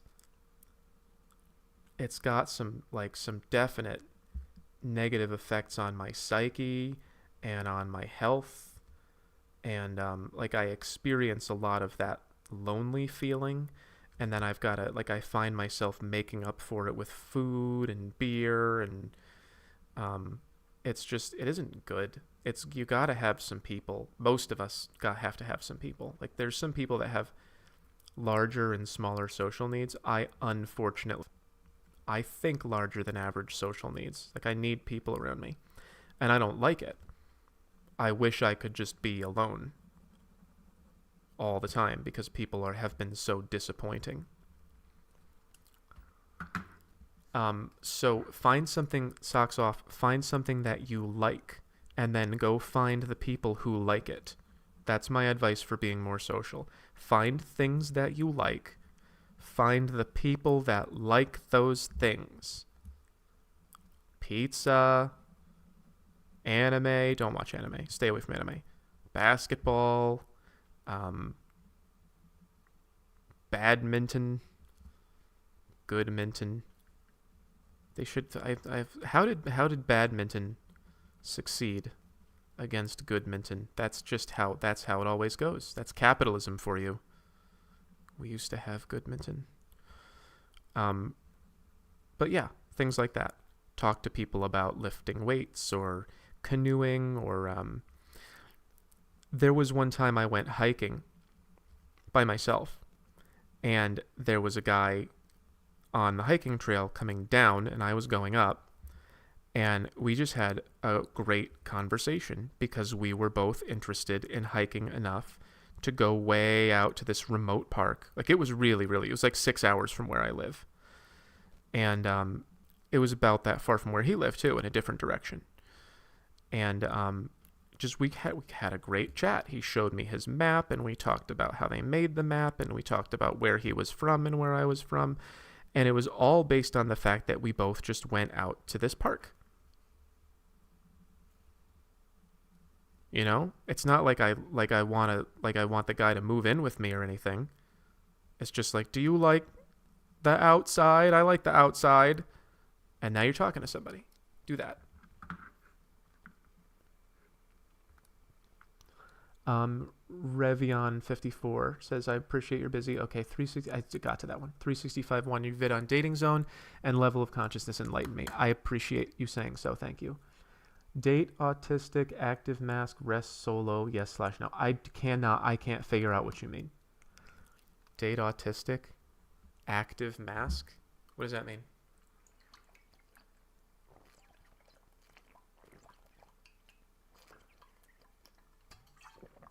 Holy hell. So thirsty. I tried, Riz. I tried to understand you. I don't get the... Thanks for the video. Since watching your content, I've gone from single... Oh, yeah. Oh, you already said that. Yeah, you just paid me another $5 to say it. Well, thank you. Thanks for the money. Go to church, guys. Women who believe in that there's something greater. Yes, church girls are better. Church girls are better than non-church girls in general, broadly in general. I think that church girls are better because they do invest their morality in something beyond themselves. There's a lot of girls I've met who are really smart and really pretty and really nice, but they just don't believe that there's really any reason not to be bad.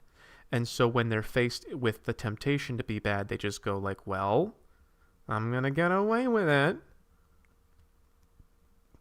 And believing that you're not going to get away with it is the right thing to do. You should not ever believe that you're going to get away with it. You shouldn't. No one should ever believe they're going to get away with it. My mic is choppy. I think that means it's time to go. What do you guys think? The mic is not choppy? Okay. Maybe it's that guy then. Someone said 420 question mark. Not for me. No, I don't. I don't do that. Never liked it. Only way avoid hate is analyze men. Yeah. I mean, analyzing people the way that I do it it's helpful, I think. I like the way that this Macken chat went. I think it went fine. Mike is good. Do you have social skills growing up? No.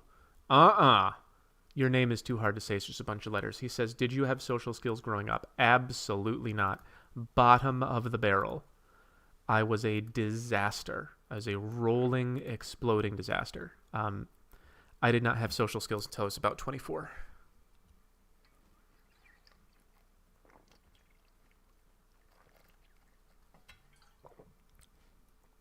Dead-Eyed Fool says I did well. Thank you. Faith is important, yeah. How did I learn about spiral dynamics? Asura, not kidding. I just, when I was unemployed during the 2008, I'll just put SD for spiral dynamics. When I was unemployed in 2008 because of the world shutting down, one of the many times the world has shut down in my life, I just went to the library. I just seriously went to the library and I saw a book called Theory of Everything. Theory of Everything. And that was it. I picked it up and I was like, this guy looks like he is completely full of himself. He's like, I wrote a theory of everything. Oh my God, I'm amazing. And I read it front to back. And then I said, okay, I need to make my life be about this. And that was integral theory and spiral dynamics. Integral. I got to stop writing while I'm talking. Integral theory. And spiral dynamics was a part of that. That's the levels part. I just went to the library. Do I write in a journal? I used to. I've done a lot of journaling. I have hundreds of pages of journals. As a single father, any advice on finding an adequate partner? Seems like women are less likely to date single parents. Yeah, they are less likely to date single dads. Look for a single mom, man. That's your number one choice. Is like, you got a kid, I got a kid. All right. It's like if you both have AIDS.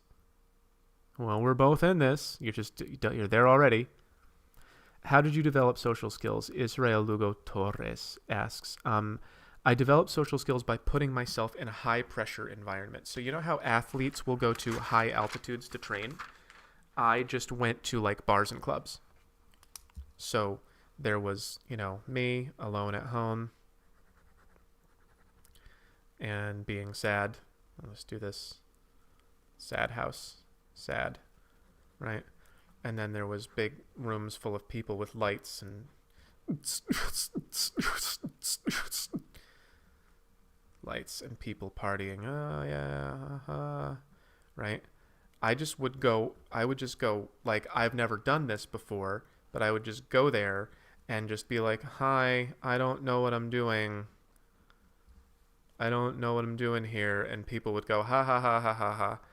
And then I just kept doing that until I was one of these people.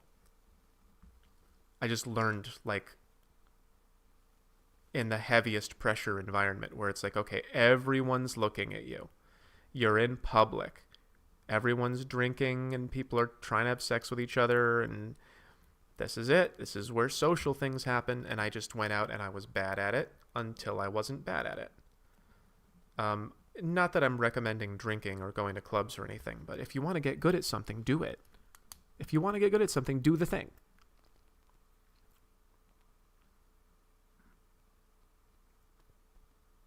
Great beatboxing, someone says. Thank you.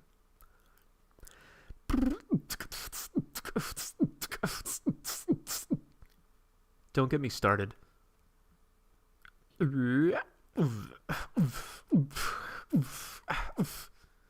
to a karaoke bar.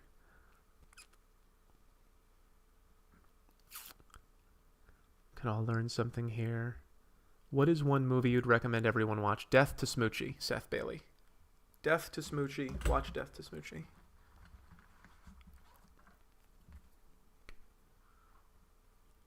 Watch. Okay, here we go. Watch Death to Smoochie. It is such a great it's such a great little what am I trying to say?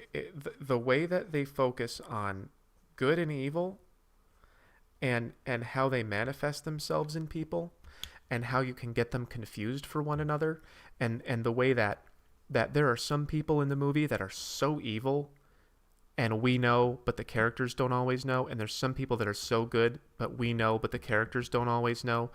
The way that it's just really well done, and Edward Norton's a good actor, and Danny DeVito's in it, and Robin Williams, and he was great. Darude Sandstorm.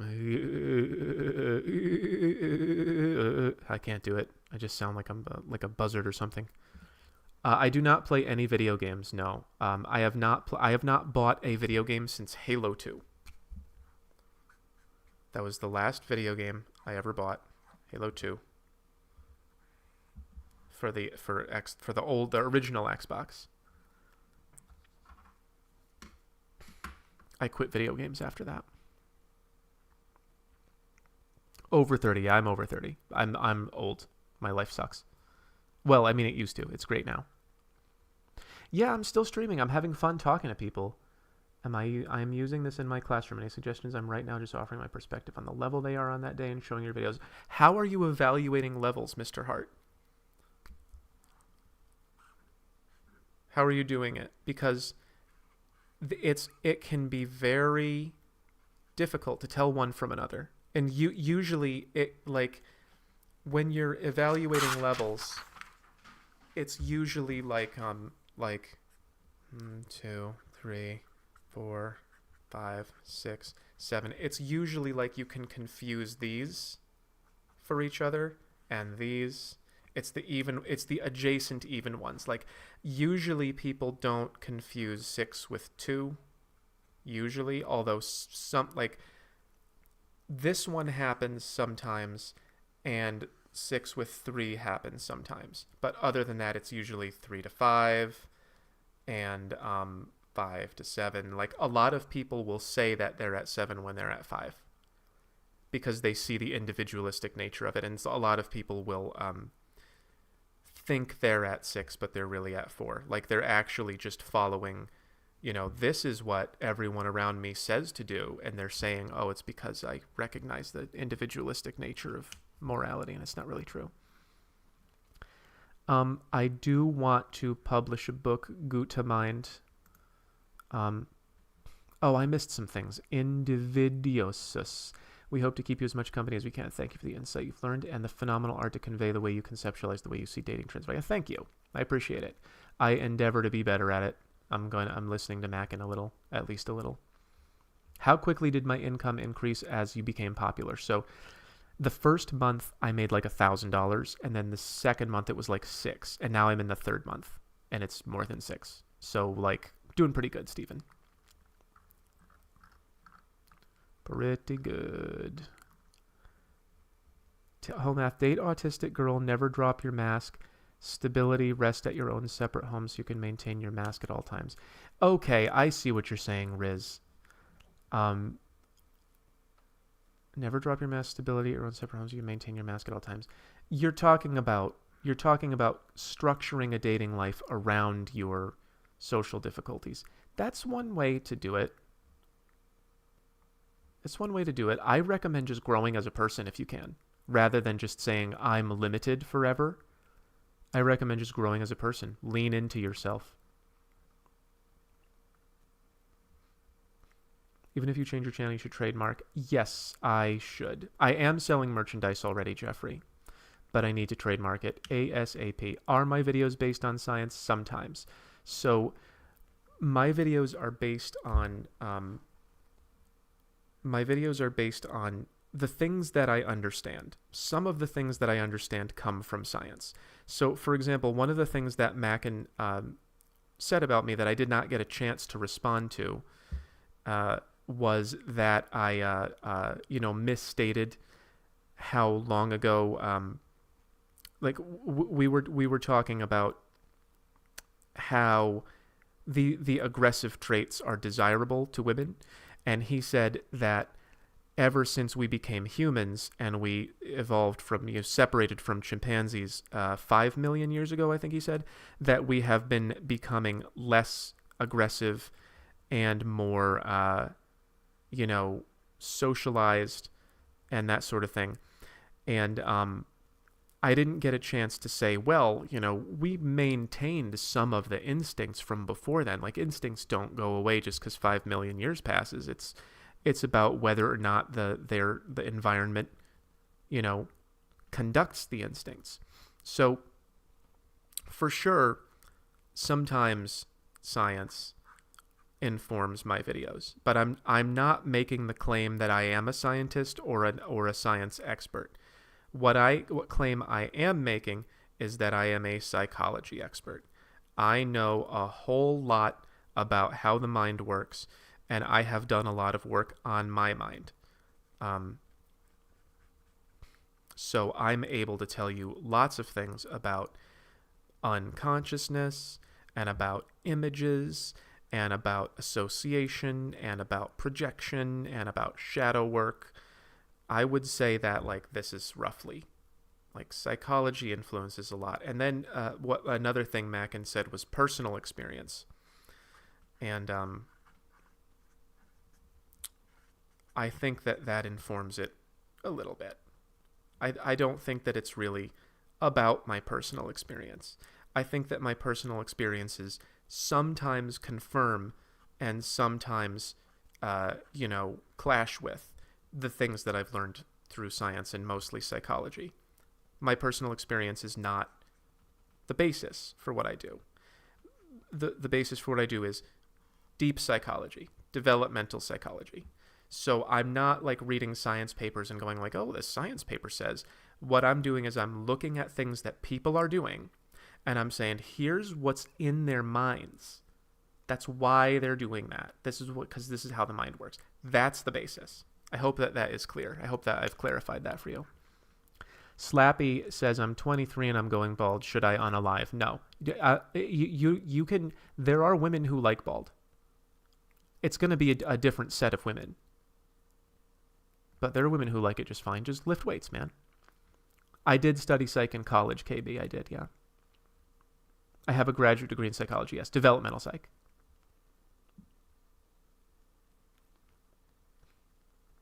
Mercuito Murphy says you shouldn't have let Macken Murphy speak to you in that tone. His jealousy and enviness of your success was so transparent. I'm okay with it. I'm okay with the way that he spoke to me because I understand what his motivations are. I get it. I'm just gonna draw him again. Let's draw his Geel from Street Fighter haircut. I'm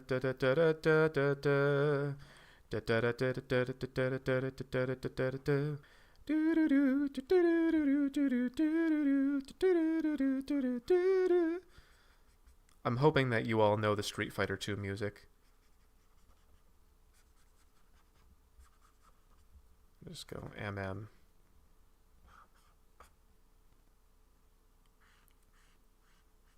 I'm going to do a crossover here with Phoenix Wright. I'm just going to go objection.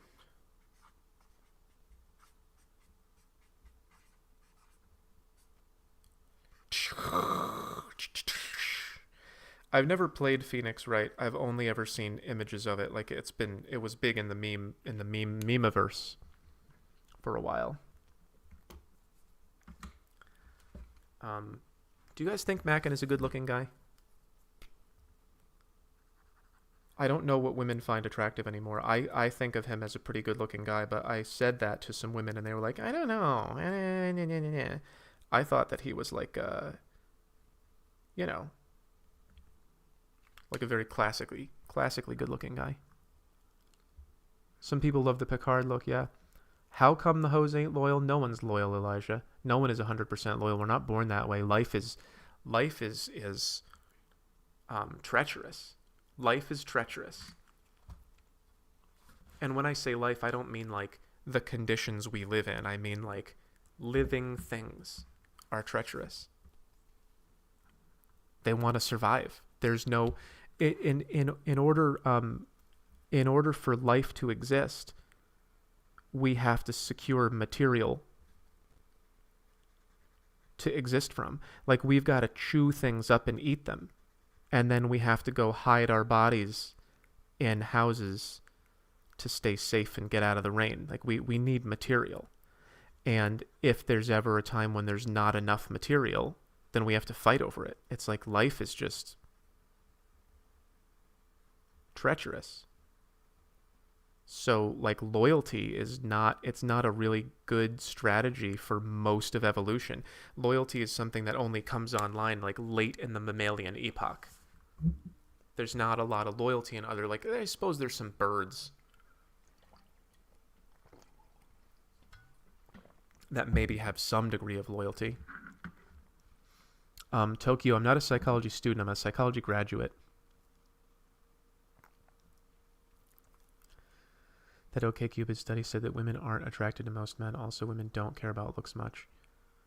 There's so much like women care about looks, they don't care about looks. There's so much of that.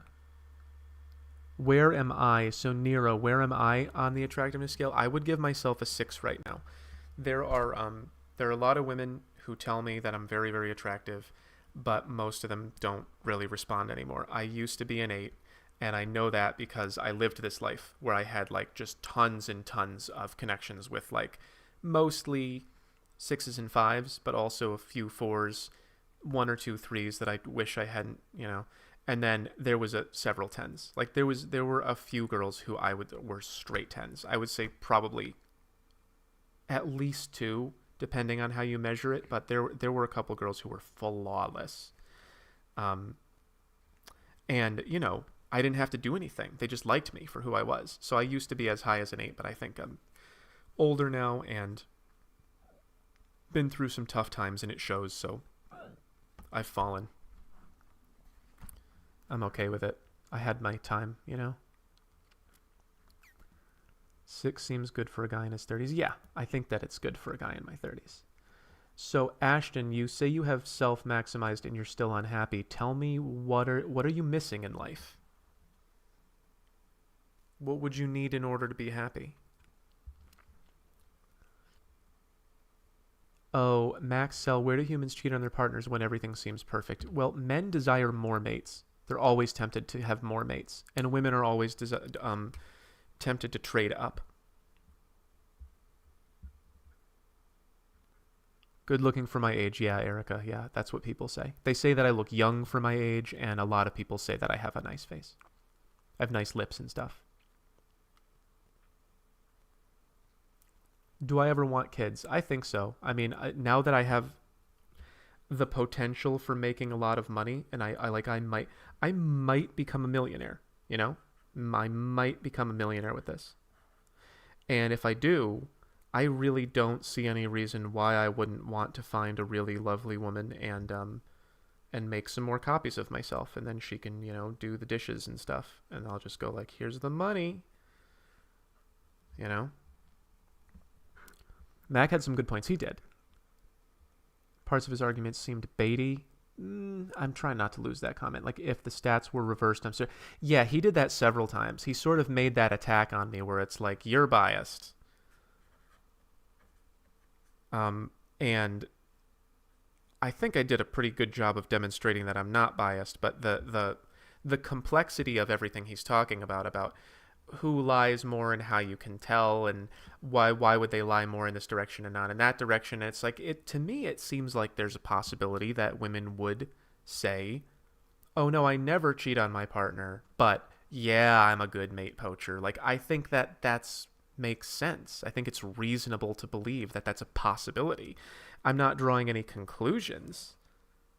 I'm just saying, like, if you think about the dark aspects of female psychology, I could see them cheating and saying, I don't cheat. And I could see them mate poaching and being proud about it. Yeah, I did it. I mate poached. I could see that. So I don't know. Do I still have muscles? Yes. Yes, I do. Not as much. Not as much as I used to. But yeah. Funny dolphin, I do. No, that is unlikely. I just got here. Can you give me the quick 15-second recap of the arguments? No. I'm sorry, Bruno. I can't. I cannot do it in 15 seconds. Basically, Macken just said, like, here's what you're saying that I think is unhelpful. And I said, well, here's how I see it. And we both made some really good points. But I think that he's going to be an overall good thing in my life.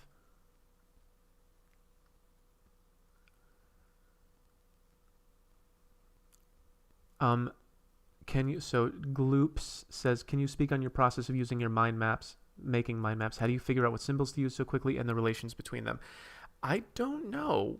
I just kind of see it in my head. Like, give me something to draw right now and I'll show you the process, Gloops. I'm looking for your next comment. Elijah Engval says, $4.99 is an outgoing, not shy person. How do you find not trash people? High quality, done the work, self-respecting people. Okay, if you want to filter out low quality people, Elijah, go to places that exclude people who have not achieved difficult things, okay? The reason that college is a thing is because if you can get through 4 years of college, that proves that you can get through 4 years of college. There are filters. And this is like 4 years of difficult stuff and also paying a lot of money, right? That's two filters really that you have to trust that you can pay this back later. And so a lot of people just are not going to make it through that filter. Oh, I can't do that for 4 years. Like, you'd be surprised how many people could not get through even an easy college program. You would be surprised. So hang out with people who have degrees. Hang out with people who've accomplished something. Hang out with people who are, good at things. Hang out with people who have nice homes. It doesn't guarantee that they'll be better, but like there'll still be some bad ones, but it'll be better over here. It's just people who can do difficult things well are usually better people.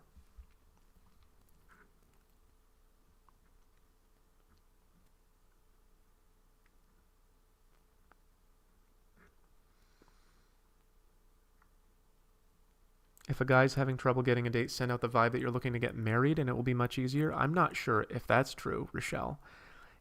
So the guy should say he's looking to get married? Blue collar job, 68K a year. Great. That sounds great, Ashton. Where was Goop?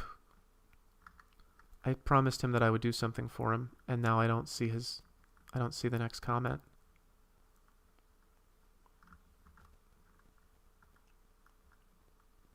I can't see it. It's very hard to follow the chat. I'm sorry if you said it and I can't find it. I don't think it's cause. Maybe you got demonetized or shadow banned for your problematic channel. Are you talking to me? I'm not demonetized. I'm hyper monetized. Will AI replace humanity? I don't think so. I don't think that computers can have consciousness in the same way that organic life does. Filter people out. Don't go to places where everyone can go. On apps, you can use an understanding of psychology to correlate what a woman shows and the quality of that woman. I think I know what you're saying. That's kind of what percentage of people are second-tier thinkers? I'm pretty sure it's less than 10%, and it might be less than 5%. How long should I wait for a girl to be ready for a relationship? I'm on day 40. Okay, give it 3 months, and if you have put in the time and told her how you feel and all of that, and 3 months pass, and you go, do you want to make it official? And she goes, I don't know. Then get out. Give it 3 months. Someone says face reveal. Here's my face. Oh, am I still here? Yes, I'm still here. Stay on the call. Yep. here's my face. Okay, this is my face. I have eyes,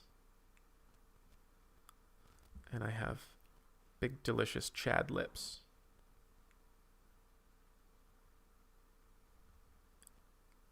And then here's my Fabio hair.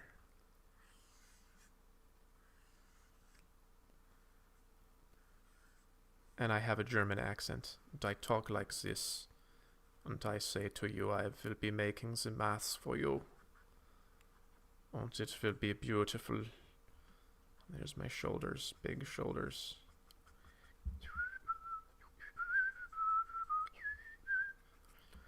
I think it's crazy how many people are here. I'm a quarter of the way to 500,000 subscribers. I know. Isn't that wild? I'm more than a quarter. I think I might have passed 130,000 today.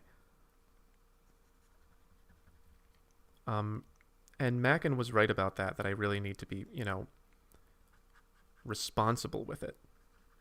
And even if I don't want to be responsible, that I should, look out for the money. So this is for anyone who's just joining, which is nobody, because this has been going on for quite some time. This is just my self-portrait. There's my abs. And there's the hips and the Adonis line there, the Adonis belt. And I'll just draw some workout shorts there.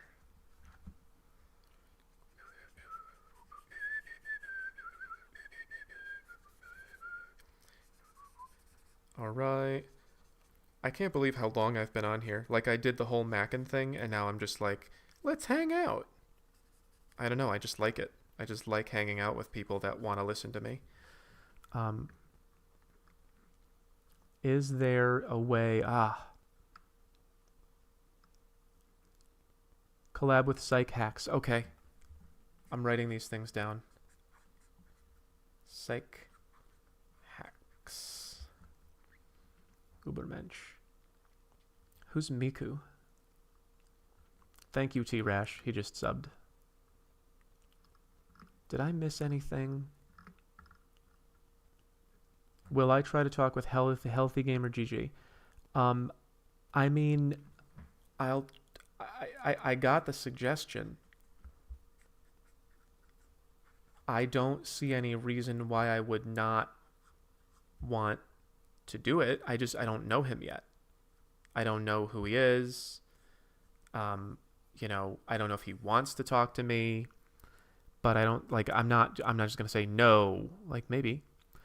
Okay. Inwoo Park says, why is it important to be able to get to the 9th level of consciousness? Okay. So Inwoo, I'm going to answer your question by getting rid of my delicious self-portrait there. And I'm going to go to the levels.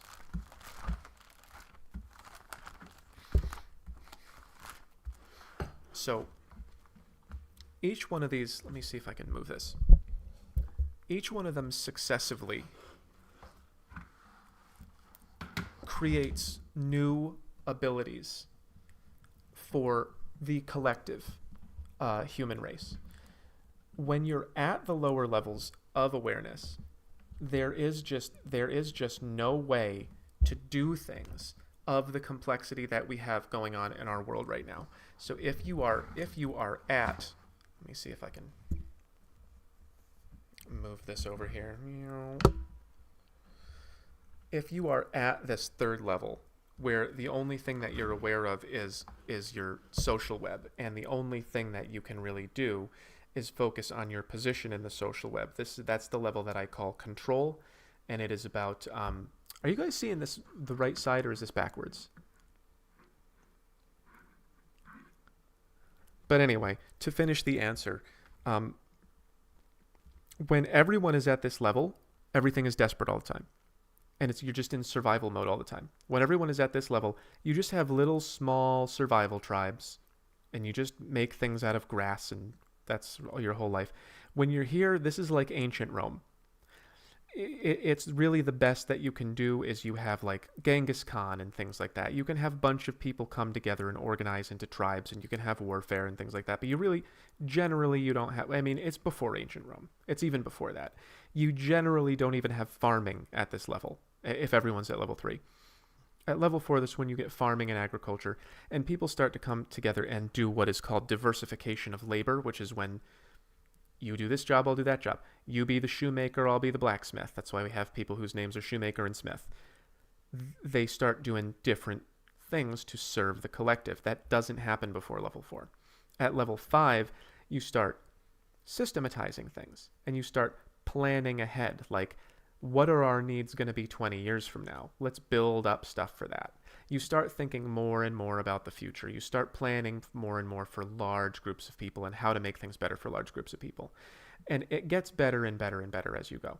It doesn't mean like higher doesn't mean better. You can be unhealthy at any of these levels. You can be, but an average level 5 society is way better to live in than an average level 3 society. It's just you're going to have running water here and not here. So when you say, why is it important to get up to level 9? If everyone was at level 9, we would not fight about stuff. We would just talk to each other and go, here is what I am feeling. This is what is arising for me. Okay, here's what I was feeling. I'm arising. Okay, so now that I know that I feel this and you feel that, how are we going to arrange our lives? It's like hyper rationality. It's like hyper. It's more than rationality, because you disarm yourself. I don't know if you were here when I was talking to Macken, but he said at one point that he was yelling at me, and I told him, I don't think you're yelling at me. I think you're yelling at my mistake. That is high level consciousness. That's at least a level 6 or 7 thing to say. Down here, you kind of are your ideas. So when Macken was getting a little loud with me, I might have taken it personally if I was at a lower level. But the higher you go, it's like, okay, I don't need to be identified with the things I think. Imagine what the world would be like if no one was identified with the things they think, and you could make mistakes and forgive yourself, and people would forgive you like right away. Just, there we go, right away like that. Imagine that. Imagine that. That's why it's important. We gotta get more people up there. We must. Now back to my self-portrait. Now back to my abs. I don't really know how to respond to race-based things. It's like, if you're feeling torn between cultures, then you have to like align yourself to something. And I'm not really sure how you would go about doing it. Like, I've never thought about that. I've never had to do that. I've just always known what my culture was.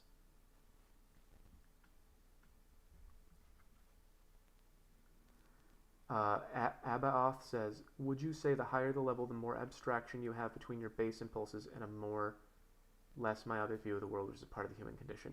Yes. Yep. More abstraction and less myopic. Yep.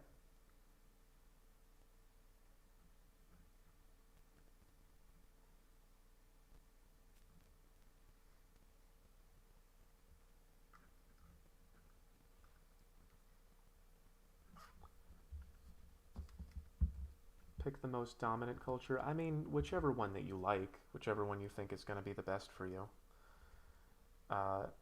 Or I guess you could do both. Like, you have to connect to something. That's what I'm saying. Is like, if your problem is that you don't feel connected to things, then you've got to do the work of connecting yourself. I don't know how. Map the success you're having so you can explain it later. Maybe.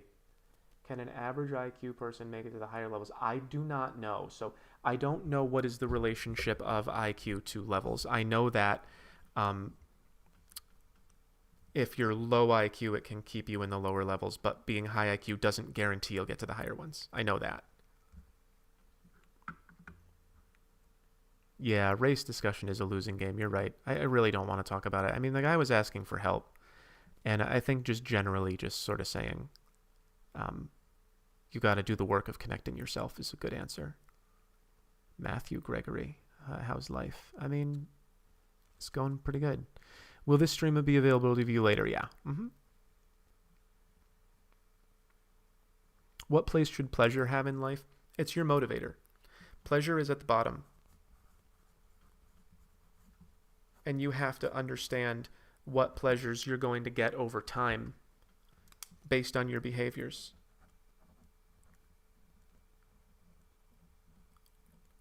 And that's going to motivate, like, it's pleasure times time is what's going to motivate you. Pleasure is the motivation to do everything. And whatever it is that pleases you, you have to make sure that it's not going to be good now and bad later. Pleasure times time equals upward mobility. So, don't engage in pleasures that stop your upward mobility later. Don't do what you want now instead of what you really want. Think about what you really want over time and follow the most pleasing thing over time, and your life will get better.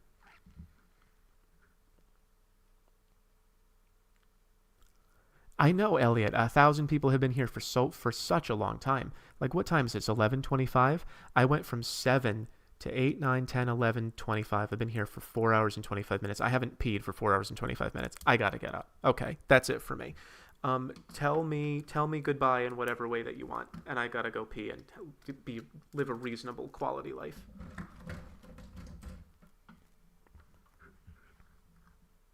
Good night. Thank you for being here. I appreciate you all very much. Thanks for being here to watch me smack down Macken back to hell where he came from. I'm just kidding. We had fun. Okay. All right. Okay. There's the goodbyes. I see them. Okay. Good night. Goodbye. Bye. Good night.